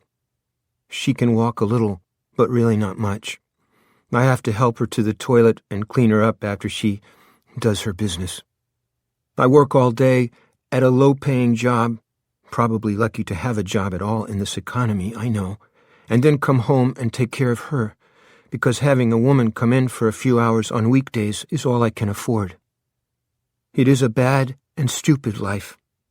I have no friends and no possibility of advancement where I work. If society is a beehive, then I am just another drone. Finally, I began to get angry. I wanted to make someone pay. I wanted to strike back at the world and make the world know I was alive. Can you understand that? Have you ever felt like that? Most likely not, as you are wealthy and probably have the best friends money can buy. Following this zinger, there's another of those sunglasses-wearing smile faces, as if to say, just kidding. One day, it all got to be too much, and I did what I did. I didn't plan ahead. The fuck you didn't, Hodges thinks. And I thought the chances were at least 50-50 that I would get caught. I didn't care. And I sure didn't know how it would haunt me afterward. I still relive the thuds that resulted from hitting them, and I still hear their screams. Then, when I saw the news and found out I had even killed a baby, it really came home to me what a terrible thing I had done. I don't know how I live with myself. Mrs. Trelawney, why, oh why did you leave your key in your ignition? If I had not seen that walking one early morning because I could not sleep, none of this would have happened. If you hadn't left your key in your ignition, that little baby and her mother would still be alive. I am not blaming you. I'm sure your mind was full of your own problems and anxieties, but I wish things had turned out different, and if you had remembered to take your key, they would have. I would not be burning in this hell of guilt and remorse. You are probably feeling guilt and remorse too, and I am sorry, especially because very soon you will find out how mean people can be. The TV news and the papers will talk about how your carelessness made my terrible act possible. Your friends will stop talking to you. The police will hound you. When you go to the supermarket, people will look at you and then whisper to each other. Some won't be content with just whispering and will get in your face. I would not be surprised if there was vandalism to your home, so tell your security people, I'm sure you have them, to watch out. I don't suppose you would want to talk to me, would you? Oh, I don't mean face to face, but there is a safe place, safe for both of us, where we could talk using our computers.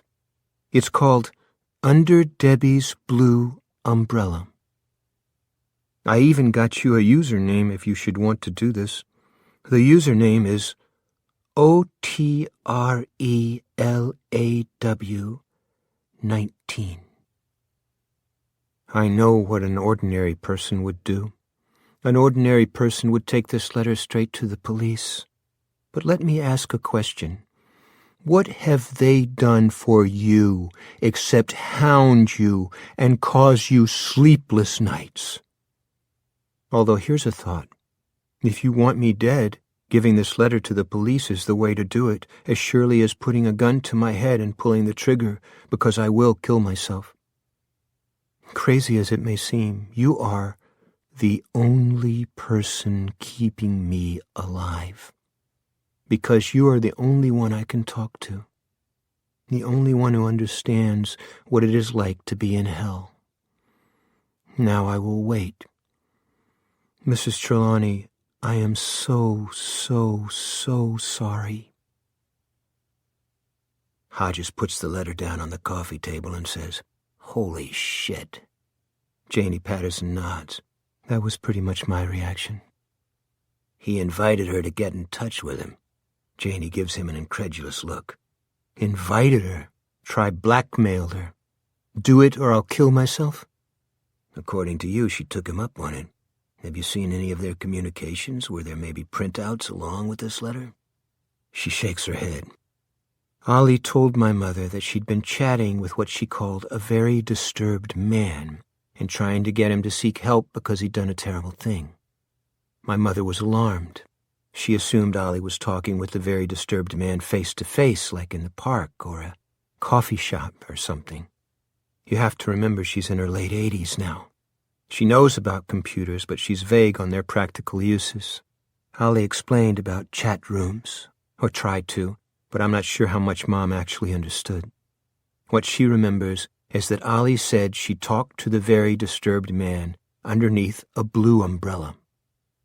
Did your mother connect the man to the stolen Mercedes and the killings at City Center? She never said anything that would make me believe so. Her short-term memory's gotten very foggy. If you ask her about the Japanese bombing Pearl Harbor, she can tell you exactly when she heard the news on the radio and probably who the newscaster was.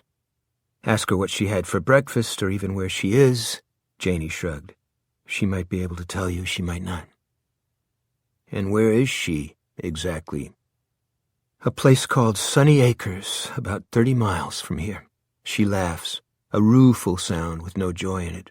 Whenever I hear the name, I think of those old melodramas you see on Turner Classic Movies where the heroine is declared insane and socked away in some awful, drafty madhouse. She turns to look out at the lake. Her face has taken on an expression Hodges finds interesting, a bit pensive and a bit defensive. The more he looks at her, the more he likes her looks.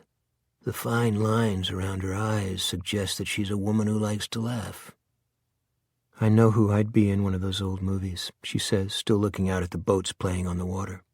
The conniving sister who inherits the care of an elderly parent along with a pile of money. The cruel sister who keeps the money but ships the aged P off to a creepy mansion where the old people get Alpo for dinner and are left to lie in their own urine all night. But Sonny's not like that. It's actually very nice, not cheap either, and Mom asked to go. Yeah? Yeah, she says, mocking him with a little wrinkle of her nose. Do you happen to remember her nurse, Mrs. Green? Althea Green? Hodges catches himself reaching into his jacket to consult a case notebook that's no longer there, but after a moment's thought he recalls the nurse without it. A tall and stately woman in white who seemed to glide rather than walk, with a mass of marcelled gray hair that made her look a bit like Elsa Lanchester in The Bride of Frankenstein. He and Pete had asked if she'd noticed Mrs. Trelawney's Mercedes parked at the curb when she left on that Thursday night. She had replied she was quite sure she had, which to the team of Hodges and Huntley meant she wasn't sure at all. Yeah, I remember her. She announced her retirement almost as soon as I moved back from Los Angeles. She said that at 64 she no longer felt able to deal competently with a patient suffering from such serious disabilities, and she stuck to her guns even after I offered to bring in a nurse's aide, 2 if she wanted. I think she was appalled by the publicity that resulted from the City Center massacre. But if it had been only that, she might have stayed.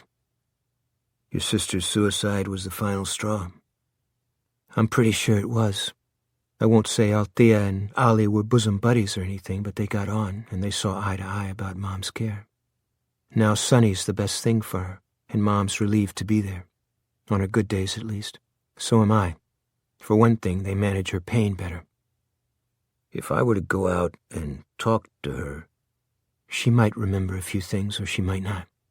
She turns from the lake to look at him directly. Will you take the job? I checked private detective rates online, and I'm prepared to do considerably better. $5,000 a week plus expenses. An 8-week minimum. 40,000 for 8 weeks' work, Hodges marvels. Maybe he could be Philip Marlowe after all. He imagines himself in a ratty 2-room office that gives on the 3rd-floor hallway of a cheap office building, hiring a vavoom receptionist with a name like Lola or Velma, a tough-talking blonde, of course. He'd wear a trench coat and a brown fedora on rainy days, the hat pulled down to one eyebrow. Ridiculous. And not what attracts him. The attraction is not being in his lazy boy, watching the lady judge and stuffing his face with snacks. He also likes being in his suit. But there's more. He left the PD with strings dangling. Pete has ID'd the pawn shop armed robber, and it looks like he and Isabel Janes may soon be arresting Donald Davis, the mope who killed his wife and then went on TV flashing his handsome smile. Good for Pete and Izzy, but neither Davis or the pawn shop shotgunner is the big casino. Also, he thinks Mr. Mercedes should have left me alone. And Mrs. T. He should have left her alone, too. Bill? Janie's snapping her fingers like a stage hypnotist bringing a subject out of a trance. Are you there, Bill? He returns his attention to her, a woman in her mid-40s who's not afraid to sit in bright sunlight. If I say yes, you'll be hiring me as a security consultant. She looks amused. Like the men who work for Vigilant Guard Service out in the Heights? No, not like them. They're bonded, for one thing. I'm not. I never had to be, he thinks. I'd just be private security, like the kind of guys who work the downtown nightclubs. That's nothing you'd be able to claim as a deduction on your income tax, I'm afraid. Amusement broadens into a smile, and she does the nose-wrinkling thing again. A fairly entrancing sight, in Hodges' opinion. Don't care. In case you didn't know, I'm rolling in dough. What I'm trying for is full disclosure, Janie. I have no private detective's license, which won't stop me from asking questions, but how well I can operate without either a badge or a PI ticket remains to be seen. It's like asking a blind man to stroll around town without his guide dog. Surely there's a police department old boys network. There is, but if I tried to use it, I'd be putting both the old boys and myself in a bad position. That he has already done this by pumping Pete for information is a thing he won't share with her on such short acquaintance. He lifts the letter Janie has showed him. For one thing, I'm guilty of withholding evidence if I agree to keep this between us. That he's already withholding a similar letter is another thing she doesn't need to know. Technically, at least. And withholding is a felony offense. She looks dismayed. Oh my God, I never thought of that. On the other hand, I doubt if there's much forensics could do with it. A letter dropped into a mailbox on Marlborough Street or Lowbriar Avenue is just about the most anonymous thing in the world. Once upon a time, I remember it well, you could match up the typing in a letter to the machine that wrote it. If you could find the machine, that is. It was as good as a fingerprint. But this wasn't typed. Nope, laser printer, which means no hanging A's or crooked T's, so I wouldn't be withholding much. Of course, withholding is still withholding. I'm going to take the job, Janie, but $5,000 a week is ridiculous. I'll take a check for $2,000, if you want to write one, and bill you for expenses. That doesn't seem like anywhere near enough. If I get someplace, we can talk about a bonus, but he doesn't think he'll take one, even if he does manage to run Mr. Mercedes to ground. Not when he came here already determined to investigate the bastard and to sweet-talk her into helping him. All right. Agreed.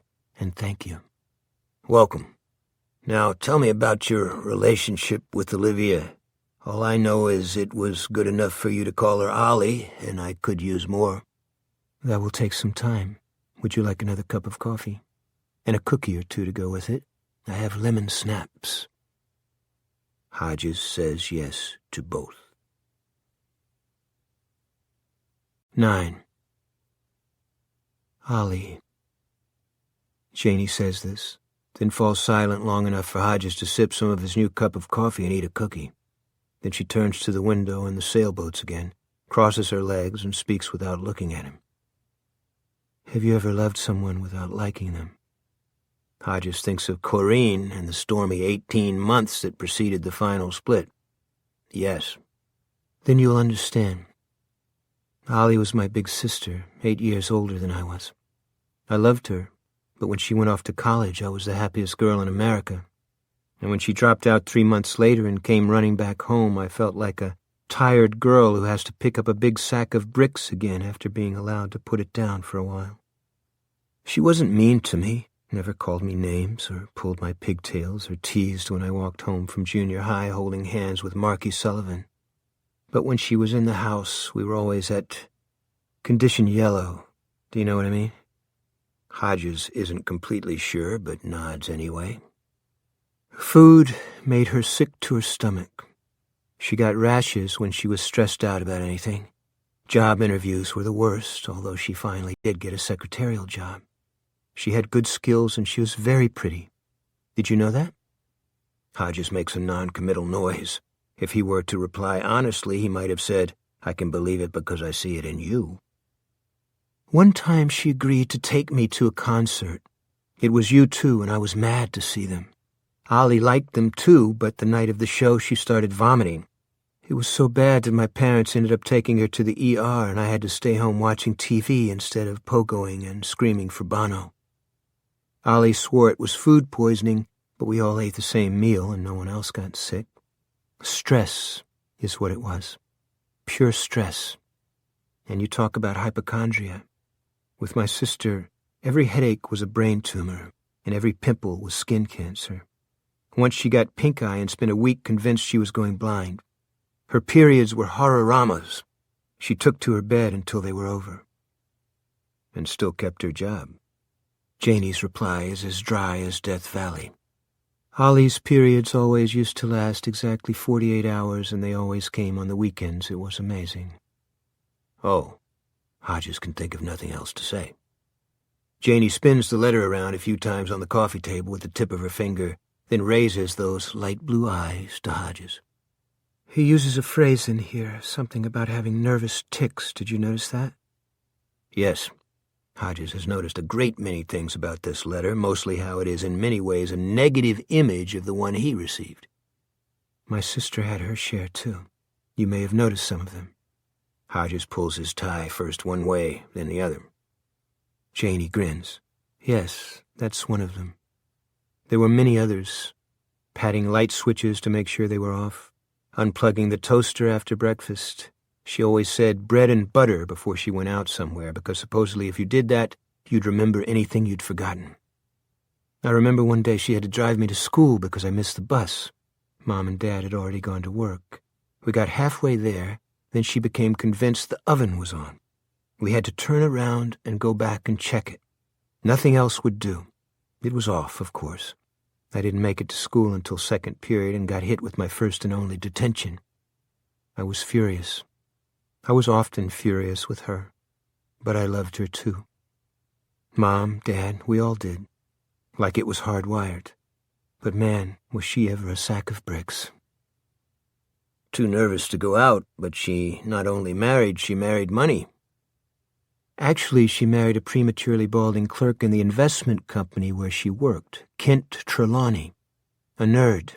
I use the word affectionately. Kent was absolutely okay, with a love of video games.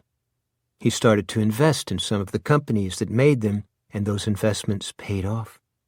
My mother said he had the magic touch, and my father said he was dumb lucky, but it was neither of those things. He knew the field, that's all. And what he didn't know, he made it his business to learn.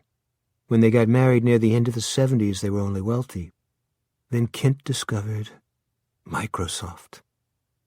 She throws her head back and belts out a hearty laugh, startling him. Sorry, she says, just thinking about the pure American irony of it. I was pretty, also well-adjusted and gregarious. If I'd ever been in a beauty contest, which I call meat shows for men if you want to know, and probably you don't, I would have won Miss Congeniality in a walk. Lots of girlfriends, lots of boyfriends, lots of phone calls, and lots of dates.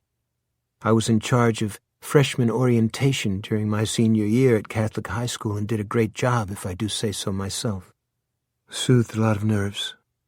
My sister was just as pretty, but she was the neurotic one, the obsessive-compulsive one.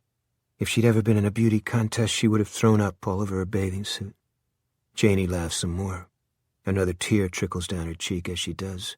She wipes it away with the heel of her hand. So here's the irony. Miss Congeniality got stuck with the coke-snorting dingbat, and Miss Nervy caught the good guy, the money-making, never-cheat husband. Do you get it? Yeah, Hodges says. I do. Olivia Wharton and Kent Trelawney. A courtship with about as much chance of success as a 6 months preemie. Kent kept asking her out, and she kept saying no. Finally, she agreed to have dinner with him just to make him stop bothering her, she said. And when they got to the restaurant, she froze. Couldn't get out of the car, shaking like a leaf. Some guys would have given up right there, but not Kent. He took her to McDonald's and got value meals at the drive-through window. They ate in the parking lot. I guess they did that a lot. She'd go to the movies with him, but always had to sit on the aisle. She said sitting on the inside made her short of breath. A lady with all the bells and whistles. My mother and father tried for years to get her to see a shrink. Where they failed, Kent succeeded. The shrink put her on pills, and she got better. She had one of her patented anxiety attacks on her wedding day. I was the one who held her veil while she vomited in the church bathroom, but she got through it. Janie smiles wistfully and adds, she was a beautiful bride.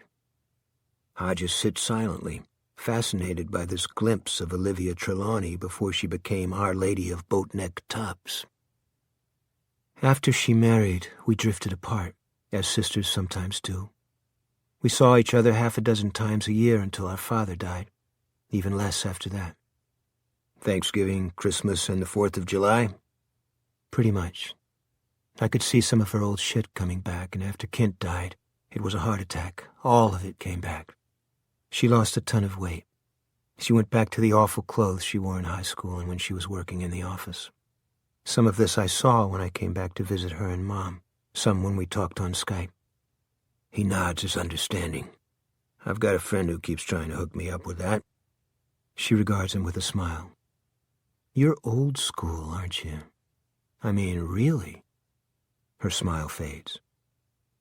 The last time I saw Ollie was May of last year, not long after the city center thing. Janie hesitates, then gives it its proper name. The massacre. She was in terrible shape. She said the cops were hounding her. Was that true? No, but she thought we were. It's true we questioned her repeatedly because she continued to insist she took her key and locked the Mercedes. That was a problem for us because the car wasn't broken into and it wasn't hot-wired. Well, we finally decided... Hodges stops, thinking of the fat family psychologist who comes on every weekday at 4, the one who specializes in breaking through the wall of denial. You finally decided what? That she couldn't bear to face the truth. Does that sound like the sister you grew up with? Yes. Janie points to the letter. Do you suppose she finally told the truth to this guy? On Debbie's blue umbrella? Do you think that's why she took Mom's pills? There's no way to be sure, but Hodges thinks it's likely. She quit her antidepressants. Janie is looking out at the lake again. She denied it when I asked her, but I knew. She never liked them, said they made her feel woolly-headed. She took them for Kent, and once Kent was dead, she took them for our mother. But after City Center... She shakes her head, takes a deep breath. Have I told you enough about her mental state, Bill? Because there's plenty more if you want it. I think I get the picture. She shakes her head in dull wonder. It's as if the guy knew her. Hodges doesn't say what seems obvious to him, mostly because he has his own letter for comparison. He did. Somehow he did. You said she was obsessive-compulsive to the point where she turned around and went back to check if the oven was on. Yes. Does it seem likely to you that a woman like that would have forgotten her key in the ignition? Janie doesn't answer for a long time. Then she says, Actually, no. It doesn't to Hodges either. There's a first time for everything, of course, but did he and Pete ever discuss that aspect of the matter? He's not sure, but thinks maybe they did. Only they hadn't known the depths of Mrs. T's mental problems, had they? He asks, Ever try going on this Blue Umbrella site yourself, using the username he gave her? She stares at him, gobsmacked. It never even crossed my mind, and if it had, I would have been too scared of what I might find. I guess that's why you're the detective and I'm the client. Will you try that? I don't know what I'll try. I need to think about it, and I need to consult a guy who knows more about computers than I do. Make sure you note down his fee, she says. Hodges says he will, thinking that at least Jerome Robinson will get some good out of this, no matter how the cards fall. Why shouldn't he? 8 people died at City Center, and 3 more were permanently crippled, but Jerome still has to go to college. Hodges remembers an old saying, even on the darkest day, the sun shines on some dog's ass. What's next? Hodges takes the letter and stands up. Next, I take this to the nearest U copy, then I return the original to you. No need of that. I'll scan it into the computer and print you one. Hand it over. Really? You can do that? Her eyes are still red from crying, but the glance she gives him is nonetheless merry. It's a good thing you have a computer expert on call, she says. I'll be right back. In the meantime, have another cookie. Hodges has 3. 10. When she returns with his copy of the letter, he folds it into his inner jacket pocket. The original should go into a safe, if there's one here. There's one at the Sugar Heights house. Will that do? It probably would, but Hodges doesn't care for the idea. Too many prospective buyers tromping in and out, which is probably stupid, but there it is. Do you have a safe deposit box? No, but I could rent one. I use Bank of America just 2 blocks over. I'd like that better, Hodges says, going to the door. Thank you for doing this, she says, and holds out both of her hands, as if he has asked her to dance. You don't know what a relief it is. He takes the offered hands, squeezes them lightly, then lets go, although he would have been happy to hold them longer. 2 other things. First, your mother. How often do you visit her? Every other day or so. Sometimes I take her food from the Iranian restaurant she and Ollie liked. The Sunny Acres kitchen staff is happy to warm it up, and sometimes I bring her a DVD or 2. She likes the oldies, like with Fred Astaire and Ginger Rogers. I always bring her something, and she's always happy to see me. On her good days, she does see me. On her bad ones, she's apt to call me Olivia, or Charlotte, that's my aunt. I also have an uncle. The next time she has a good day, you ought to call me so I can go see her. All right, I'll go with you. What's the other thing? This lawyer you mentioned, Schron. Did he strike you as competent? Sharpest knife in the drawer, that was my impression. If I do find something out, maybe even put a name on the guy, we're going to need someone like that. We'll go see him. We'll turn over the letters. Letters? I only found the one. Hodges thinks, shit. Then regroups. The letter and the copy, I mean. Oh, right. If I find the guy, it's the job of the police to arrest him and charge him. Schron's job is to make sure we don't get arrested for going off the reservation and investigating on our own. That would be criminal law, isn't it? I'm not sure he does that kind. Probably not, but if he's good, he'll know somebody who does. Someone who's just as good as he is. Are we agreed on that? We have to be. I'm willing to poke around, but if this turns into police business, we let the police take over. I'm fine with that, Janie says. Then she stands on tiptoe, puts her hands on the shoulders of his too-tight coat, and plants a kiss on his cheek. I think you're a good guy, Bill. And the right guy for this. He feels that kiss all the way down in the elevator. A lovely little warm spot. He's glad he took pains about shaving before leaving the house. 11. The silver rain falls without end, but the young couple, lovers, friends, are safe and dry under the blue umbrella that belongs to someone, likely a fictional someone, named Debbie. This time, Hodges notices that it's the boy who appears to be speaking, and the girl's eyes are slightly widened, as if in surprise. Maybe he's just proposed to her. Jerome pops this romantic thought like a balloon. Looks like a porn site, doesn't it? Now, what would a young pre-Ivy Leaguer like yourself know about porn sites? They are seated side by side in Hodges' study, looking at the Blue Umbrella startup page. Odell, Jerome's Irish setter, is lying on his back behind them, rear leg splayed, tongue hanging from one side of his mouth, staring at the ceiling with a look of good-humored contemplation. Jerome brought him on a leash, but only because that's the law inside the city limits. Odell knows enough to stay out of the street and is about as harmless to passers-by as a dog can be. I know what you know and what everybody with a computer knows, Jerome says. In his khaki slacks and button-down Ivy League shirt, his hair a close-cropped cap of curls, he looks to Hodges like a young Barack Obama, only taller. Jerome is 6'5", and around him is the faint, pleasantly nostalgic aroma of Old Spice aftershave. Porn sites are thicker than flies on roadkill. You surf the net, you can't help bumping into them.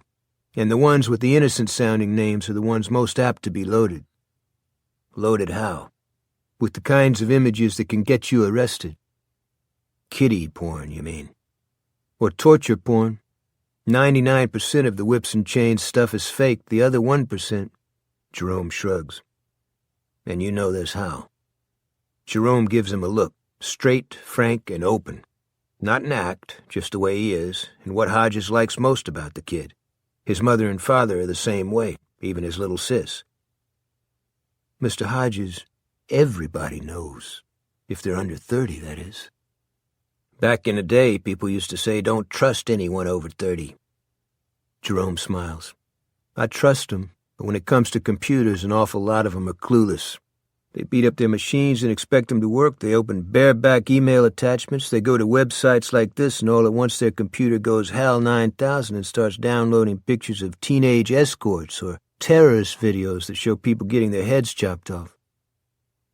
It was on the tip of Hodges' tongue to ask who HAL 9000 is. It sounds like a gangbanger tag to him, but the thing about terrorist videos diverts him. That actually happens? It's been known to. And then, Jerome makes a fist and raps his knuckles against the top of his head. Knock, knock, knock. Homeland Security at your door. He unrolls his fist so he can point a finger at the couple under the Blue Umbrella. On the other hand, this might be just what it claims to be. A chat site where shy people can be electronic pen pals. You know, the Lonely Hearts deal. Lots of people out there looking for love, dude. Let's see. He reaches for the mouse, but Hodges grabs his wrist. Jerome looks at him inquiringly. Don't see on my computer, Hodges says. See on yours. If you'd asked me to bring my laptop. Do it tonight, that'll be fine. And if you happen to unleash a virus that swallows your cruncher whole, I'll stand you the price of a new one. Jerome shoots him a look of condescending amusement. Mr. Hodges, I've got the best virus detection and prevention program money can buy, and the second best backing it up. Any bug trying to creep into my machines gets swatted pronto. It might not be there to eat, Hodges says. He's thinking about Mrs. T's sister saying, it's as if the guy knew her. It might be there to watch. Jerome doesn't look worried. He looks excited. How did you get onto this site, Mr. Hodges? Are you coming out of retirement? Are you, like, on the case? Hodges has never missed Pete Huntley so bitterly as he does at that moment. A tennis partner to volley with, only with theories and suppositions instead of fuzzy green balls. He has no doubt Jerome could fulfill that function. He has a good mind and a demonstrated talent for making all the right deductive leaps. But he's also a year from voting age, 4 from being able to buy a legal drink, and this could be dangerous. Just peek into the site for me, Hodges says. But before you do, hunt around on the net, see what you can find out about it. What I want to know most of all is, if it has an actual history, Jerome cuts in, once more demonstrating that admirable deductive ability. What do you call it? Backstory. You want to make sure it's not a straw man set up for you alone. You know, Hodges says, you should quit doing chores for me and get a job with one of those computer doctor companies. You could probably make a lot more dough, which reminds me, you need to give me a price for this job. Jerome is offended, but not by the offer of a fee. Those companies are for geeks with bad social skills. He reaches behind him and scratches Odell's dark red fur. Odell thumps his tail appreciatively. although he would probably prefer a steak sandwich. In fact, there's one bunch that drives around in VW Beetles. You can't get much geekier than that. Discount Electronics, you know them? Sure, Hodges says, thinking of the advertising circular he got along with his poison pen letter. They must have liked the idea because they have the same deal, only they call it the Cyber Patrol, and their VWs are green instead of black. Plus, they're mucho independence. Look online, you can find 200 right here in the city. I thinks I stick to Cho's, Massa Hodges. Jerome clicks away from under Debbie's blue umbrella and back to Hodges' screensaver, which happens to be a picture of Allie, back when she was 5 and still thought her old man was God. But since you're worried, I'll take precautions. I've got an old iMac in my closet with nothing on it but Atari Arcade and a few other moldy oldies. I'll use that one to check out the site. Good idea. Anything else I can do for you today? Hodges starts to say no, but Mrs. T's stolen Mercedes is still bugging him. There's something very wrong there. He felt it then and feels it more strongly now. So strongly he almost sees it. But almost never won a Cupid doll at the county fair. The wrongness is a ball he wants to hit and have someone hit back to him. You could listen to a story, he says. In his mind, he's already making up a piece of fiction that will touch on all the salient points. Who knows, maybe Jerome's fresh eye will spot something he himself has missed. Unlikely, but not impossible. Would you be willing to do that? Sure. Then clip Odell on his leash. We'll walk down to Big Licks. I've got my face fixed for a strawberry cone. Maybe we'll see the Mr. Tasty truck before we get there, Jerome says. That guy's been in the neighborhood all week, and he's got some awesome goodies. So much the better, Hodges says, getting up. Let's go. 12. They walk down the hill to the little shopping center at the intersection of Harper Road and Hanover Street, with Odell padding between them on the slack leash. They can see the buildings of downtown 2 miles distant, city center, and the Midwest culture and arts complex dominating the cluster of skyscrapers. The Mac is not one of I.M. Pei's finer creations, in Hodges' opinion. Not that his opinion has ever been solicited on the matter. So what's the story, Morning Glory? Jerome asks. Well, Hodges says, let's say there's this guy with a long-term lady friend who lives downtown. He himself lives in Parsonville. This is a municipality just beyond Sugar Heights, not as luxe, but far from shabby. Some of my friends call Parsonville Whiteyville, Jerome says. I heard my father say it once, and my mother told him to shut up with the racist talk. Uh-huh. Jerome's friends, the black ones, probably call Sugar Heights Whiteyville too, which makes Hodges think he's doing okay so far. Odell has stopped to check out Mrs. Melbourne's flowers. Jerome pulls him away before he can leave a doggy memo there. So anyway, Hodges resumes, the long-term lady friend has a condo apartment in the Branson Park area. Wyland Avenue, Branson Street, Lake Avenue, that part of town. Also nice. Yeah, he goes to see her 3 or 4 times a week. 1 or 2 nights a week he takes her to dinner or a movie and stays over. When he does that, he parks his car, a nice one, a Beamer, on the street, because it's a good area, well policed, plenty of those high-intensity arc sodiums. Also, the parking's free from 7 p.m. to 8 a.m. I had a Beamer. I'd put it in one of the garages down there and never mind the free parking, Jerome says and tugs the leash again. Stop it, Odell. Nice dogs don't eat out of the gutter. Odell looks over his shoulder and rolls an eye as if to say, you don't know what nice dogs do. Well, rich people have some funny ideas about economy, Hodges says, thinking of Mrs. T's explanation for doing the same thing. If you say so. They have almost reached the shopping center. On the way down the hill, they've heard the jingling tune of the ice cream truck, once quite close, but it fades again as the Mr. Tasty guy heads for the housing developments north of Harper Road. So one Thursday night, this guy goes to visit his lady as usual. He parks as usual, all kinds of empty spaces down there once the business day is over, and locks up his car as usual. He and his lady take a walk to a nearby restaurant, have a nice meal, then walk back. His car's right there. He sees it before they go in. He spends the night with his lady, and when he leaves the building in the morning, His Beamer's gone bye-bye. they are now standing outside the ice cream shop. There's a bicycle rack nearby. Jerome fastens Odell's leash to it. The dog lies down and puts his muzzle on one paw. No, Hodges says. It's there. He is thinking that this is a damned good variation on what actually happened. He almost believes it himself. But it's facing the other way, because it's parked on the other side of the street. Jerome raises his eyebrows. Yeah, I know. Weird, right? So the guy goes across to it. Car looks okay. It's locked up tight just the way he left it. It's just in a new place. So the first thing he does is check for his key, and yep, it's still in his pocket.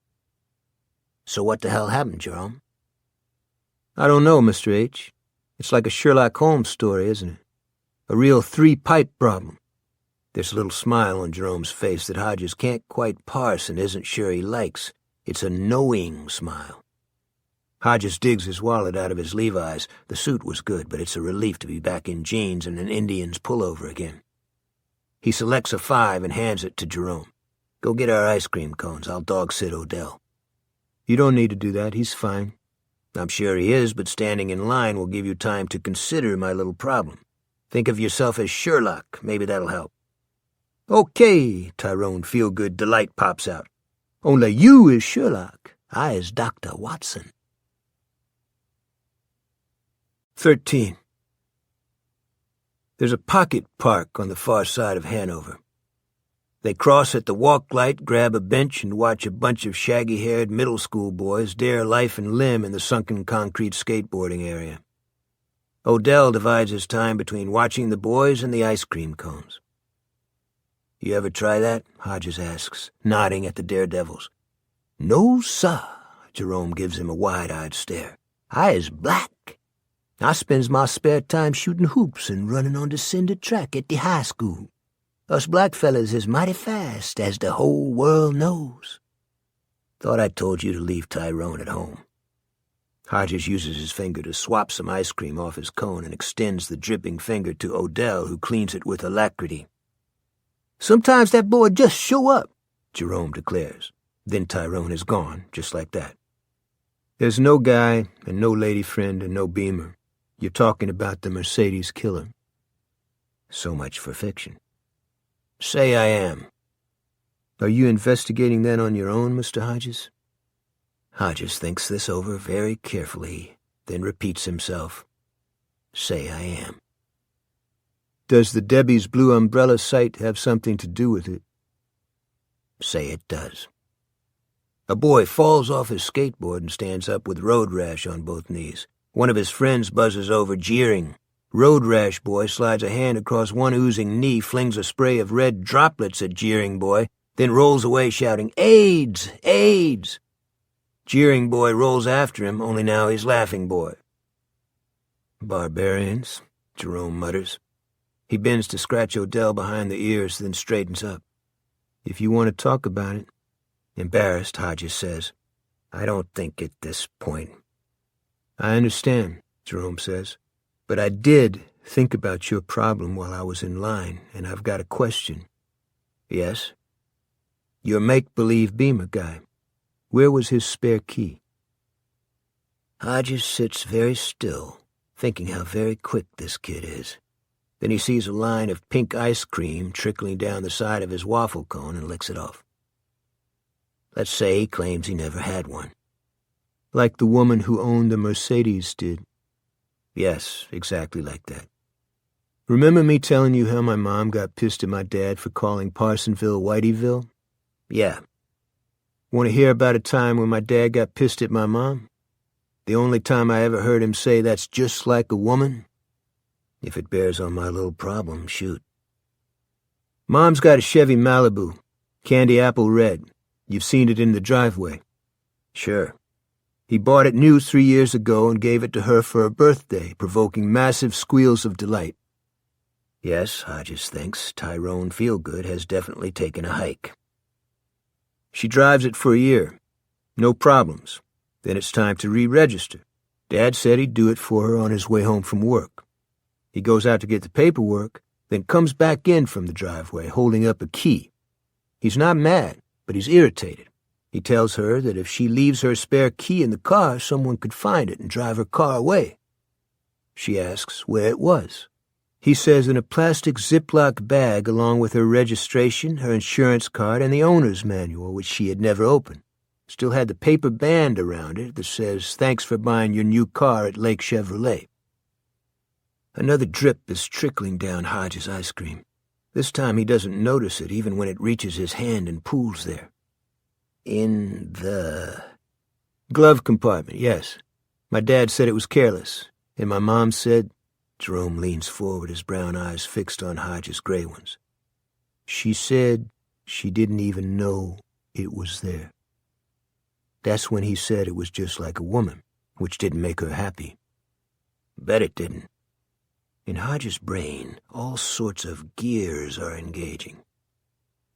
Dad says, "Honey, all you have to do is forget once and leave your car unlocked. Some crack addict comes along, sees the buttons up, and decides to toss it in case there's anything worth stealing. He checks the glove compartment for money, sees the key in the plastic bag, and away he goes to find out who wants to buy a low-mileage Malibu for cash."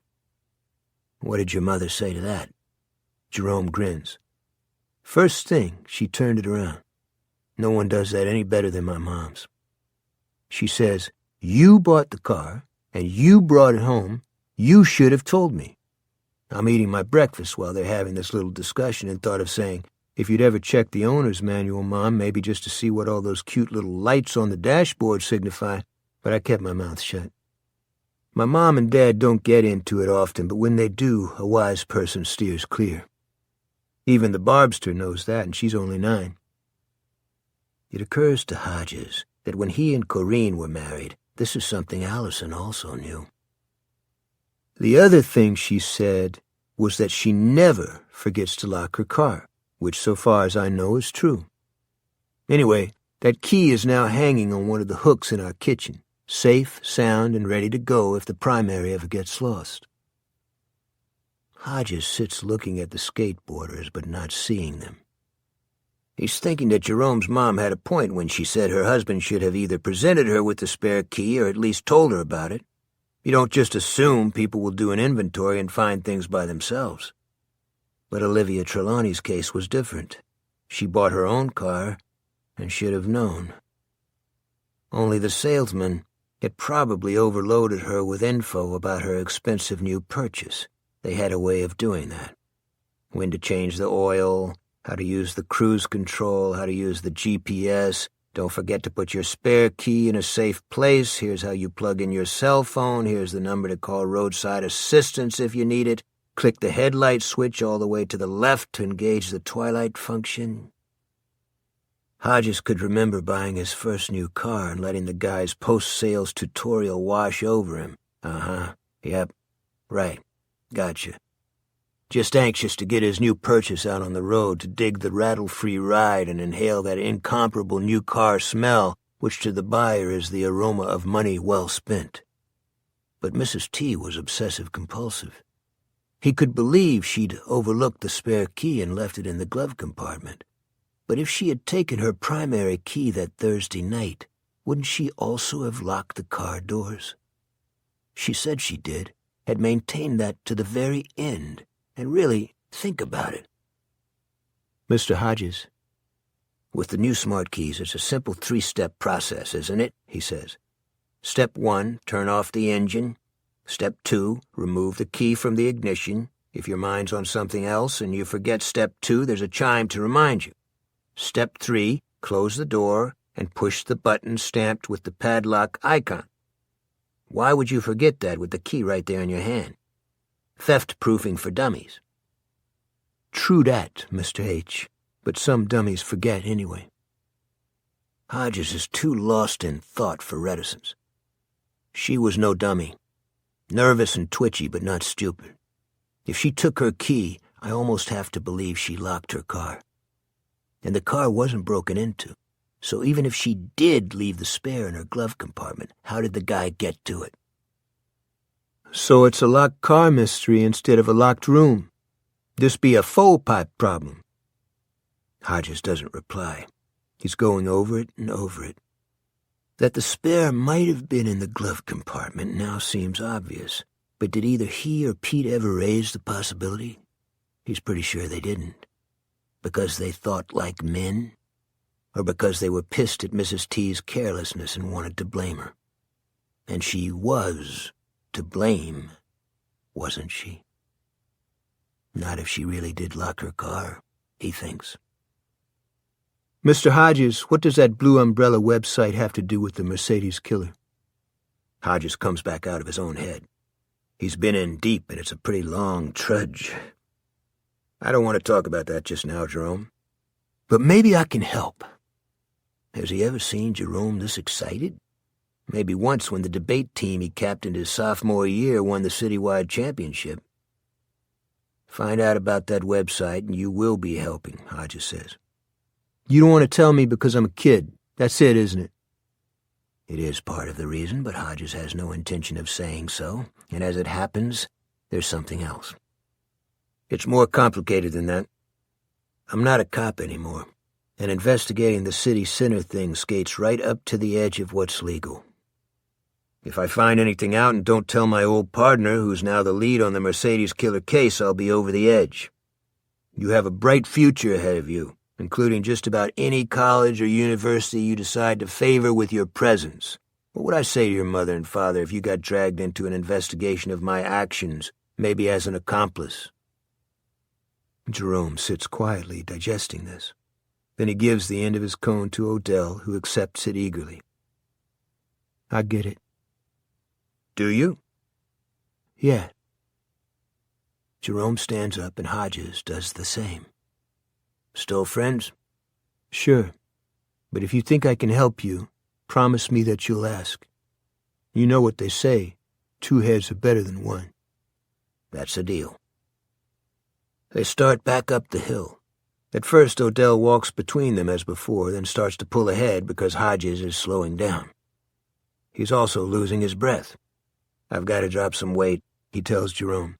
You know what? I tore the seat out of a perfectly good pair of pants the other day. You could probably stand to lose 10, Jerome says diplomatically. Double that and you'd be a lot closer. Want to stop and rest a minute? No. Hodges sounds childish even to himself. He means it about the weight, though. When he gets back to the house, every damn snack in the cupboards and the fridge is going into the trash. Then he thinks, make it the garbage disposal. Too easy to weaken and fish stuff out of the trash. Jerome, it would be best if you kept my little investigation to yourself. Can I trust your discretion? Jerome replies without hesitation. Absolutely. Mum's the word. Good. A block ahead, the Mr. Tasty truck jingles its way across Harper Road and heads down Vinson Lane. Jerome tips a wave. Hodges can't see if the ice cream man waves back.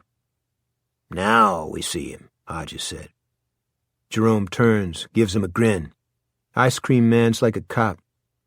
Huh? Never around when you need him. 14. Brady rolls along, obeying the speed limit, 20 miles per here on Vinson Lane, hardly hearing the jingle and clang of Buffalo Gals from the speakers above him. He's wearing a sweater beneath his white Mr. Tasty jacket because the load behind him is cold. Like my mind, he thinks. Only ice cream is just cold. My mind is also analytical. It's a machine, a Mac loaded with gigs to the Googleplex.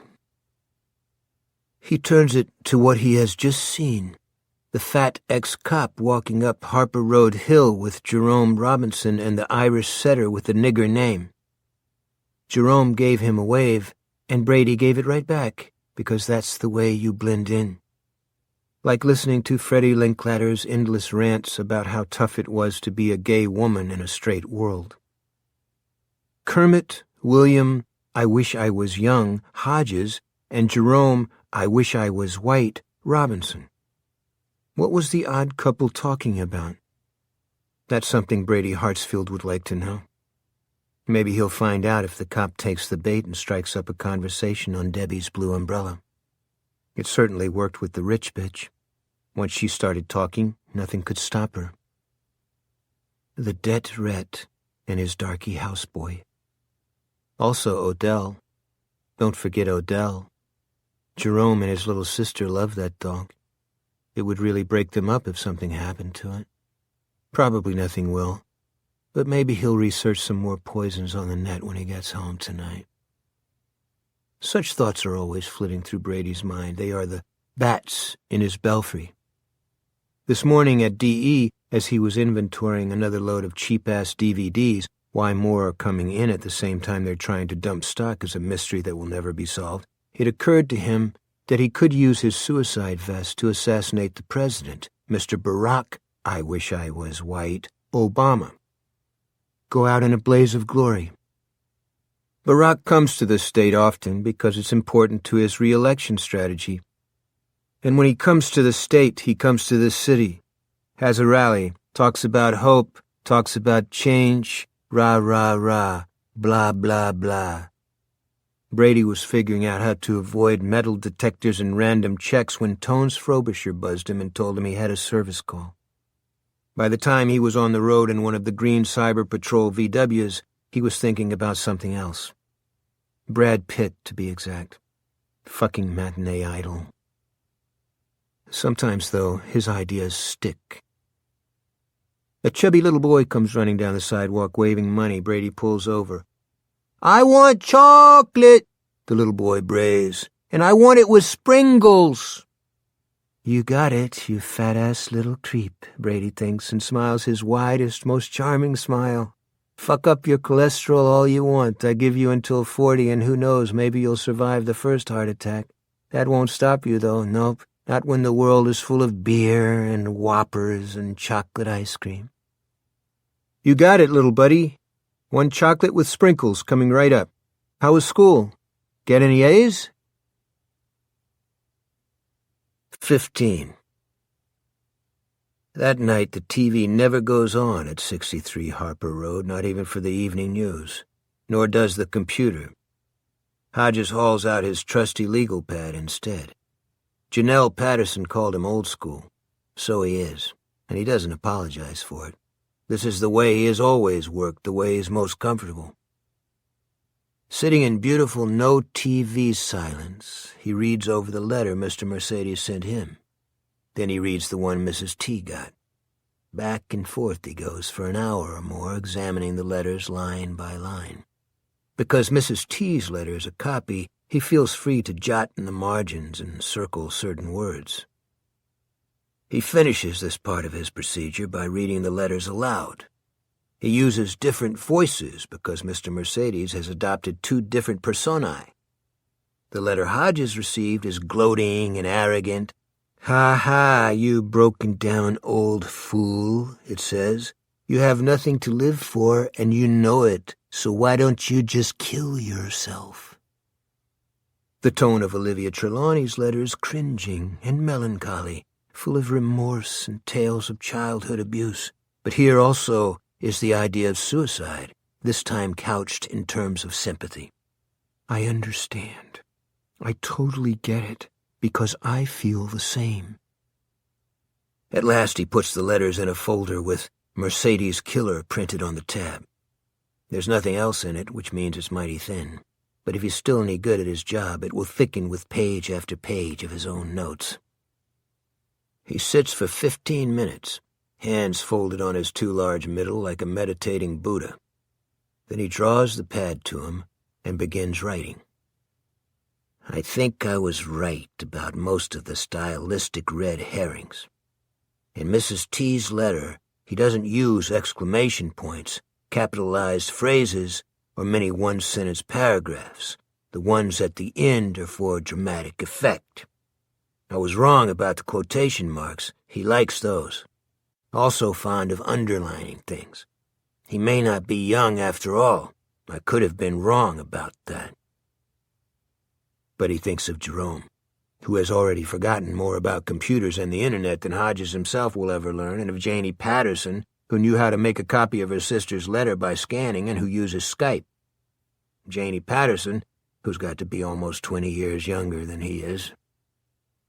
He picks up his pen again. But I don't think I am. Probably not a teenager, although can't rule it out, but let's say in the range 20 to 35. He's smart, good vocabulary, able to turn a phrase. He goes through the letters yet again and jots down some of those turned phrases. Scurrying little mouse of a kid, strawberry jam in a sleeping bag, most people are sheep, and sheep don't eat meat. Nothing that would make people forget Philip Roth, but Hodges thinks such lines show a degree of talent. He finds one more and prints it below the others. What have they done for you except hound you and cause you sleepless nights? He taps the tip of his pen above this, creating a constellation of tiny dark blue dots. He thinks most people would write, "Give you sleepless nights," or "Bring you sleepless nights," but those weren't good enough for Mr. Mercedes because he is a gardener planting seeds of doubt and paranoia. They are out to get you, Mrs. T, and they have a point, don't they?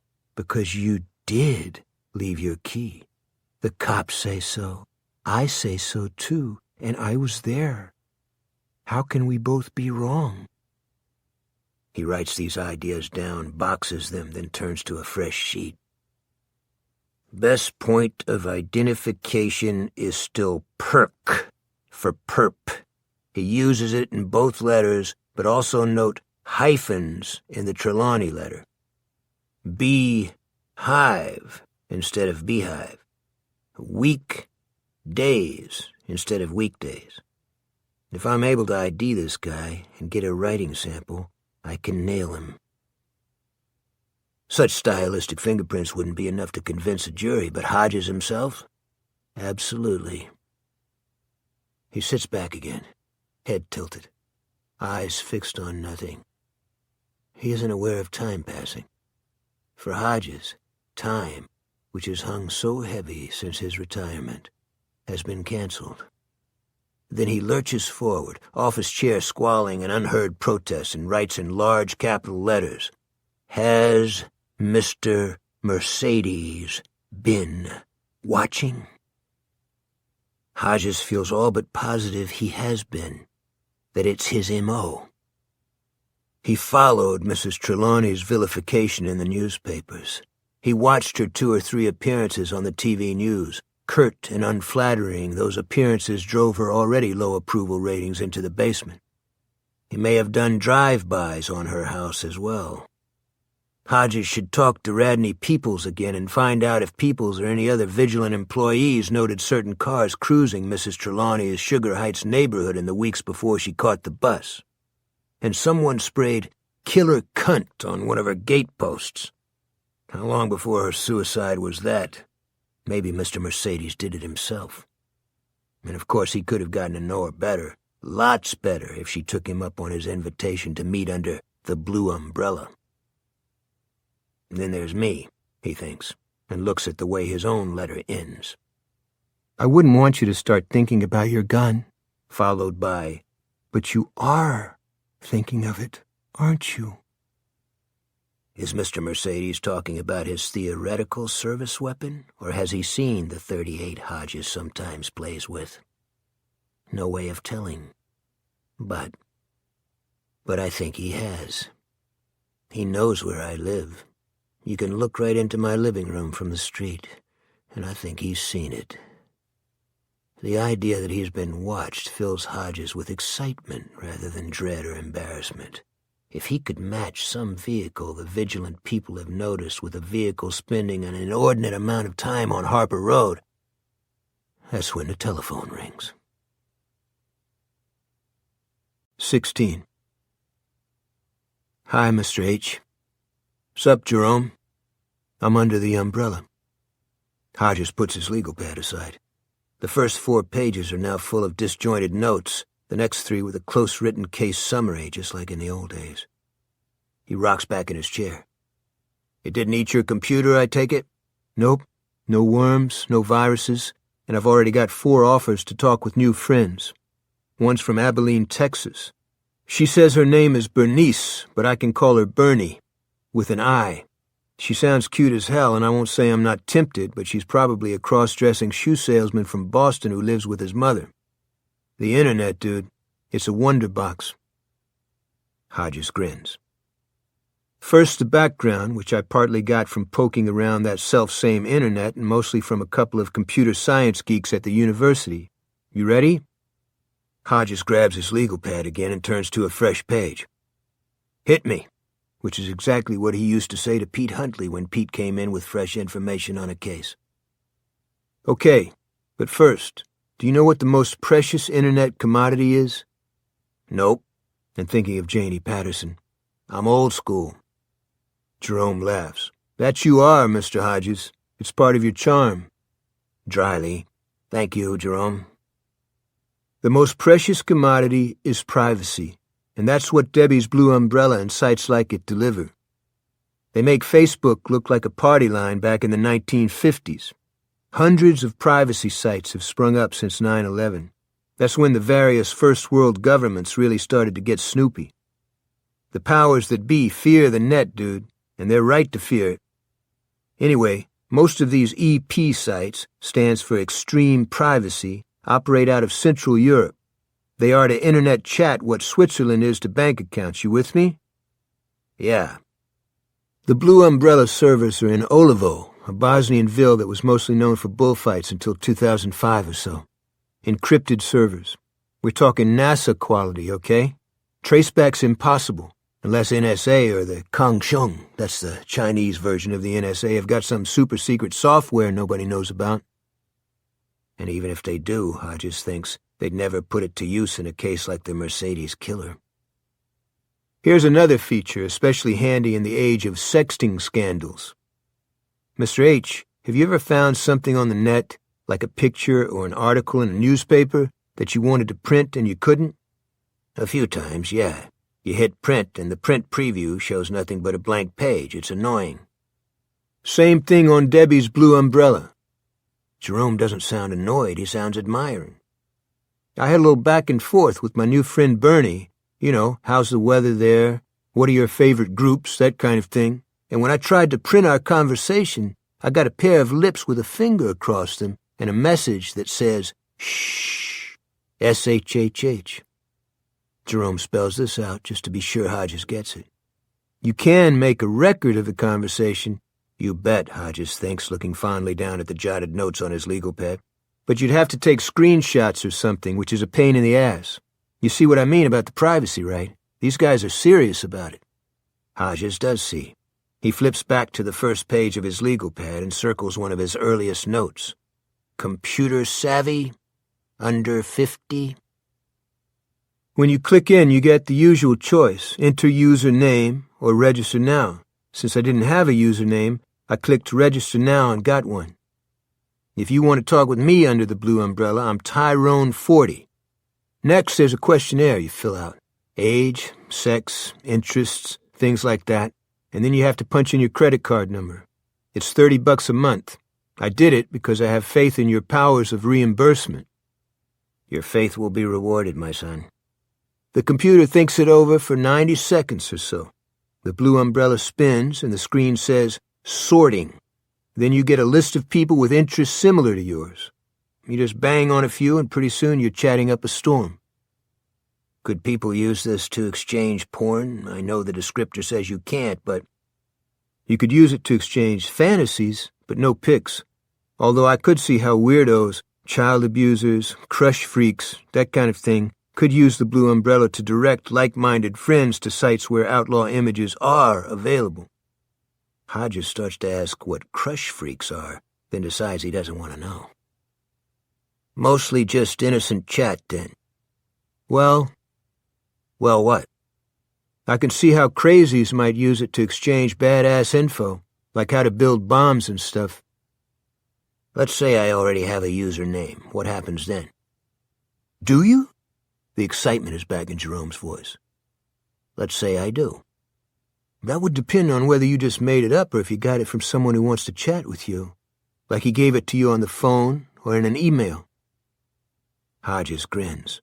Jerome, a true child of his times, has never considered the possibility that information could be conveyed by such a 19th century vehicle as a letter. Say you got it from someone else, Jerome goes on. Like from the guy who stole that lady's car. Like maybe he wants to talk to you about what he did. He waits. Hodges says nothing, but he is all admiration. After a few seconds of silence, Jerome says, Can't blame a guy for trying. Anyway, you go on and enter the username. When do I pay my $30? You don't. Why not? Because someone's already paid it for you.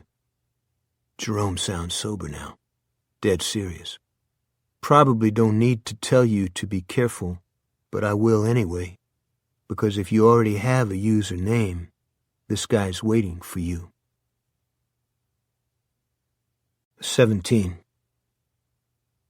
Brady stops on his way home to get them supper, subs from Little Chef tonight, but his mother is gorked out on the couch. The TV is showing another of those reality things, a program that pimps a bunch of good-looking young women to a hunky bachelor who looks like he might have the IQ of a floor lamp. Brady sees Ma has already eaten, sort of. On the coffee table is a half-empty bottle of Smirnoffs and 2 cans of Nutrislim. High tea in hell, he thinks, but at least she's dressed, jeans and a City College sweatshirt. On the off chance, he unwraps her sandwich and wafts it back and forth beneath her nose, but she only snorts and turns her head away. He decides to eat that one himself and put the other one in his private fridge. When he comes back from the garage, the hunky bachelor is asking one of his potential fuck toys, a blonde, of course, if she likes to cook breakfast.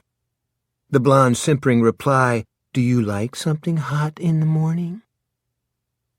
Holding the plate with his sandwich on it, he regards his mother. He knows it's possible he'll come home some evening and find her dead. He could even help her along.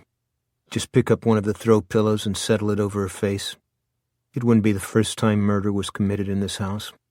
If he did that, would his life be better or worse? His fear, unarticulated by his conscious mind but swimming around beneath, is that nothing would change.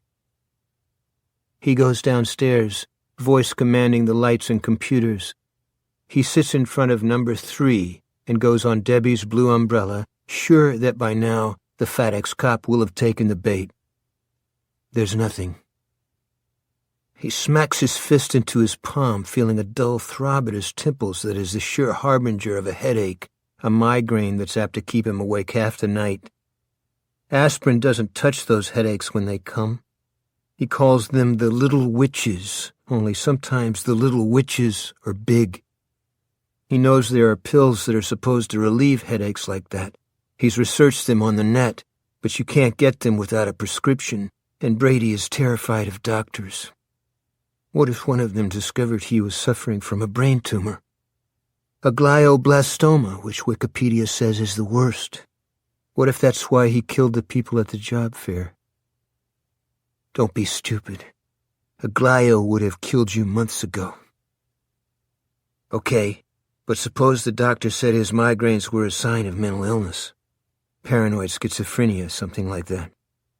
Brady accepts that he is mentally ill. Of course he is. Normal people don't drive into crowds of people or consider taking out the President of the United States in a suicide attack. Normal people don't kill their little brothers. Normal men don't pause outside their mother's doors, wondering if they're naked. But abnormal men don't like other people to know they're abnormal.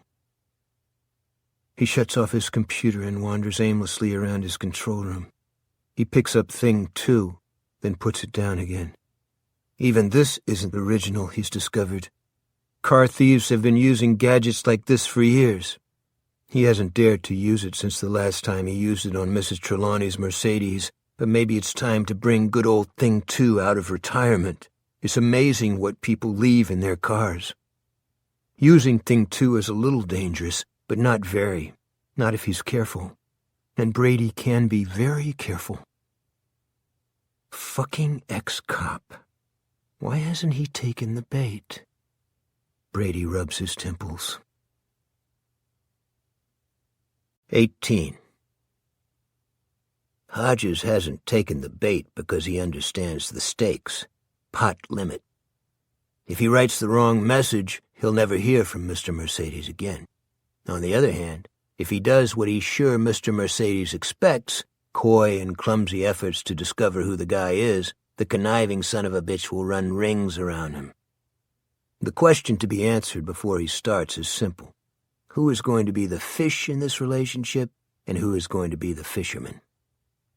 He has to write something because the blue umbrella is all he has. He can call on none of his old police resources. The letters Mr. Mercedes wrote to Olivia Trelawney and Hodges himself are worthless without a suspect. Besides, a letter is just a letter, while computer chat is a dialogue, he says. Only he needs a lure. The tastiest lure imaginable. He can pretend he's suicidal. It wouldn't be hard because until very recently he has been. He's sure that meditations on the attractiveness of death would keep Mr. Mercedes talking for a while, but for how long before the guy realized he was being played? This is no hopped-up moke who believes the police really are going to give him $1 million and a 747 that will fly him to El Salvador. Mr. Mercedes is a very intelligent person who happens to be crazy. Hodges draws his legal pad onto his lap and turns to a fresh page. Halfway down, he writes half a dozen words in large capitals. I have to wind him up. He puts a box around this, places the legal pad in the case file he has started, and closes the thickening folder. He sits a moment longer, looking at the screensaver photo of his daughter, who is no longer 5 and no longer thinks he's God. Good night, Allie. He turns off his computer and goes to bed. He doesn't expect to sleep, but he does. 19. He wakes up at 2:19 a.m. by the bedside clock with the answer as bright in his mind as a neon bar sign. It's risky, but right. The kind of thing you do without hesitation or you don't do at all. He goes into his office, a large pale ghost in boxer shorts. He powers up his computer.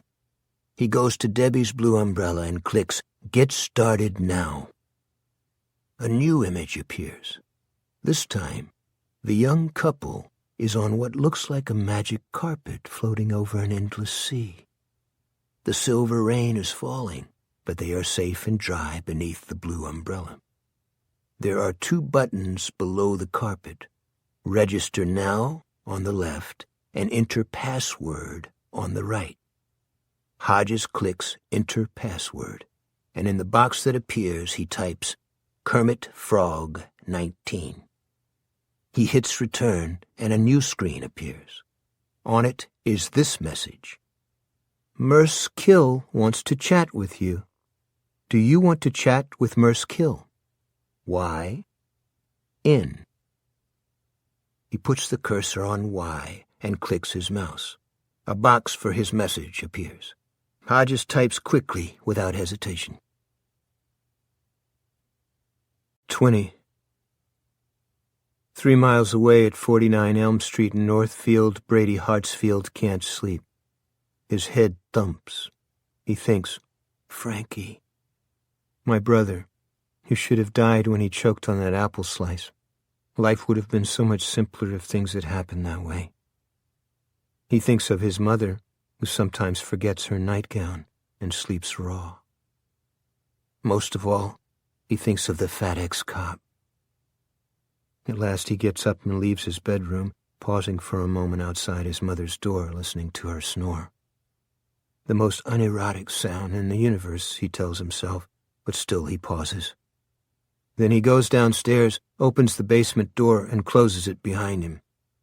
He stands in the dark and says, Control. But his voice is too hoarse, and the dark remains.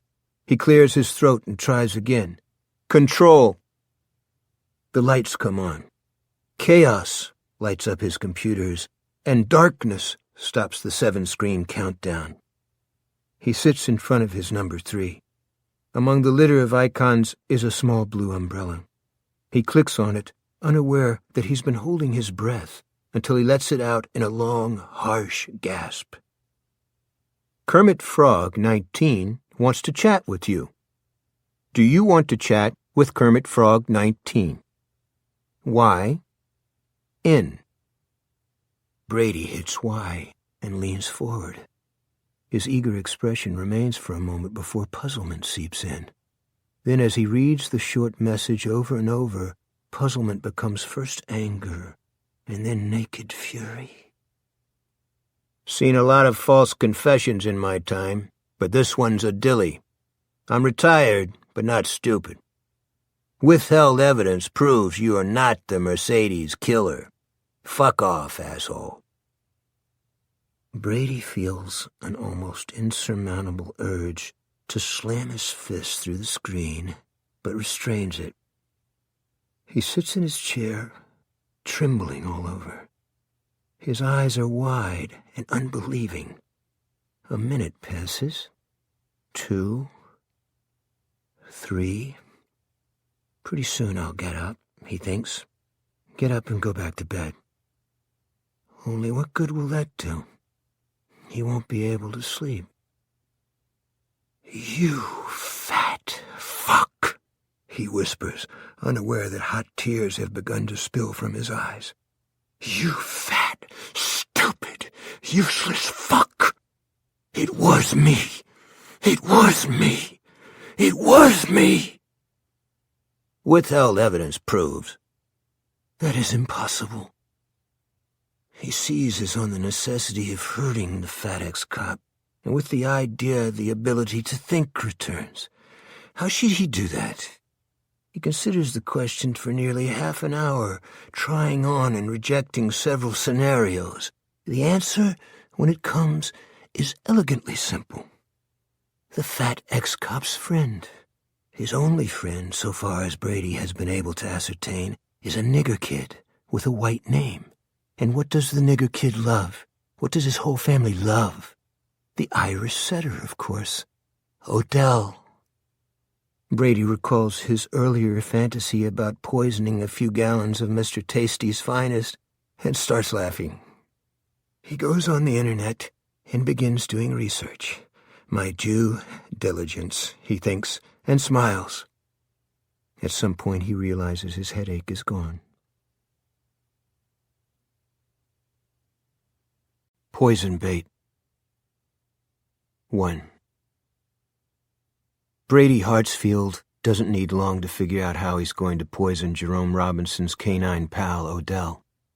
It helps that Brady is also Ralph Jones, a fictional fellow with just enough bona fides plus a low-limit Visa card to order things from places like Amazon and eBay. Most people don't realize how easy it is to wamp up an internet-friendly false identity. You just have to pay the bills. If you don't, things can come unraveled in a hurry.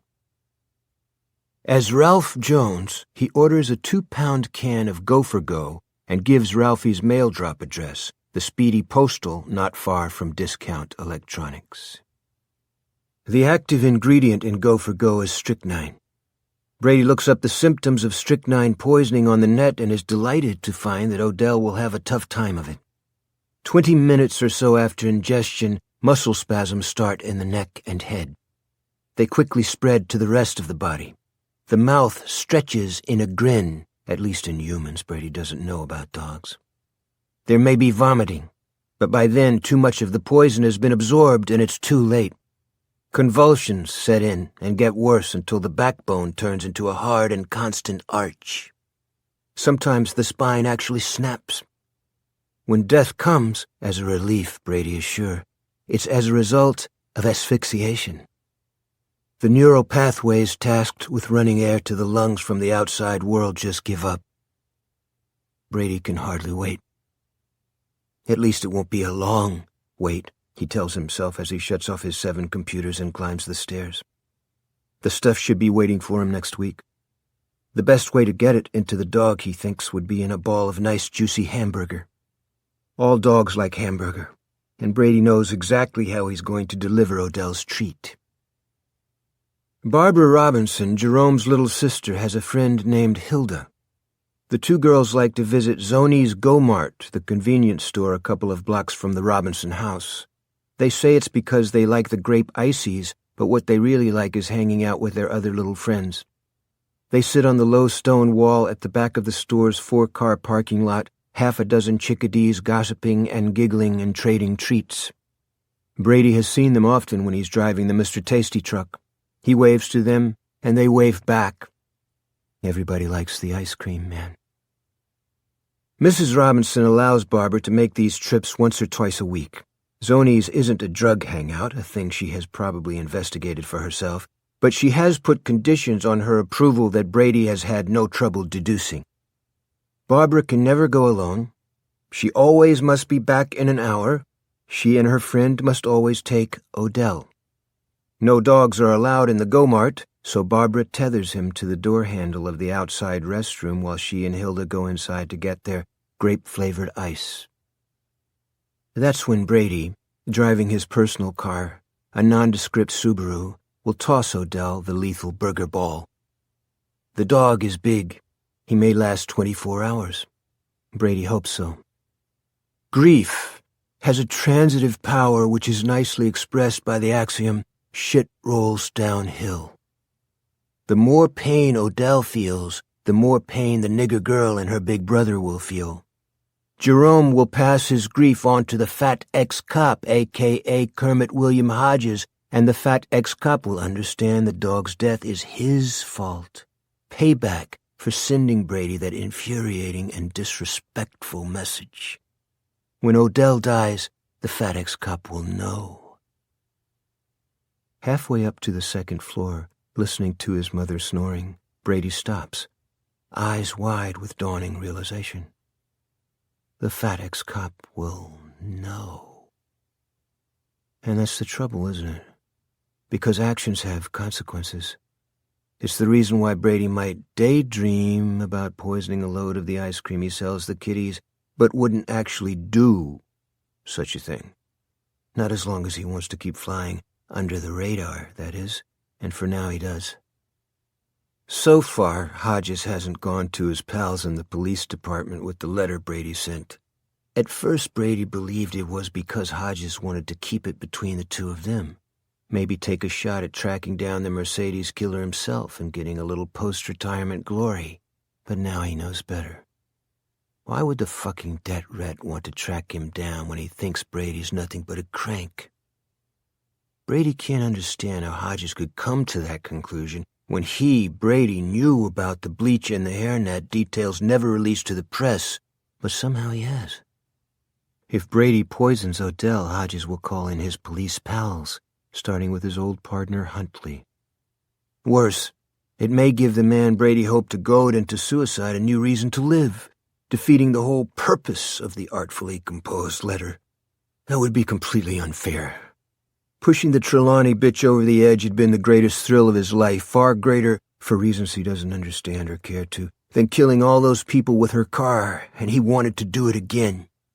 To get the chief investigator in the case to kill himself. What a triumph that would be. And Brady is standing halfway up the stairs, thinking hard. The fat bastard still might do it, he tells himself. Killing the dog might be the final push he needs. Only he doesn't really buy this, and his head gives a warning throb.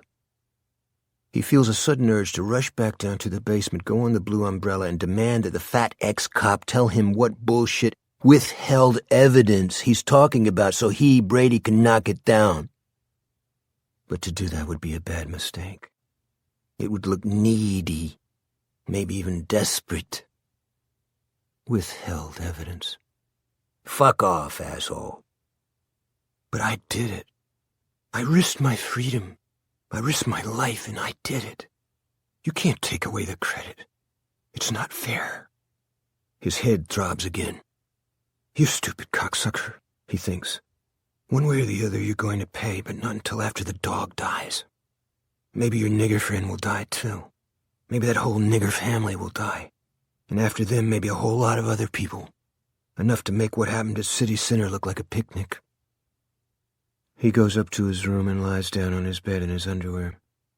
His head is banging again. His arms are trembling. It's as if he has ingested strychnine. He'll lie here in agony until morning unless... He gets up and goes back down the hall. He stands outside his mother's open door for almost 4 minutes, then gives up and goes inside. He gets into bed with her, and his headache begins to recede almost at once. Maybe it's the warmth. Maybe it's the smell of her. Shampoo, body lotion, booze. Probably it's both. She turns over. Her eyes are wide in the dark. "Oh, honey boy, are you having one of those nights?" "Yes." He feels the warmth of tears in his eyes. "Little witch?" "Big witch this time." "Want me to help you?"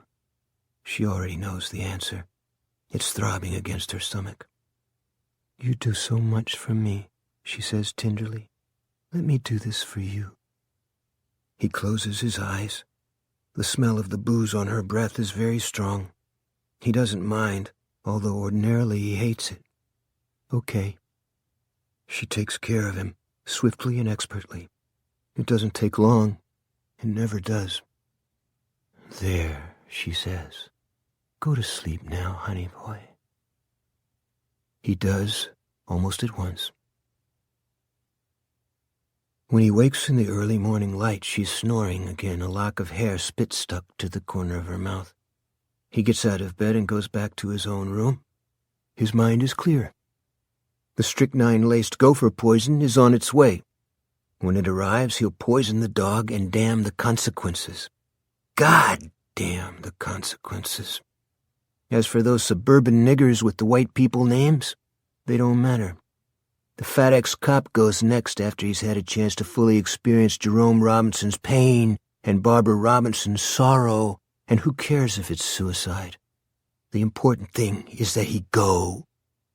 And after that, something big, he says as he pulls on a pair of jeans and a plain white tee. A blaze of glory. Just what the blaze will be he doesn't know yet, but that's okay. He has time, and he needs to do something first. He needs to demolish Hodges' so-called withheld evidence and convince him that he, Brady, is indeed the Mercedes killer, the monster Hodges failed to catch. He needs to rub it in until it hurts. He also needs it because if Hodges believes in this bogus withheld evidence, the other cops, the real cops, must believe it too. That is unacceptable. He needs credibility, Brady exclaims to the empty kitchen. I need credibility. He sets about making breakfast, bacon and eggs. The smell may waft upstairs to Ma and tempt her. If not, no big deal. He'll eat her share. He's pretty hungry. 2. This time it works, although when Deborah Ann appears, she's still belting her robe and barely awake. Her eyes are red-rimmed, her cheeks are pale, and her hair flies out every which way. She no longer suffers hangovers exactly, her brain and body have gotten too used to the booze for that, but she spends her mornings in a state of soft focus, watching game shows and popping Tums. Around 2 in the afternoon, when the world starts to sharpen up for her, she pours the day's first drink. If she remembers what happened last night, she doesn't mention it. But then she never does. Neither of them do.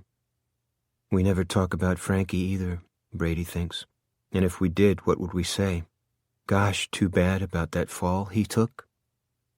Smells good, she says. Some for me? All you want. Coffee? Please. Lots of sugar. She sits down at the table and stares at the television on the counter. It isn't on, but she stares at it anyway. For all Brady knows, maybe she thinks it is on. You're not wearing your uniform, she says, meaning the blue button-up shirt with discount electronics on the pocket. He has 3 hanging in his closet. He irons them himself. Like vacuuming the floors and washing their clothes, Ironing isn't in Ma's repertoire. "Don't need to go in until 10, he says, and as if the words are a magic incantation, his phone wakes up and starts buzzing across the kitchen counter. He catches it just before it can fall off onto the floor. "Don't answer it, honey boy.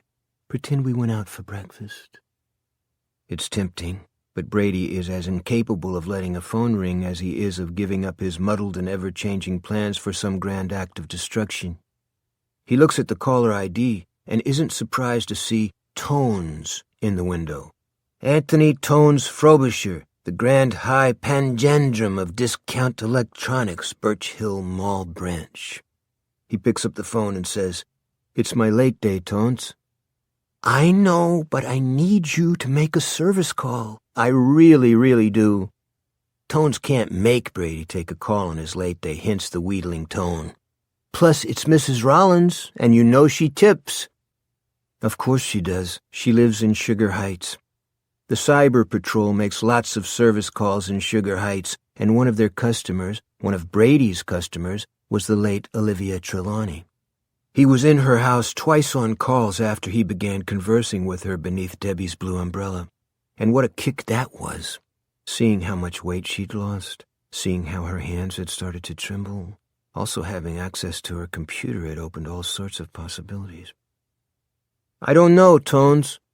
But of course he'll go, and not only because Mrs. Rollins tips. It's fun to go rolling past 729 Lilac Drive thinking, I'm responsible for those closed gates. All I had to do to give her the final push was add one little program to her Mac. Computers are wonderful. "Listen, Brady, if you take this call, you don't have to work the store at all today. How's that? Just return the beetle and then hang out wherever until it's time to fire up your stupid ice cream wagon." "What about Freddie? Why don't you send her?" Flat out teasing now. If Tones could have sent Freddie, she'd already be on her way. "Called in sick. Says she's got her period and it's killing her. Of course it's fucking bullshit. I know it, she knows it, and she knows I know it, but she'll put in a sexual harassment claim if I call her on it. She knows I know that, too." Ma sees Brady smiling and smiles back. She raises a hand, closes it, and turns it back and forth. "Twist his balls, honey boy." Brady's smile widens into a grin. Ma may be a drunk. She may only cook once or twice a week. She can be as annoying as shit, but sometimes she can read him like a book. "All right," Brady says. "How about I take my own car?" "You know I can't give you a mileage allowance for your personal vehicle," Tone says. "Also, it's company policy," Brady says. "Right?" "Well, yeah." Shen Limited, DE's German parent company, believes the Cyber Patrol VWs are good advertising. Freddie Linklater says that anyone who wants a guy driving a snot-green Beetle to fix his computer is insane, and on this point Brady agrees with her. Still, there must be a lot of insane people out there because they never lack for service calls, although few tip as well as Paula Rollins. "Okay," Brady says, "but you owe me one." "Thanks, buddy." Brady kills the connection without bothering to say, "You're not my buddy, and we both know it." 3. Paula Rollins is a full-figured blonde who lives in a 16-room faux Tudor mansion 3 blocks from the late Mrs. T's pile. She has all those rooms to herself. Brady doesn't know exactly what her deal is, but guesses she's some rich guy's second or third ex-trophy wife and that she did very well for herself in the settlement. Maybe the guy was too entranced by her knockers to bother with the prenup. Brady doesn't care much. He only knows she has enough to tip well and she's never tried to slap the make on him. That's good. He has no interest in Mrs. Rollins' full figure. She does grab his hand and just about pull him through the door, though. "Oh, Brady, thank God!" She sounds like a woman being rescued from a desert island after 3 days without food or water, but he hears the little pause before she says his name and sees her eyes flick down to read it off his shirt, even though he's been here half a dozen times. So has Freddie, for that matter. Paula Rollins is a serial computer abuser. He doesn't mind that she doesn't remember him. Brady likes being forgettable.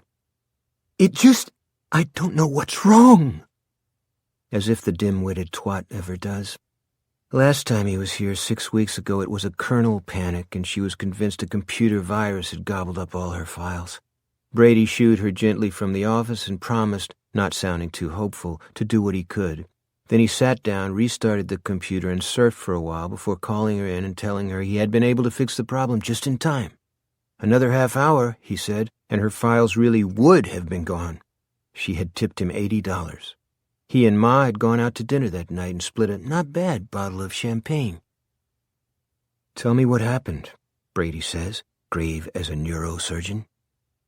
"I didn't do anything," she wails. She always wails. Many of his service call customers do. Not just the women, either. Nothing can unman a top-shelf executive more rapidly than the possibility that everything on his MacBook just went to data heaven. She pulls him through the parlor. It's as long as an Amtrak dining car, and into her office. "I cleaned up myself. I never let the housekeeper in here. Washed the windows, vacuumed the floor, and when I sat down to do my email, the damn computer wouldn't even turn on." Huh. Weird. Brady knows Mrs. Rollins has a spick maid to do the household chores, but apparently the maid isn't allowed in the office, which is a good thing for her, because Brady has already spotted the problem, and if the maid had been responsible for it, she probably would have been fired. "Can you fix it, Brady?" Thanks to the tears swimming in them, Mrs. Rollins' big blue eyes are bigger than ever. Brady suddenly flashes on Betty Boop and those old cartoons you can look at on YouTube, thinks poop poop pee doop, and has to restrain a laugh. "I'll sure try," he says gallantly. "I have to run across the street to Helen Wilcox's," she says, "but I'll only be a few minutes. There's fresh coffee in the kitchen if you want it." So saying, she leaves him alone in her big, expensive house with fuck knows how many valuable pieces of jewelry scattered around upstairs. She's safe, though. Brady would never steal from a service client. He might be caught in the act. Even if he weren't, who would be the logical suspect? Duh. He didn't get away with mowing down those job-seeking idiots at City Center only to be arrested for stealing a pair of diamond earrings he wouldn't have any idea how to get rid of. He waits until the back door shuts, then goes into the parlor to watch her accompany her world-class tits across the street. When she's out of sight, he goes back to the office, crawls under her desk, and plugs in her computer. She must have yanked the plug so she could vacuum, then forgot to jack it back in. Her password screen comes on. Idly, just killing time, he types Paula, and her desktop, loaded with all her files, appears. God, people are so dumb. He goes on Debbie's blue umbrella to see if the FedEx cop has posted anything new. He hasn't, but Brady decides on the spur of the moment to send the debt-ret a message after all. Why not? He learned in high school that thinking too long about writing doesn't work for him. Too many other ideas get into his head and start sliding all over each other. It's better to just fire away. That was how he wrote to Olivia Trelawney. White heat, baby. And it's also the way he wrote to Hodges, although he went over the message to the FedEx cop a couple of times to make sure he was keeping his style consistent. He writes in the same style now, only reminding himself to keep it short. "How did I know about the hairnet and bleach, Detective Hodges? That stuff was withheld evidence because it was never in the paper or on TV. You say you are not stupid, but it sure looks that way to me. I think all that TV you watch has rotted your brain." "What withheld evidence? I dare you to answer this." Brady looks this over and makes one change, a hyphen in the middle of hairnet. He can't believe he'll ever become a person of interest, but he knows that if he ever does, they'll ask him to provide a writing sample. He almost wishes he could give them one. He wore a mask when he drove into the crowd, and he wears another when he writes as the Mercedes Killer. He hits send, then pulls down Mrs. Rollins' internet history. For a moment he stops, bemused, when he sees several entries for white tie and tails. He knows what that is from something Freddie Linklater told him, a male escort service. Paula Rollins has a secret life, it seems. But then, doesn't everybody? It's no business of his. He deletes his visit to Under Debbie's Blue Umbrella then opens his boxy service crate and takes out a bunch of random crap, utility disks, a modem, broken but she won't know that, various thumb drives, and a voltage regulator that has nothing whatsoever to do with computer repair but looks technological. He also takes out a Lee Child paperback that he reads until he hears his client come in the back door 20 minutes later. When Mrs. Rollins pokes her head into the study, the paperback is out of sight and Brady is packing up the random shit. She favors him with an anxious smile. "Any luck?" "At first it looked bad," Brady says, "but I tracked down your problem. The trimmer switch was bad, and that shut down your Dana circuit. In a case like that, the computer's programmed not to start up because if it did, you might lose all your data." He looks at her gravely. "The darn thing might even catch fire. It's been known to happen." "Oh, my dear Jesus," she says, packing each word with drama and placing one hand high on her chest. "Are you sure it's okay?" "Good as gold," he says. "Check it out." He starts the computer and looks politely away while she types in her numbfuck password. She opens a couple of files, then turns to him smiling. "Brady, you are a gift from God." My ma used to tell me the same thing until I got old enough to buy beer. She laughs as if this were the funniest thing she has heard in her whole life. Brady laughs with her because he has a sudden vision, kneeling on her shoulders and driving a butcher knife from her own kitchen deep into her screaming mouth. He can almost feel the gristle giving way. 4. Hodges has been checking the Blue Umbrella site frequently, and he's reading the Mercedes killer's follow-up message only minutes after Brady hits send. Hodges is grinning, a big one that smooths his skin and makes him almost handsome. Their relationship has been officially established. Hodges the fisherman, Mr. Mercedes the fish. But a wily fish, he reminds himself, one capable of making a sudden lunge and snapping the line. He will have to be played carefully, reeled toward the boat slowly. If Hodges is able to do that, if he's patient, sooner or later Mr. Mercedes will agree to a meeting. Hodges is sure of it. Because if he can't nudge me into offing myself, that leaves just one alternative, and that's murder. The smart thing for Mr. Mercedes to do would be to just walk away. If he does that, the road ends. But he won't. He's pissed. But that's only part of it, and a small part at that. Hodges wonders if Mr. Mercedes knows just how crazy he is. And if he knows, there's one nugget of hard information here. "I think all that TV you watch has rotted your brain." Up to this morning, Hodges has only suspected that Mr. Mercedes has been watching his house. Now he knows. Motherfucker has been on the street, and more than once. He grabs his legal pad and starts jotting possible follow-up messages. It has to be good because his fish feels the hook. The pain of it makes him angry even though he doesn't yet know what it is. He needs to be a lot angrier before he figures it out, and that means taking a risk. Hodges must jerk the line to seat the hook deeper despite the risk the line may break. What? He remembers something Pete Huntley said at lunch, just a remark in passing, and the answer comes to him. Hodges writes on his pad, then rewrites, then polishes. He reads the finished message over and decides it will do. It's short and mean. "There's something you forgot, sucker. Something a false confessor couldn't know. Or a real confessor, for that matter, unless Mr. Mercedes checked out his rolling murder weapon from stem to stern before climbing in, and Hodges is betting the guy didn't. If he's wrong, the line snaps and the fish swims away. But there's an old saying, no risk, no reward.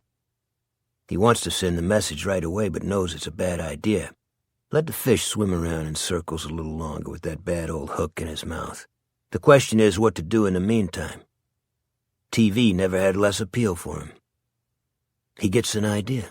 They're coming in bunches this morning, and pulls out the bottom drawer of his desk. Here's a box filled with the small flip-up pads he used to carry with him when he and Pete were doing street interviews. He never expected to need one of these again, but he takes one now and stows it in the back pocket of his chinos. It fits just right. 5. Hodges walks halfway down Harper Road, then starts knocking on doors, just like in the old days. Crossing and recrossing the street, missing no one, working his way back. It's a weekday, but a surprising number of people answer his knock or ring. Some are stay-at-home moms, but many are retirees like himself, fortunate enough to have paid for their homes before the bottom fell out of the economy, but in less than great shape otherwise. Not living day to day, or even week to week maybe, but having to balance out the cost of food against the cost of all those old folks' medicines as the end of the month nears. His story is simple, because simple is always best. He says there have been break-ins a few blocks over, kids probably, and he's checking to see if anyone in his own neighborhood has noticed any vehicles that seem out of place and have shown up more than once. They'd probably be cruising even slower than the 25-mile-an-hour speed limit, he says. He doesn't have to say any more. They all watch the cop shows and know what casing the joint means. He shows them his ID, which has retired stamped in red across the name and vitals below his photo. He's careful to say that no, he hasn't been asked by the police to do this canvassing. The last thing in the world he wants is one of his neighbors calling the Murrow building downtown to check up on him. It was his own idea. He lives in the neighborhood too, after all, and has a personal stake in its security. Mrs. Melbourne, the widow whose flowers so fascinated Odell, invites him in for coffee and cookies. Hodges takes her up on it because she seems lonely. It's his first real conversation with her, and he quickly realizes she's eccentric at best, downright bonkers at worst. Articulate, though. He has to give her that. She explains about the black SUVs she's observed, with tinted windows you can't see through, just like on 24, and tells him about their special antennas. Whippers, she calls them, waving her hand back and forth to demonstrate. Uh-huh, Hodges says. Let me make a note of that. He turns a page in his pad and jots, I have to get out of here, on the new one. That's a good idea, she says, bright-eyed. I've just got to tell you how sorry I was when your wife left you, Detective Hodges. She did, didn't she? We agreed to disagree, Hodges says, with an amiability he doesn't feel. It's so nice to meet you in person and know you're keeping an eye out. Have another cookie. Hodges glances at his watch, snaps his pad closed, and gets up. I'd love to, but I'd better roll. Got a noon appointment. She scans his bulk and says, Doctor? Chiropractor. She frowns, transforming her face into a walnut shell with eyes. Think that over, Detective Hodges. Backcrackers are dangerous. There are people who have lain down on those tables and never walked again. She sees him to the door. As he steps onto the porch, she says, I'd check on that ice cream man, too. This spring, it seems like he's always around. Do you suppose Loeb's Ice Cream checks out the people they hire to drive those little trucks? I hope so, because that one looks suspicious. He might be a Peter roast. I'm sure their drivers have references, but I'll look into it. Another good idea, she exclaims. Hodges wonders what he'd do if she produced a long hook like in the old-time vaudeville shows and tried to yank him back inside. A childhood memory comes to him, the witch in Hansel and Gretel. Also, I just thought of this. I've seen several vans lately. They look like delivery vans. They have business names on them. But anyone can make up a business name, don't you think? It's always possible, Hodges says, descending the steps. You should call into number 17, too. She points down the hill. It's almost all the way down to Hanover Street.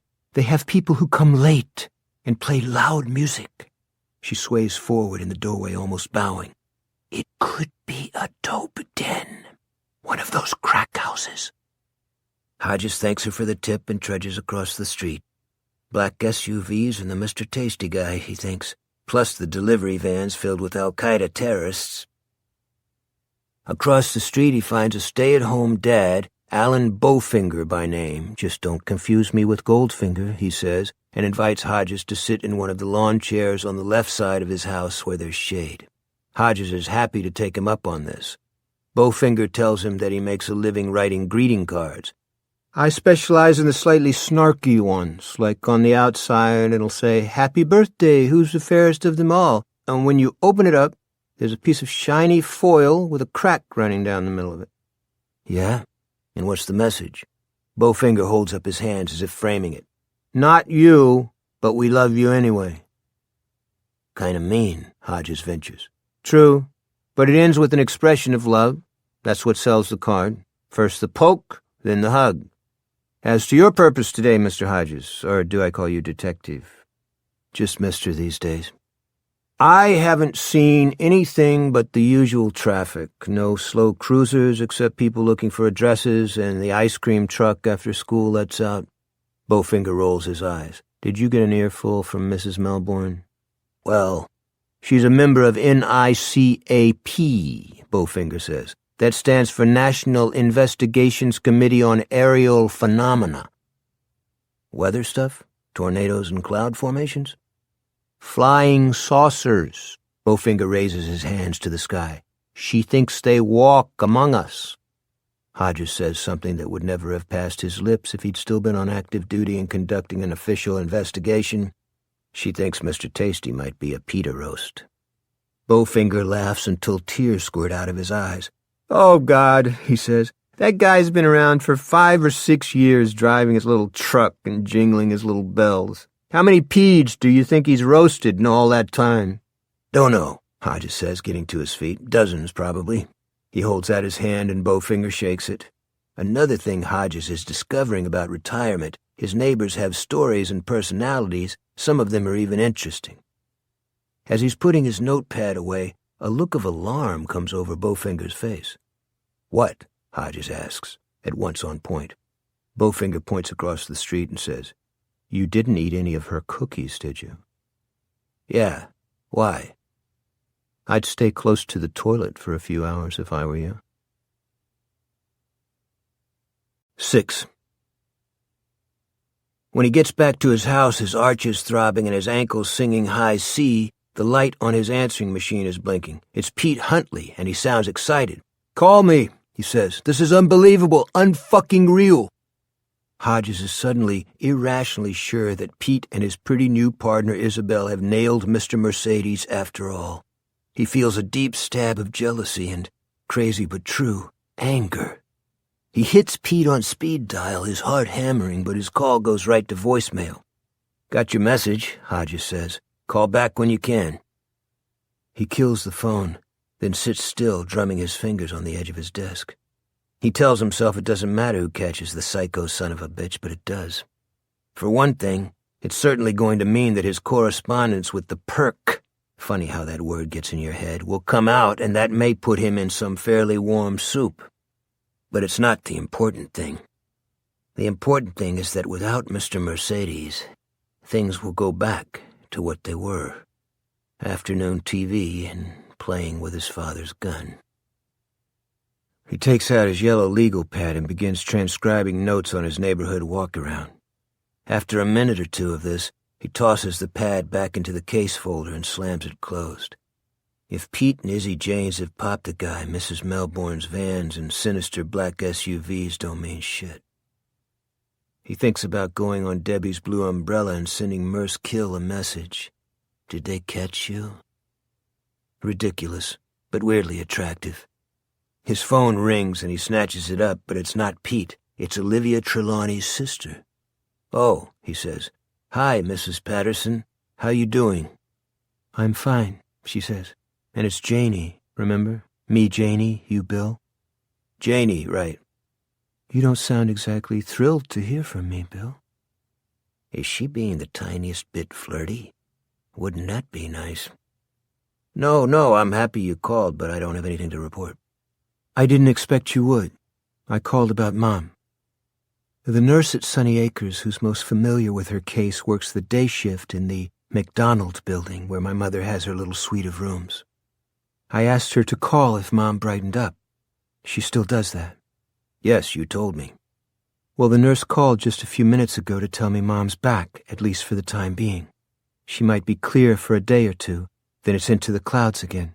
Do you still want to go see her? I think so, Hodges says cautiously. But it would have to be this afternoon. I'm waiting on a call. Is it about the man who took her car? Janie's excited. As I should be, Hodges tells himself. That's what I need to find out. Can I call you back? Absolutely. You have my cell number? Yeah, she says, gently mocking. It makes him smile in spite of his nerves. Call me as soon as you can. I will. He breaks the connection and the phone rings while it's still in his hand. This time it's Pete and he's more excited than ever. Billy! I gotta go back. We've got him in an interview room. IR4, as a matter of fact. Remember how you always used to say that was your lucky one? But I had to call you. We got him, partner. We fucking got him. Got who? Hodges asks, keeping his voice steady. His heartbeat is steady now, too, but the beats are hard enough to feel in his temples. Whomp, and whomp, and whomp. Fucking Davis! Pete shouts. Who else? Davis. Not Mr. Mercedes, but Donnie Davis, the camera-friendly wife murderer. Bill Hodges closes his eyes in relief. It's the wrong emotion to feel, but he feels it nevertheless. He says, So the body that game warden found near his cabin turned out to be Sheila Davis's? You sure? Positive. Who did you blow to get the DNA results so fast? When Hodges was on the force, they were lucky to get DNA results within a calendar month of sample submission, and 6 weeks was the average. We don't need DNA. For the trial, sure, but... What do you mean you don't? Shut up and listen, okay? He just walked in off the street and copped to it. No lawyer, no bullshit justifications. Listened to the Miranda and said he didn't want a lawyer, only wanted to get it off his chest. Jesus. As smooth as he was in all the interviews we had with him, are you sure he's not fucking with you? Playing some sort of long game? Thinking it's the kind of thing Mr. Mercedes would try to do if they nailed him. Not just a game, but a long game. Isn't that why he tries to create alternate writing styles in his poison pen letters? Billy, it's not just his wife. You remember those dollies he had on the side? Girls with big hair and inflated tits and names like Bobby Sue? Sure, what about them? When this breaks, those young ladies are going to get on their knees and thank God they're still alive. I'm not following you. Turnpike Joe, Billy. 5 women raped and killed at various interstate rest stops between here and Pennsylvania starting back in '94 and ending in '08. Donnie Davis says it's him.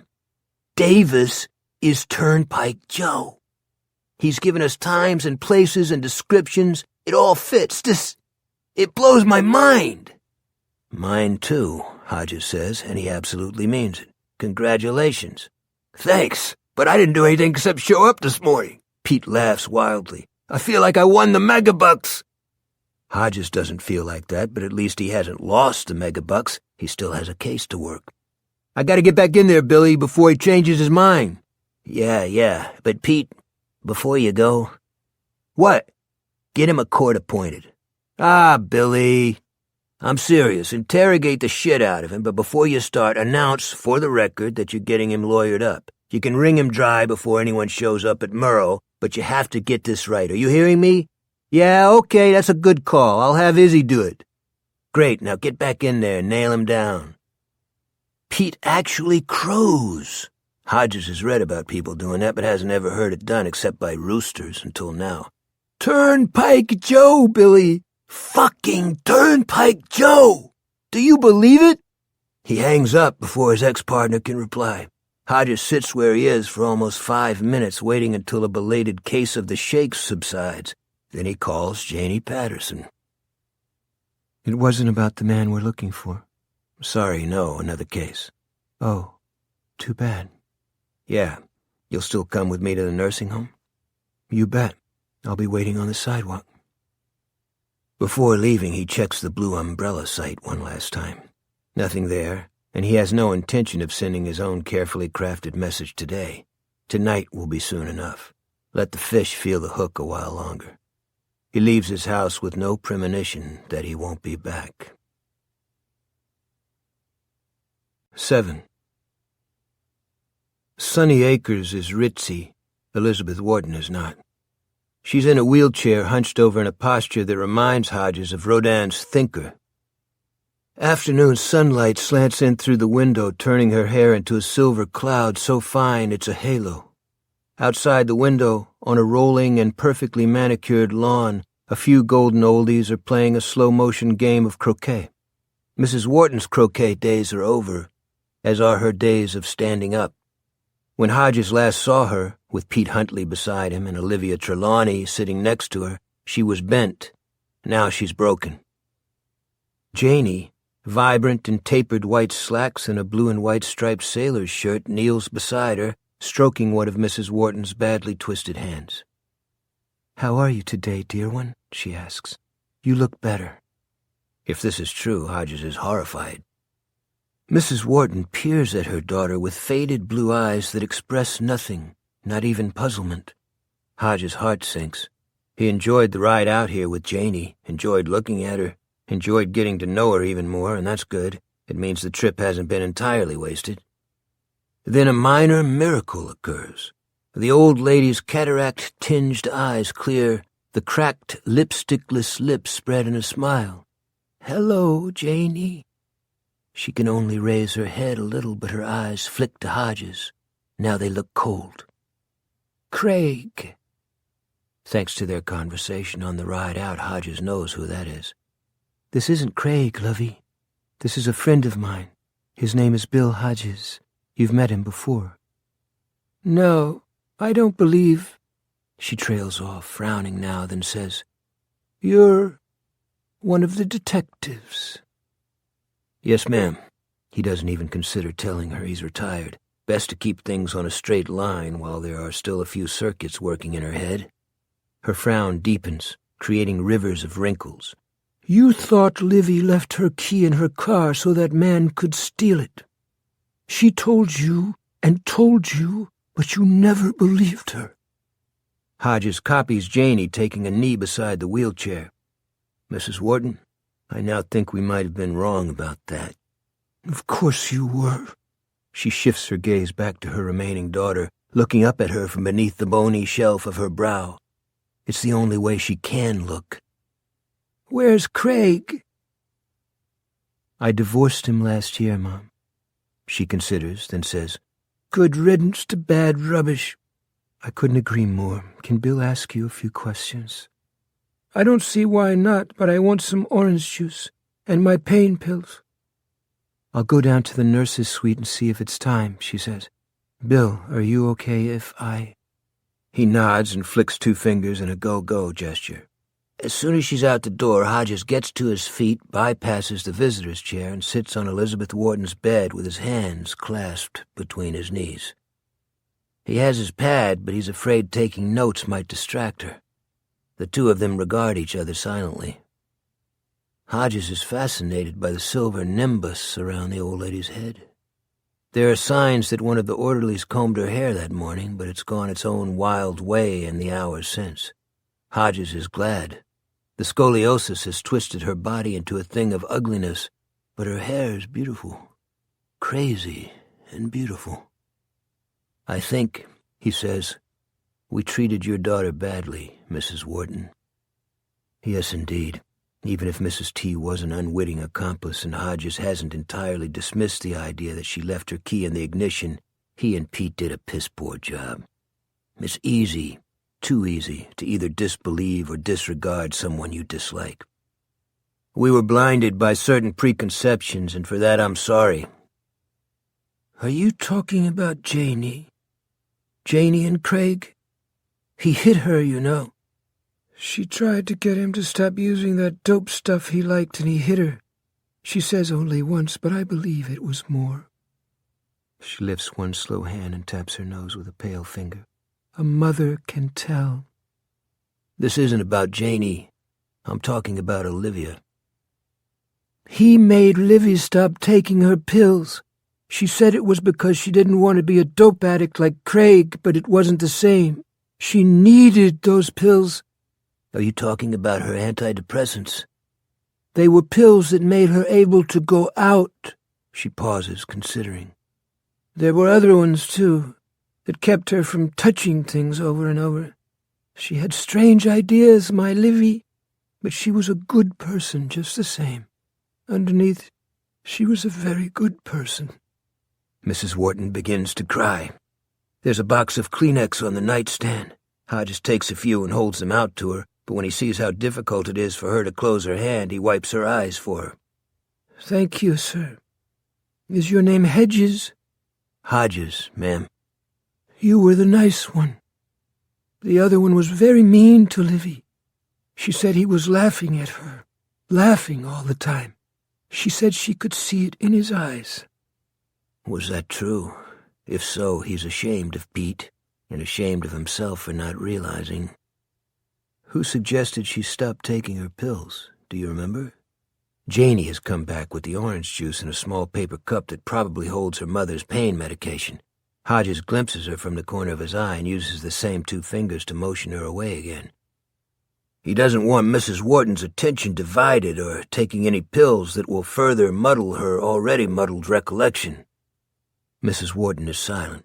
Then just when Hodges is afraid she won't answer, "It was her pen pal." "Did she meet him under the blue umbrella? Debbie's blue umbrella?" "She never met him, not in person." "What I mean..." "The blue umbrella was make-believe."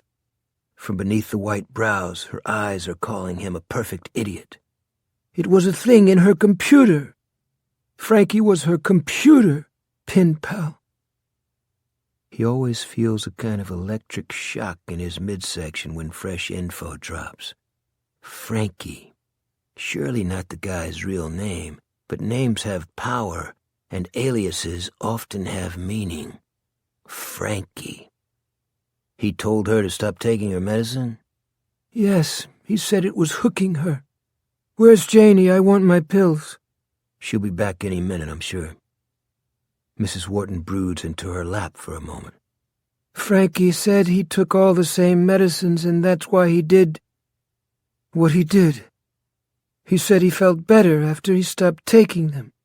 He said that after he stopped, he knew what he did was wrong. But it made him sad because he couldn't take it back. That's what he said. And that life wasn't worth living. I told Livy she should stop talking to him. I said he was bad, that he was poison, and she said..."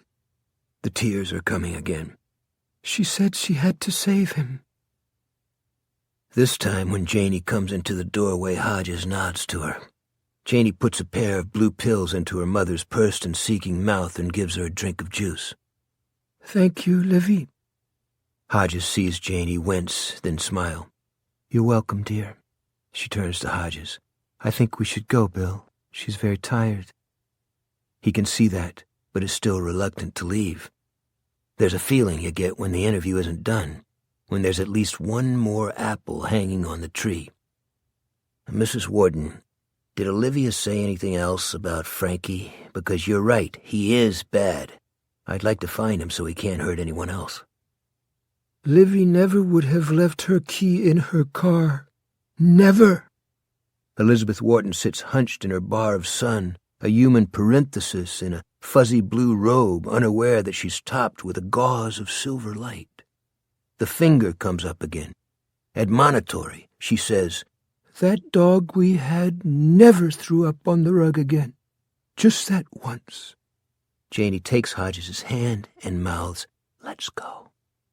Habits die hard, and Hodges speaks the old formula as Janie bends down and kisses first her mother's cheek and then the corner of her dry mouth. "Thank you for your time, Mrs. Wharton. You've been very helpful." As they reach the door, Mrs. Wharton speaks clearly. "She still wouldn't have committed suicide if not for the ghosts." Hodges turns back. Beside him, Janie Patterson is wide-eyed. "What ghosts, Mrs. Wharton?"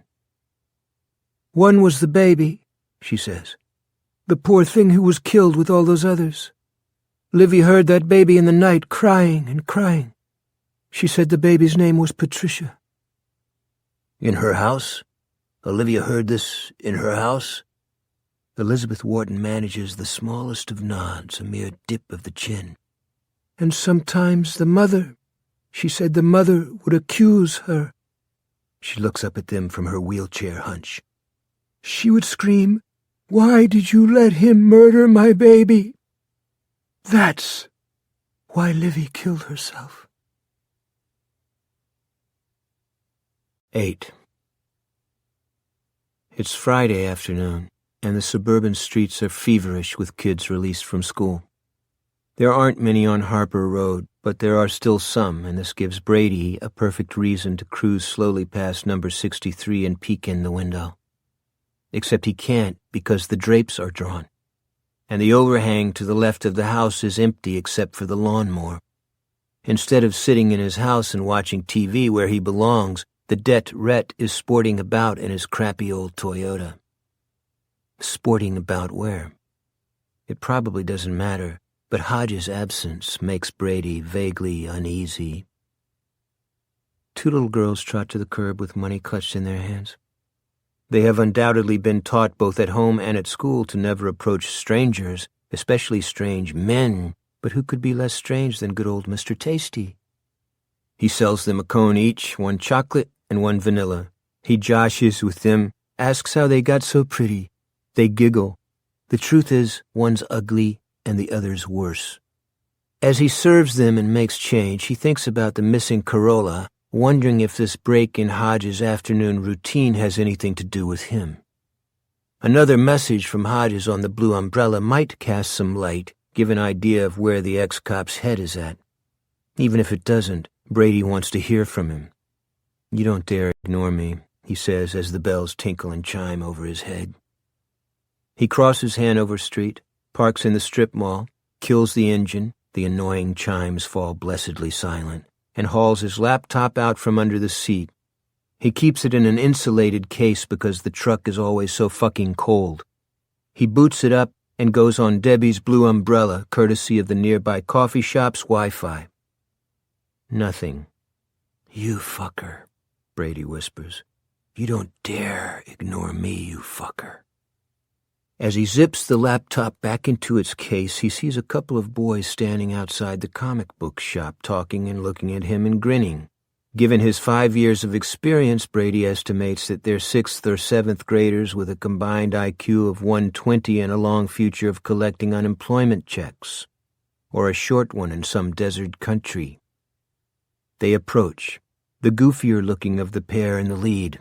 Smiling, Brady leans out his window. "Help you, boys?" "We want to know if you got Jerry Garcia in there," Goofy says. "No," Brady says, smiling more widely than ever. "But if I did, I'd sure let him out." They look so ridiculously disappointed, Brady almost laughs. Instead, he points down at Goofy's pants. "Your fly's unzipped," he says, and when Goofy looks down, Brady flicks a finger at the soft underside of his chin. A little harder than he intended, actually quite a lot, but what the hell. "Gotcha," Brady says merrily. Goofy smiles to show yes, he's been gotten, but there's a red wheal just above his Adam's apple and surprised tears swim in his eyes. Goofy and not quite so Goofy start away. Goofy looks back over his shoulder. His lower lip is pushed out, and now he looks like a 3rd grader instead of just another pre-adolescent cum stain who'll be fucking up the halls of Beale Middle School come September. "That really hurt," he says with a kind of wonder. Brady's mad at himself. A finger flick hard enough to bring tears to the kid's eyes means he's telling the straight-up truth. It also means Goofy and not quite so Goofy will remember him. Brady can apologize, can even give them free cones to show his sincerity, but then they'll remember that. It's a small thing, but small things mount up, and then maybe you have a big thing. "Sorry," he says, and means it. "I was just kidding around, son." Goofy gives him the finger, and not quite so Goofy adds his own middle digit to show solidarity. They go into the comic store where, if Brady knows boys like these, and he does, they will be invited to either buy or leave after 5 minutes browsing. They'll remember him. Goofy might even tell his parents, and his parents might lodge a complaint with Lobes. It's unlikely, but not impossible, and whose fault was it that he'd given Goofy Boy's unprotected neck a snap hard enough to leave a mark instead of just the gentle flick he'd intended? The ex-cop has knocked Brady off balance. He's making him screw things up, and Brady doesn't like that.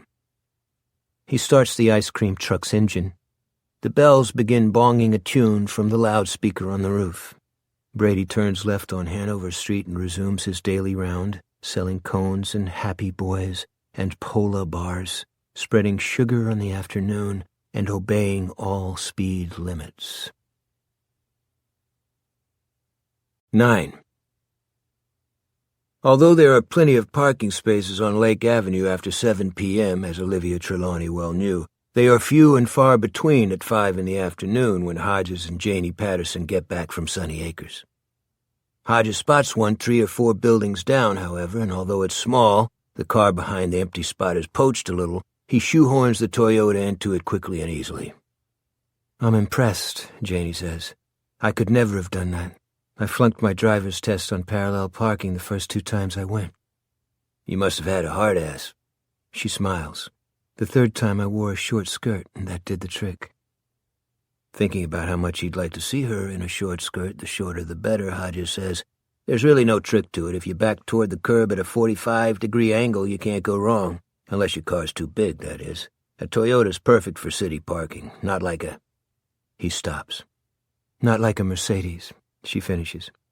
"Come up and have coffee, Bill. I'll even feed the meter." "I'll feed it. In fact, I'll max it out. We've got a lot to talk about." "You learned some stuff from my mom, didn't you? That's why you were so quiet all the way back." "I did, and I'll fill you in, but that's not where the conversation starts." He's looking at her full in the face now, and it's an easy face to look into. Christ, he wishes he were 15 years younger. Even 10. "I need to be straight with you. I think you're under the impression that I came looking for work, and that's not the case." "No," she says. "I think you came because you feel guilty about what happened to my sister. I simply took advantage of you. I'm not sorry either. You were good with my mother. Kind. Very, very gentle." She's close. Her eyes a darker blue in the afternoon light and very wide. Her lips open as if she has more to say, but he doesn't give her a chance. He kisses her before he can think about how stupid it is, how reckless, and is astounded when she kisses him back, even putting her right hand on the nape of his neck to make their contact a little firmer. It goes on for no more than 5 seconds, but it seems much longer to Hodges, who hasn't had a kiss like this one in quite a while. She pulls back, brushes a hand through his hair, and says, "I've wanted to do that all afternoon. Now let's go upstairs. I'll make coffee and you make your report." But there's no report until much later, and no coffee at all. 10. He kisses her again in the elevator. This time her hands link behind his neck, and his travel down past the small of her back to the white pants snug across her bottom. He is aware of his too big stomach pressing against her trim one and thinks she must be revolted by it, but when the elevator opens, her cheeks are flushed, her eyes are bright, and she's showing small white teeth in a smile. She takes his hand and pulls him down the short hall between the elevator and the apartment door. "Come on," she says. "Come on, we're going to do this, so come on, before one of us gets cold feet." It won't be me, Hodges thinks. Every part of him is warm. At first she can't open the door because the hand holding the key is shaking too badly. It makes her laugh. He closes his fingers over hers, and together they push the schlag into the slot. The apartment where he first met this woman's sister and mother is shadowy because the sun has traveled around to the other side of the building. The lake has darkened to a cobalt so deep it's almost purple. There are no sailboats, but he can see a freighter. "Come on," she says again. "Come on, Bill, don't quit on me now." Then they're in one of the bedrooms. He doesn't know if it's Janie's or the one Olivia used on her Thursday night stays, and he doesn't care. The life of the last few months, the afternoon TV, the microwave dinners, his father's Smith & Wesson revolver, seems so distant that it might have belonged to a fictional character in a boring foreign movie. She tries to pull the striped sailor shirt over her head and it gets caught on the clip in her hair. She gives a frustrated, muffled laugh. "Help me with this damn thing, would you please?" He runs his hands up her smooth sides. She gives a tiny jump at his initial touch, and beneath the inside-out shirt. He stretches the fabric and lifts. Her head pops free. She's laughing and little out-of-breath gasps. Her bra is plain white cotton. He holds her by the waist and kisses between her breasts as she unbuckles his belt and pops the button on his slacks. He thinks, If I'd known this could happen at this stage of my life, I would have gotten back to the gym. Why, he begins. Oh, shut up. She slides a hand down the front of him, pushing the zipper with her palm. His pants fall around his shoes in a jingle of change. Save the talk for later. She grabs the hardness of him through his underpants and wiggles it like a gear shift, making him gasp. That's a good start. Don't go limp on me, Bill, don't you dare. They fall onto the bed. Hodges still in his boxer shorts, Janie in cotton panties as plain as her bra. He tries to roll her onto her back, but she resists. You're not getting on top of me, she says. If you have a heart attack while we're screwing, you'll crush me. If I have a heart attack while we're screwing, I'll be the most disappointed man to ever leave this world. Stay still. Just stay still. She hooks her thumbs into the sides of his boxers. He cups her hanging breasts as she does it. Now lift your legs and keep busy. Use your thumbs a little. I like that. He's able to obey both of these commands with no trouble. He's always been a multitasker. A moment later, she's looking down at him, a lock of her hair tumbled over one of her eyes. She sticks out her lower lip and blows it back. Keep still. Let me do the work. And stay with me. I don't mean to be bossy, but I haven't had sex in 2 years, and the last I did have sucked. I want to enjoy this. I deserve it. The clinging, slippery warmth of her encloses him in a warm hug, and he can't help raising his hips. Stay still, I said. Next time you can move all you want, but this is mine. It's difficult, but he does as she says. Her hair tumbles into her eyes again, and this time she can't use her lower lip to blow it back because she's gnawing at it in little bites he thinks she'll feel later. She spreads both hands and rubs them roughly through the graying hair on his chest, then down to the embarrassing swell of his gut. I need to lose some weight, he gasps. You need to shut up, she says, then moves just a little and closes her eyes. Oh, God, that's deep. And nice. You can worry about your diet program later, okay? She begins to move again, pauses once to readjust the angle, then settles into a rhythm. I don't know how long I can... You better. Her eyes are still closed. You just better hold out, Detective Hodges. Count prime numbers. Think of the books you liked when you were a kid. Spell xylophone backwards. Just stay with me. I won't need long. He stays with her just long enough. 11. Sometimes when he's feeling upset, Brady Hartsfield retraces the root of his greatest triumph. It soothes him. On this Friday night, he doesn't go home after turning in the ice cream truck and making the obligatory joke or two with Shirley Orton in the front office. He drives his clunker downtown instead, not liking the front-end shimmy or the too loud blat of the engine. Soon he will have to balance off the cost of a new car, a new used car, against the cost of repairs. And his mother's Honda needs work even more desperately than his Subaru does. Not that she drives the Honda very often these days, and that's good, considering how much of her time she spends in the bag. His trip down memory lane begins on Lake Avenue, just past the bright lights of downtown, where Mrs. Trelawney always parked her Mercedes on Thursday nights, and winds up Marlborough Street to City Center. Only this evening, he gets no further than the condo. He brakes so suddenly that the car behind almost rear-ends him. The driver hits his horn in a long, outraged blast, but Brady pays no attention. It might as well have been a foghorn on the other side of the lake. The driver pulls around him, buzzing down his passenger side window to yell, "Asshole!" at the top of his lungs. Brady pays no attention to that either. There must be thousands of Toyota Corollas in the city and hundreds of blue Toyota Corollas. But how many blue Toyota Corollas with bumper stickers reading, "Support your local police"? Brady is betting there's just one. And what the hell is the fat ex-cop doing in the old lady's condominium apartment? Why is he visiting Mrs. Trelawney's sister, who now lives there? The answer seems obvious. Detective Hodges, Rhett, is hunting. Brady is no longer interested in reliving last year's triumph. He pulls an illegal and completely out-of-character U-turn, now heading for the north side. Heading for home with a single thought in his head, blinking on and off like a neon sign. You bastard. You bastard. You bastard. Things are not going the way they are supposed to. Things are slipping out of his control.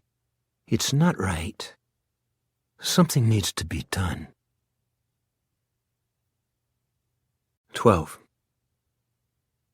As the stars come out over the lake, Hodges and Janie Patterson sit in the kitchen nook, gobbling takeout Chinese and drinking oolong tea. Janie is wearing a fluffy white bathrobe. Hodges is in his boxers and t-shirt. When he used the bathroom after making love, she was curled in the middle of the bed dozing. He got on her scale and was delighted to see he's 4 pounds lighter than the last time he weighed himself. It's a start. "Why me?" Hodges says now. "Don't get me wrong, I feel incredibly lucky, even blessed, but I'm 62 and overweight." She sips tea. "Well, let's think about that, shall we?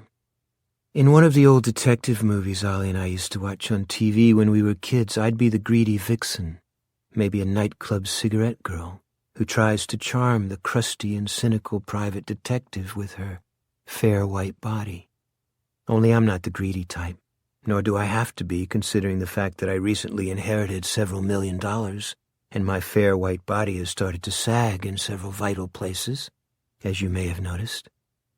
He hasn't. What he has noticed is that she hasn't answered his question, so he waits. "Not good enough?" "Nope." Janie rolls her eyes. "I wish I could think of a way to answer you that's gentler than 'men are very stupid,' or more elegant than 'I was horny and wanted to brush away the cobwebs.' I'm not coming up with much, so let's go with those. Plus, I was attracted to you. It's been 30 years since I was a dewy debutante and much too long since I got laid. I'm 44, and that allows me to reach for what I want. I don't always get it, but I'm allowed to reach." He stares at her, honestly amazed. 44? She bursts into laughter. "You know what, that looks the nicest compliment I've had in a long, long time, and the most honest one. Just that stare. So I'm going to push it a little. How old did you think I was?" "Maybe 40, at the outside, which would make me a cradle robber." "Oh, bullshit. If you were the one with the money instead of me, everyone would take the younger woman thing for granted. In that case, people would take it for granted if you were sleeping with a 25-year-old. She pauses. "Although that would be cradle robbing, in my humble opinion." "Still, you're old, but not that old, and you're on the heavyweight side, but not that heavy. Although you will be if you keep on the way you're going." She points her fork at him. "That's the kind of honesty a woman can only afford after she's slept with a man and still likes him well enough to eat dinner with him. I said I haven't had sex in 2 years. That's true, but do you know when I last had sex with a man I actually liked?" He shakes his head. "Try junior college. And he wasn't a man, he was a second-string tackle with a big red pimple on the end of his nose. He was very sweet, though. Clumsy and far too quick, but sweet. He actually cried on my shoulder afterward." "So, this wasn't just, I don't know, a thank you fuck? A mercy fuck? Give me a little credit. And here's a promise." She leans forward, the robe gaping to show the shadowed valley between her breasts.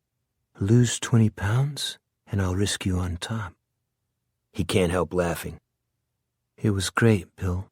I have no regrets, and I have a thing for big guys. The tackle with the pimple on his nose went about 240. My ex was a beanpole, and I should have known no good could come of it the first time I saw him. Can we leave it at that?" "Yeah." "Yeah," she says, smiling, and stands up. "Come on in the living room. It's time for you to make your report."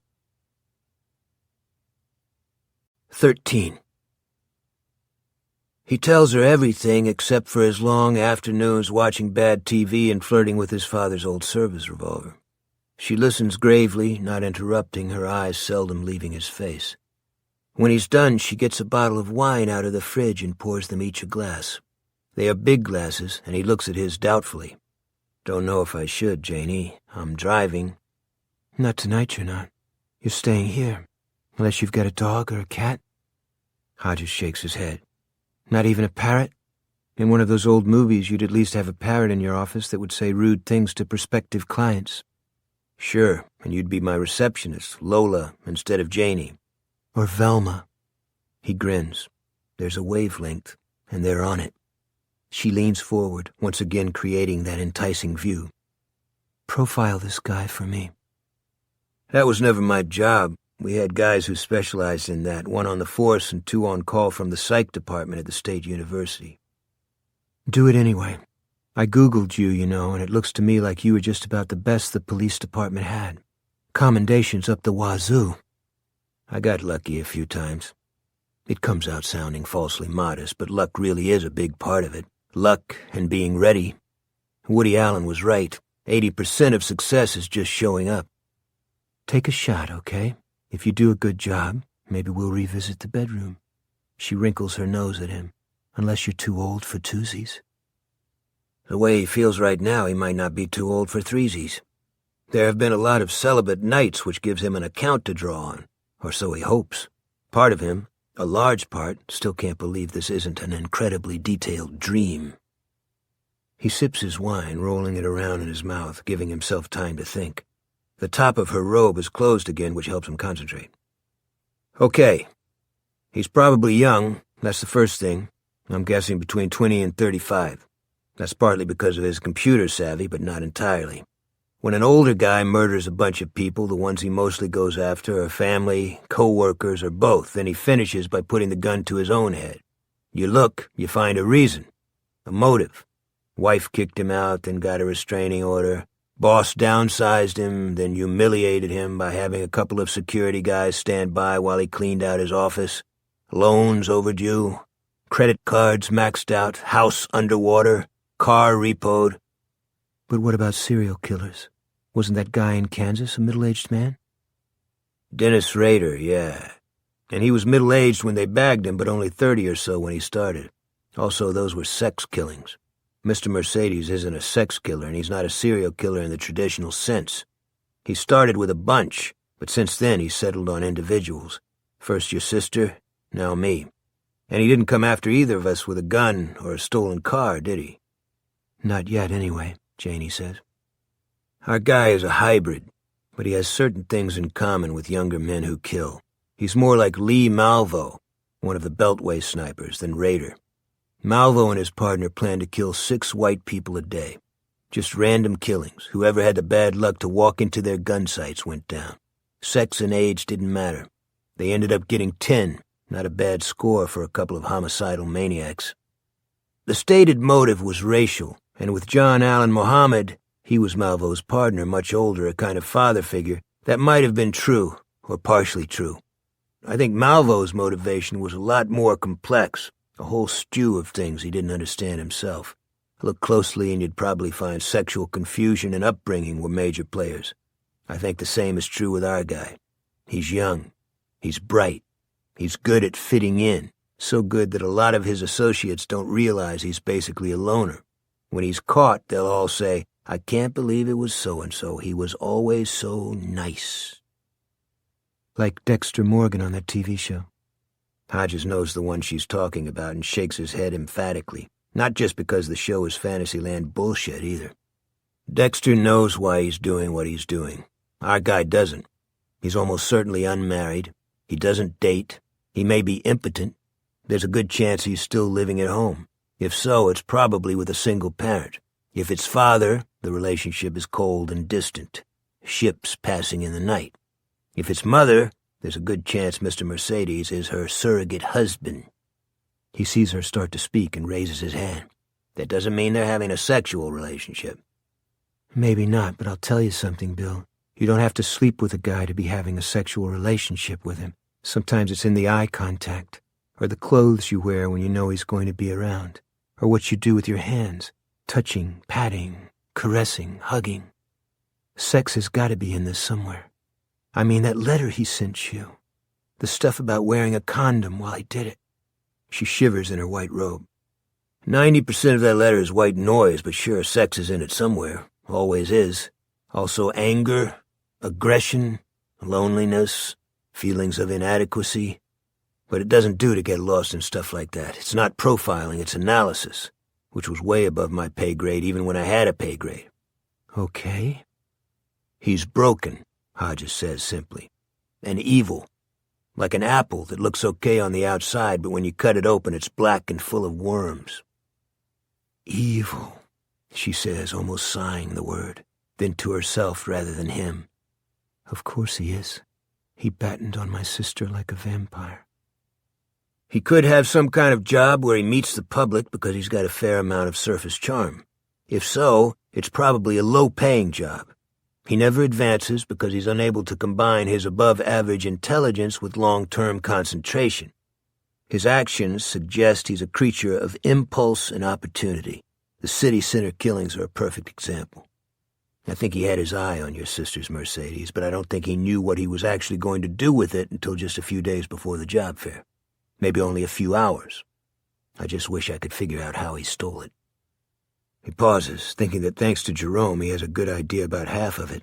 The spare key was very likely in the glove compartment all along.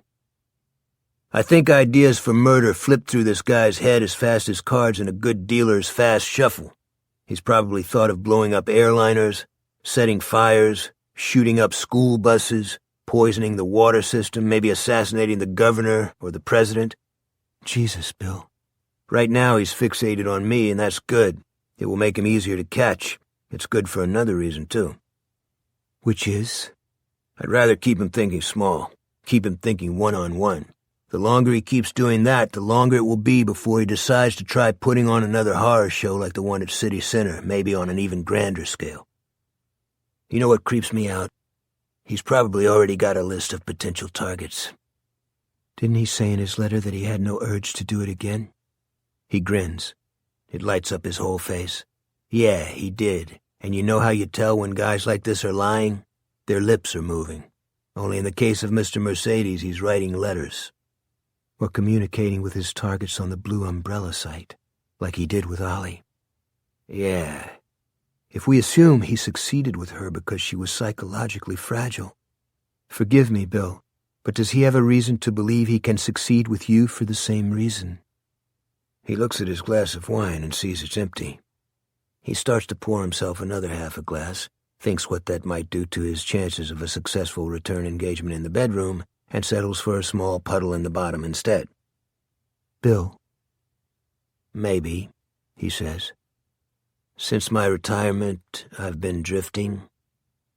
But I'm not as lost as your sister, not anymore at least. And that's not the important thing. It's not the takeaway from the letters and from the Blue Umbrella communications. Then what is? He's been watching. That's the takeaway. It makes him vulnerable. Unfortunately, it also makes him dangerous to my known associates. I don't think he knows I've been talking to you. Quite a bit more than talking, she says, giving her eyebrows a Groucho waggle. But he knows Olivia had a sister, and we have to assume he knows you're in the city. You need to start being super careful. Make sure your door is locked when you're here. I always do.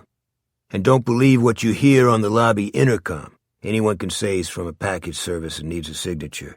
Visually identify all comers before you open your door. Be aware of your surroundings when you go out. He leans forward, the splash of wine untouched. He doesn't want it anymore. Big thing here, Janie. When you are out, keep an eye on traffic. Not just driving, but when you're on foot. Do you know the term BOLO?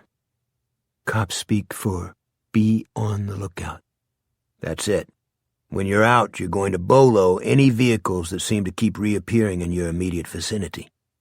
Like that lady's black SUVs, she says, smiling. Mrs. Who's-a-what's-it? Mrs. Melbourne. Thinking of her tickles some obscure associational switch in the back of Hodges' mind, but it's gone before he can track it down, let alone scratch it. Jerome's got to be on the lookout, too. If Mr. Mercedes is cruising Hodges' place, he'll have seen Jerome mowing the lawn, putting on the screens, cleaning out the gutters. Both Jerome and Janie are probably safe, but probably isn't good enough. Mr. Mercedes is a random bundle of homicide, and Hodges is set out on a course of deliberate provocation. Janie reads his mind. And yet you're, what did you call it, winding him up? Yeah, and very shortly I'm going to steal some time on your computer and wind him up a little more. I had a message all worked out, but I'm thinking of adding something. My partner got a big solve today, and there's a way I can use that. What was it? There's no reason not to tell her. It will be in the papers tomorrow, Sunday at the latest. Turnpike Joe. The one who kills women at rest stops. And when he nods, Does he fit your profile of Mr. Mercedes? Not at all, but there's no reason for our guy to know that. What do you mean to do? Hodges tells her. 14. They don't have to wait for the morning paper. The news that Donald Davis, already under suspicion for the murder of his wife, has confessed to the Turnpike Joe killings leads the 11 p.m. news. Hodges and Janie watch it in bed. For Hodges, the return engagement has been strenuous but sublimely satisfactory. He's still out of breath. He's sweaty and in need of a shower, but it's been a long, long time since he felt this happy. This complete. When the newscaster moves on to a puppy stuck in a drain pipe, Janie uses the remote to kill the TV. Okay, it could work. But God, is it risky? He shrugs. With no police resources to call on, I see it as my best way forward, and it's fine with him, because it's the way he wants to go forward. He thinks briefly of the makeshift but very effective weapon he keeps in his dresser drawer, the Argyle sock filled with ball bearings. He imagines how satisfying it would be to use the happy slapper on the son of a bitch who ran one of the world's heaviest passenger sedans into a crowd of defenseless people. That probably won't happen, but it's possible. In this best and worst of all worlds, most things are. What did you make of what my mother said at the end about Olivia hearing ghosts? I need to think about that a little more, Hodges says, but he's already thought about it, and if he's right, he might have another path to Mr. Mercedes. Given his druthers, he wouldn't involve Jerome Robinson any more than he already has, but if he's going to follow up on old Mrs. Wharton's parting shot, he may have to. He knows half a dozen cops with Jerome's computer savvy and can't call on a single one of them. Ghosts, he thinks. Ghosts in the machine. He sits up and swings his feet out onto the floor. If I'm still invited to stay over, what I need right now is a shower. You are. She leans over and sniffs at the side of his neck, her hand lightly clamped on his upper arm, giving him a pleasurable shiver. And you certainly do. When he's showered and back in his boxers, he asks her to power up her computer. Then, with her sitting beside him and looking on attentively, he slips under Debbie's blue umbrella and leaves a message for Merce Kill. 15 minutes later, and with Janie Patterson nestled next to him, he sleeps, and never so well since childhood. 15. When Brady gets home after several hours of aimless cruising, it's late and there's a note on the back door. "Where you been, honey boy? There's homemade lasagna in the oven." He only has to look at the unsteady down-slanting script to know she was seriously loaded when she wrote it. He untacks the note and lets himself in. Usually he checks on her first thing, but he smells smoke and hustles to the kitchen, where a blue haze hangs in the air. Thank God the smoke detector in here is dead. He keeps meaning to replace it and keeps forgetting too many other fish to fry. Thanks are also due for the powerful stove fan, which has sucked up just enough smoke to keep the rest of the detectors from going off, although they soon will if he can't air the place out. The oven is set at 350. He turns it off. He opens the windows over the sink, then the back door. There's a floor fan in the utility closet where they keep the cleaning supplies. He sets it up facing the runaway stove and turns it on at the highest setting. With that done, he finally goes into the living room and checks on his mother. She's crashed down on the couch, wearing a house dress that's open up top and rucked to her thighs below, snoring so loudly and steadily she sounds like an idling chainsaw. He averts his eyes and goes back into the kitchen, muttering, "Fuck, fuck, fuck, fuck," under his breath. He sits at the table with his head bent, his palms cupping his temples, and his fingers plunged deep into his hair. Why is it that when things go wrong, they have to keep on going wrong? He finds himself thinking of the Morton Salt motto, "When it rains, it pours." After 5 minutes of airing out, he risks opening the oven. As he regards the black and smoking lump within, any faint hunger pangs he might have felt when he got home pass away. Washing will not clean that pan. An hour of scouring and a whole box of Brillo pads will not clean that pan. An industrial laser probably wouldn't clean that pan. That pan is a gone goose. It's only luck that he didn't get home to find the fucking fire department here and his mother offering them vodka Collinses. He shuts the oven. He doesn't want to look at that nuclear meltdown and goes back to look at his mother instead. Even as his eyes are running up and down her bare legs, he's thinking it would be better if she did die. Better for her and better for me. He goes downstairs, using his voice commands to turn on the lights in his bank of computers. He goes to number 3, centers the cursor on the blue umbrella icon, and hesitates. Not because he's afraid there won't be a message from the fat ex-cop, but because he's afraid there will be. If so, it won't be anything he wants to read. Not the way things are going.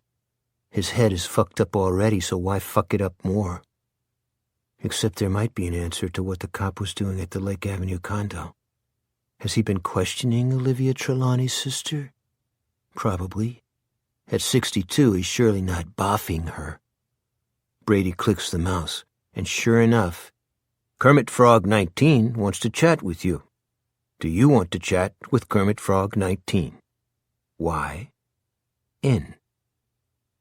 Brady settles the cursor on N and circles the curved back of his mouse with the pad of his index finger, daring himself to push it and end this thing right here and right now.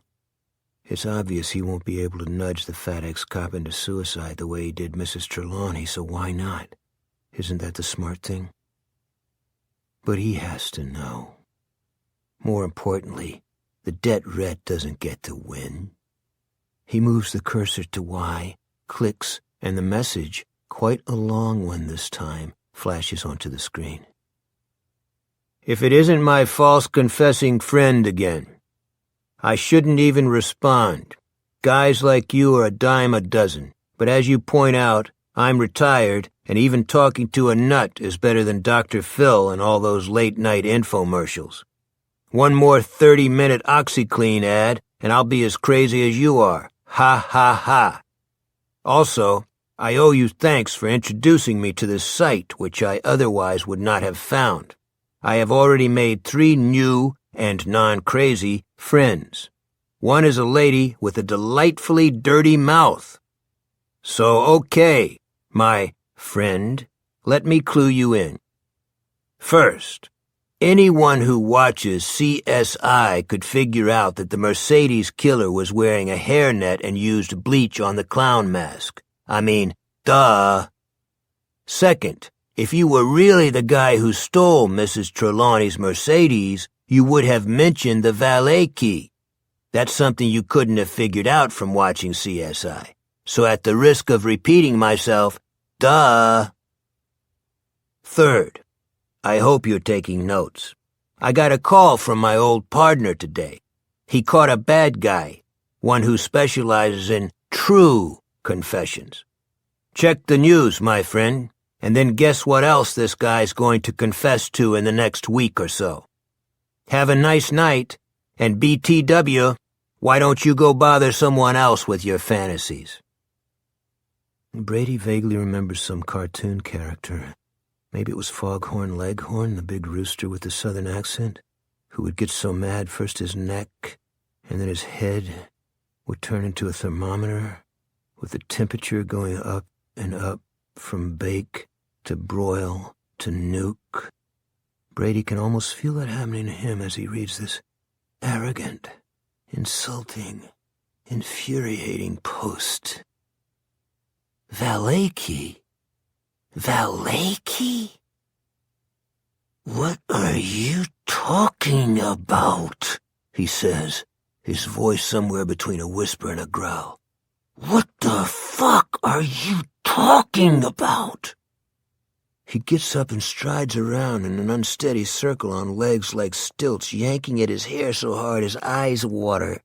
His mother is forgotten. The blackened lasagna is forgotten. Everything is forgotten except for this hateful post. He's even had the nerve to put in a smiley face. A smiley face.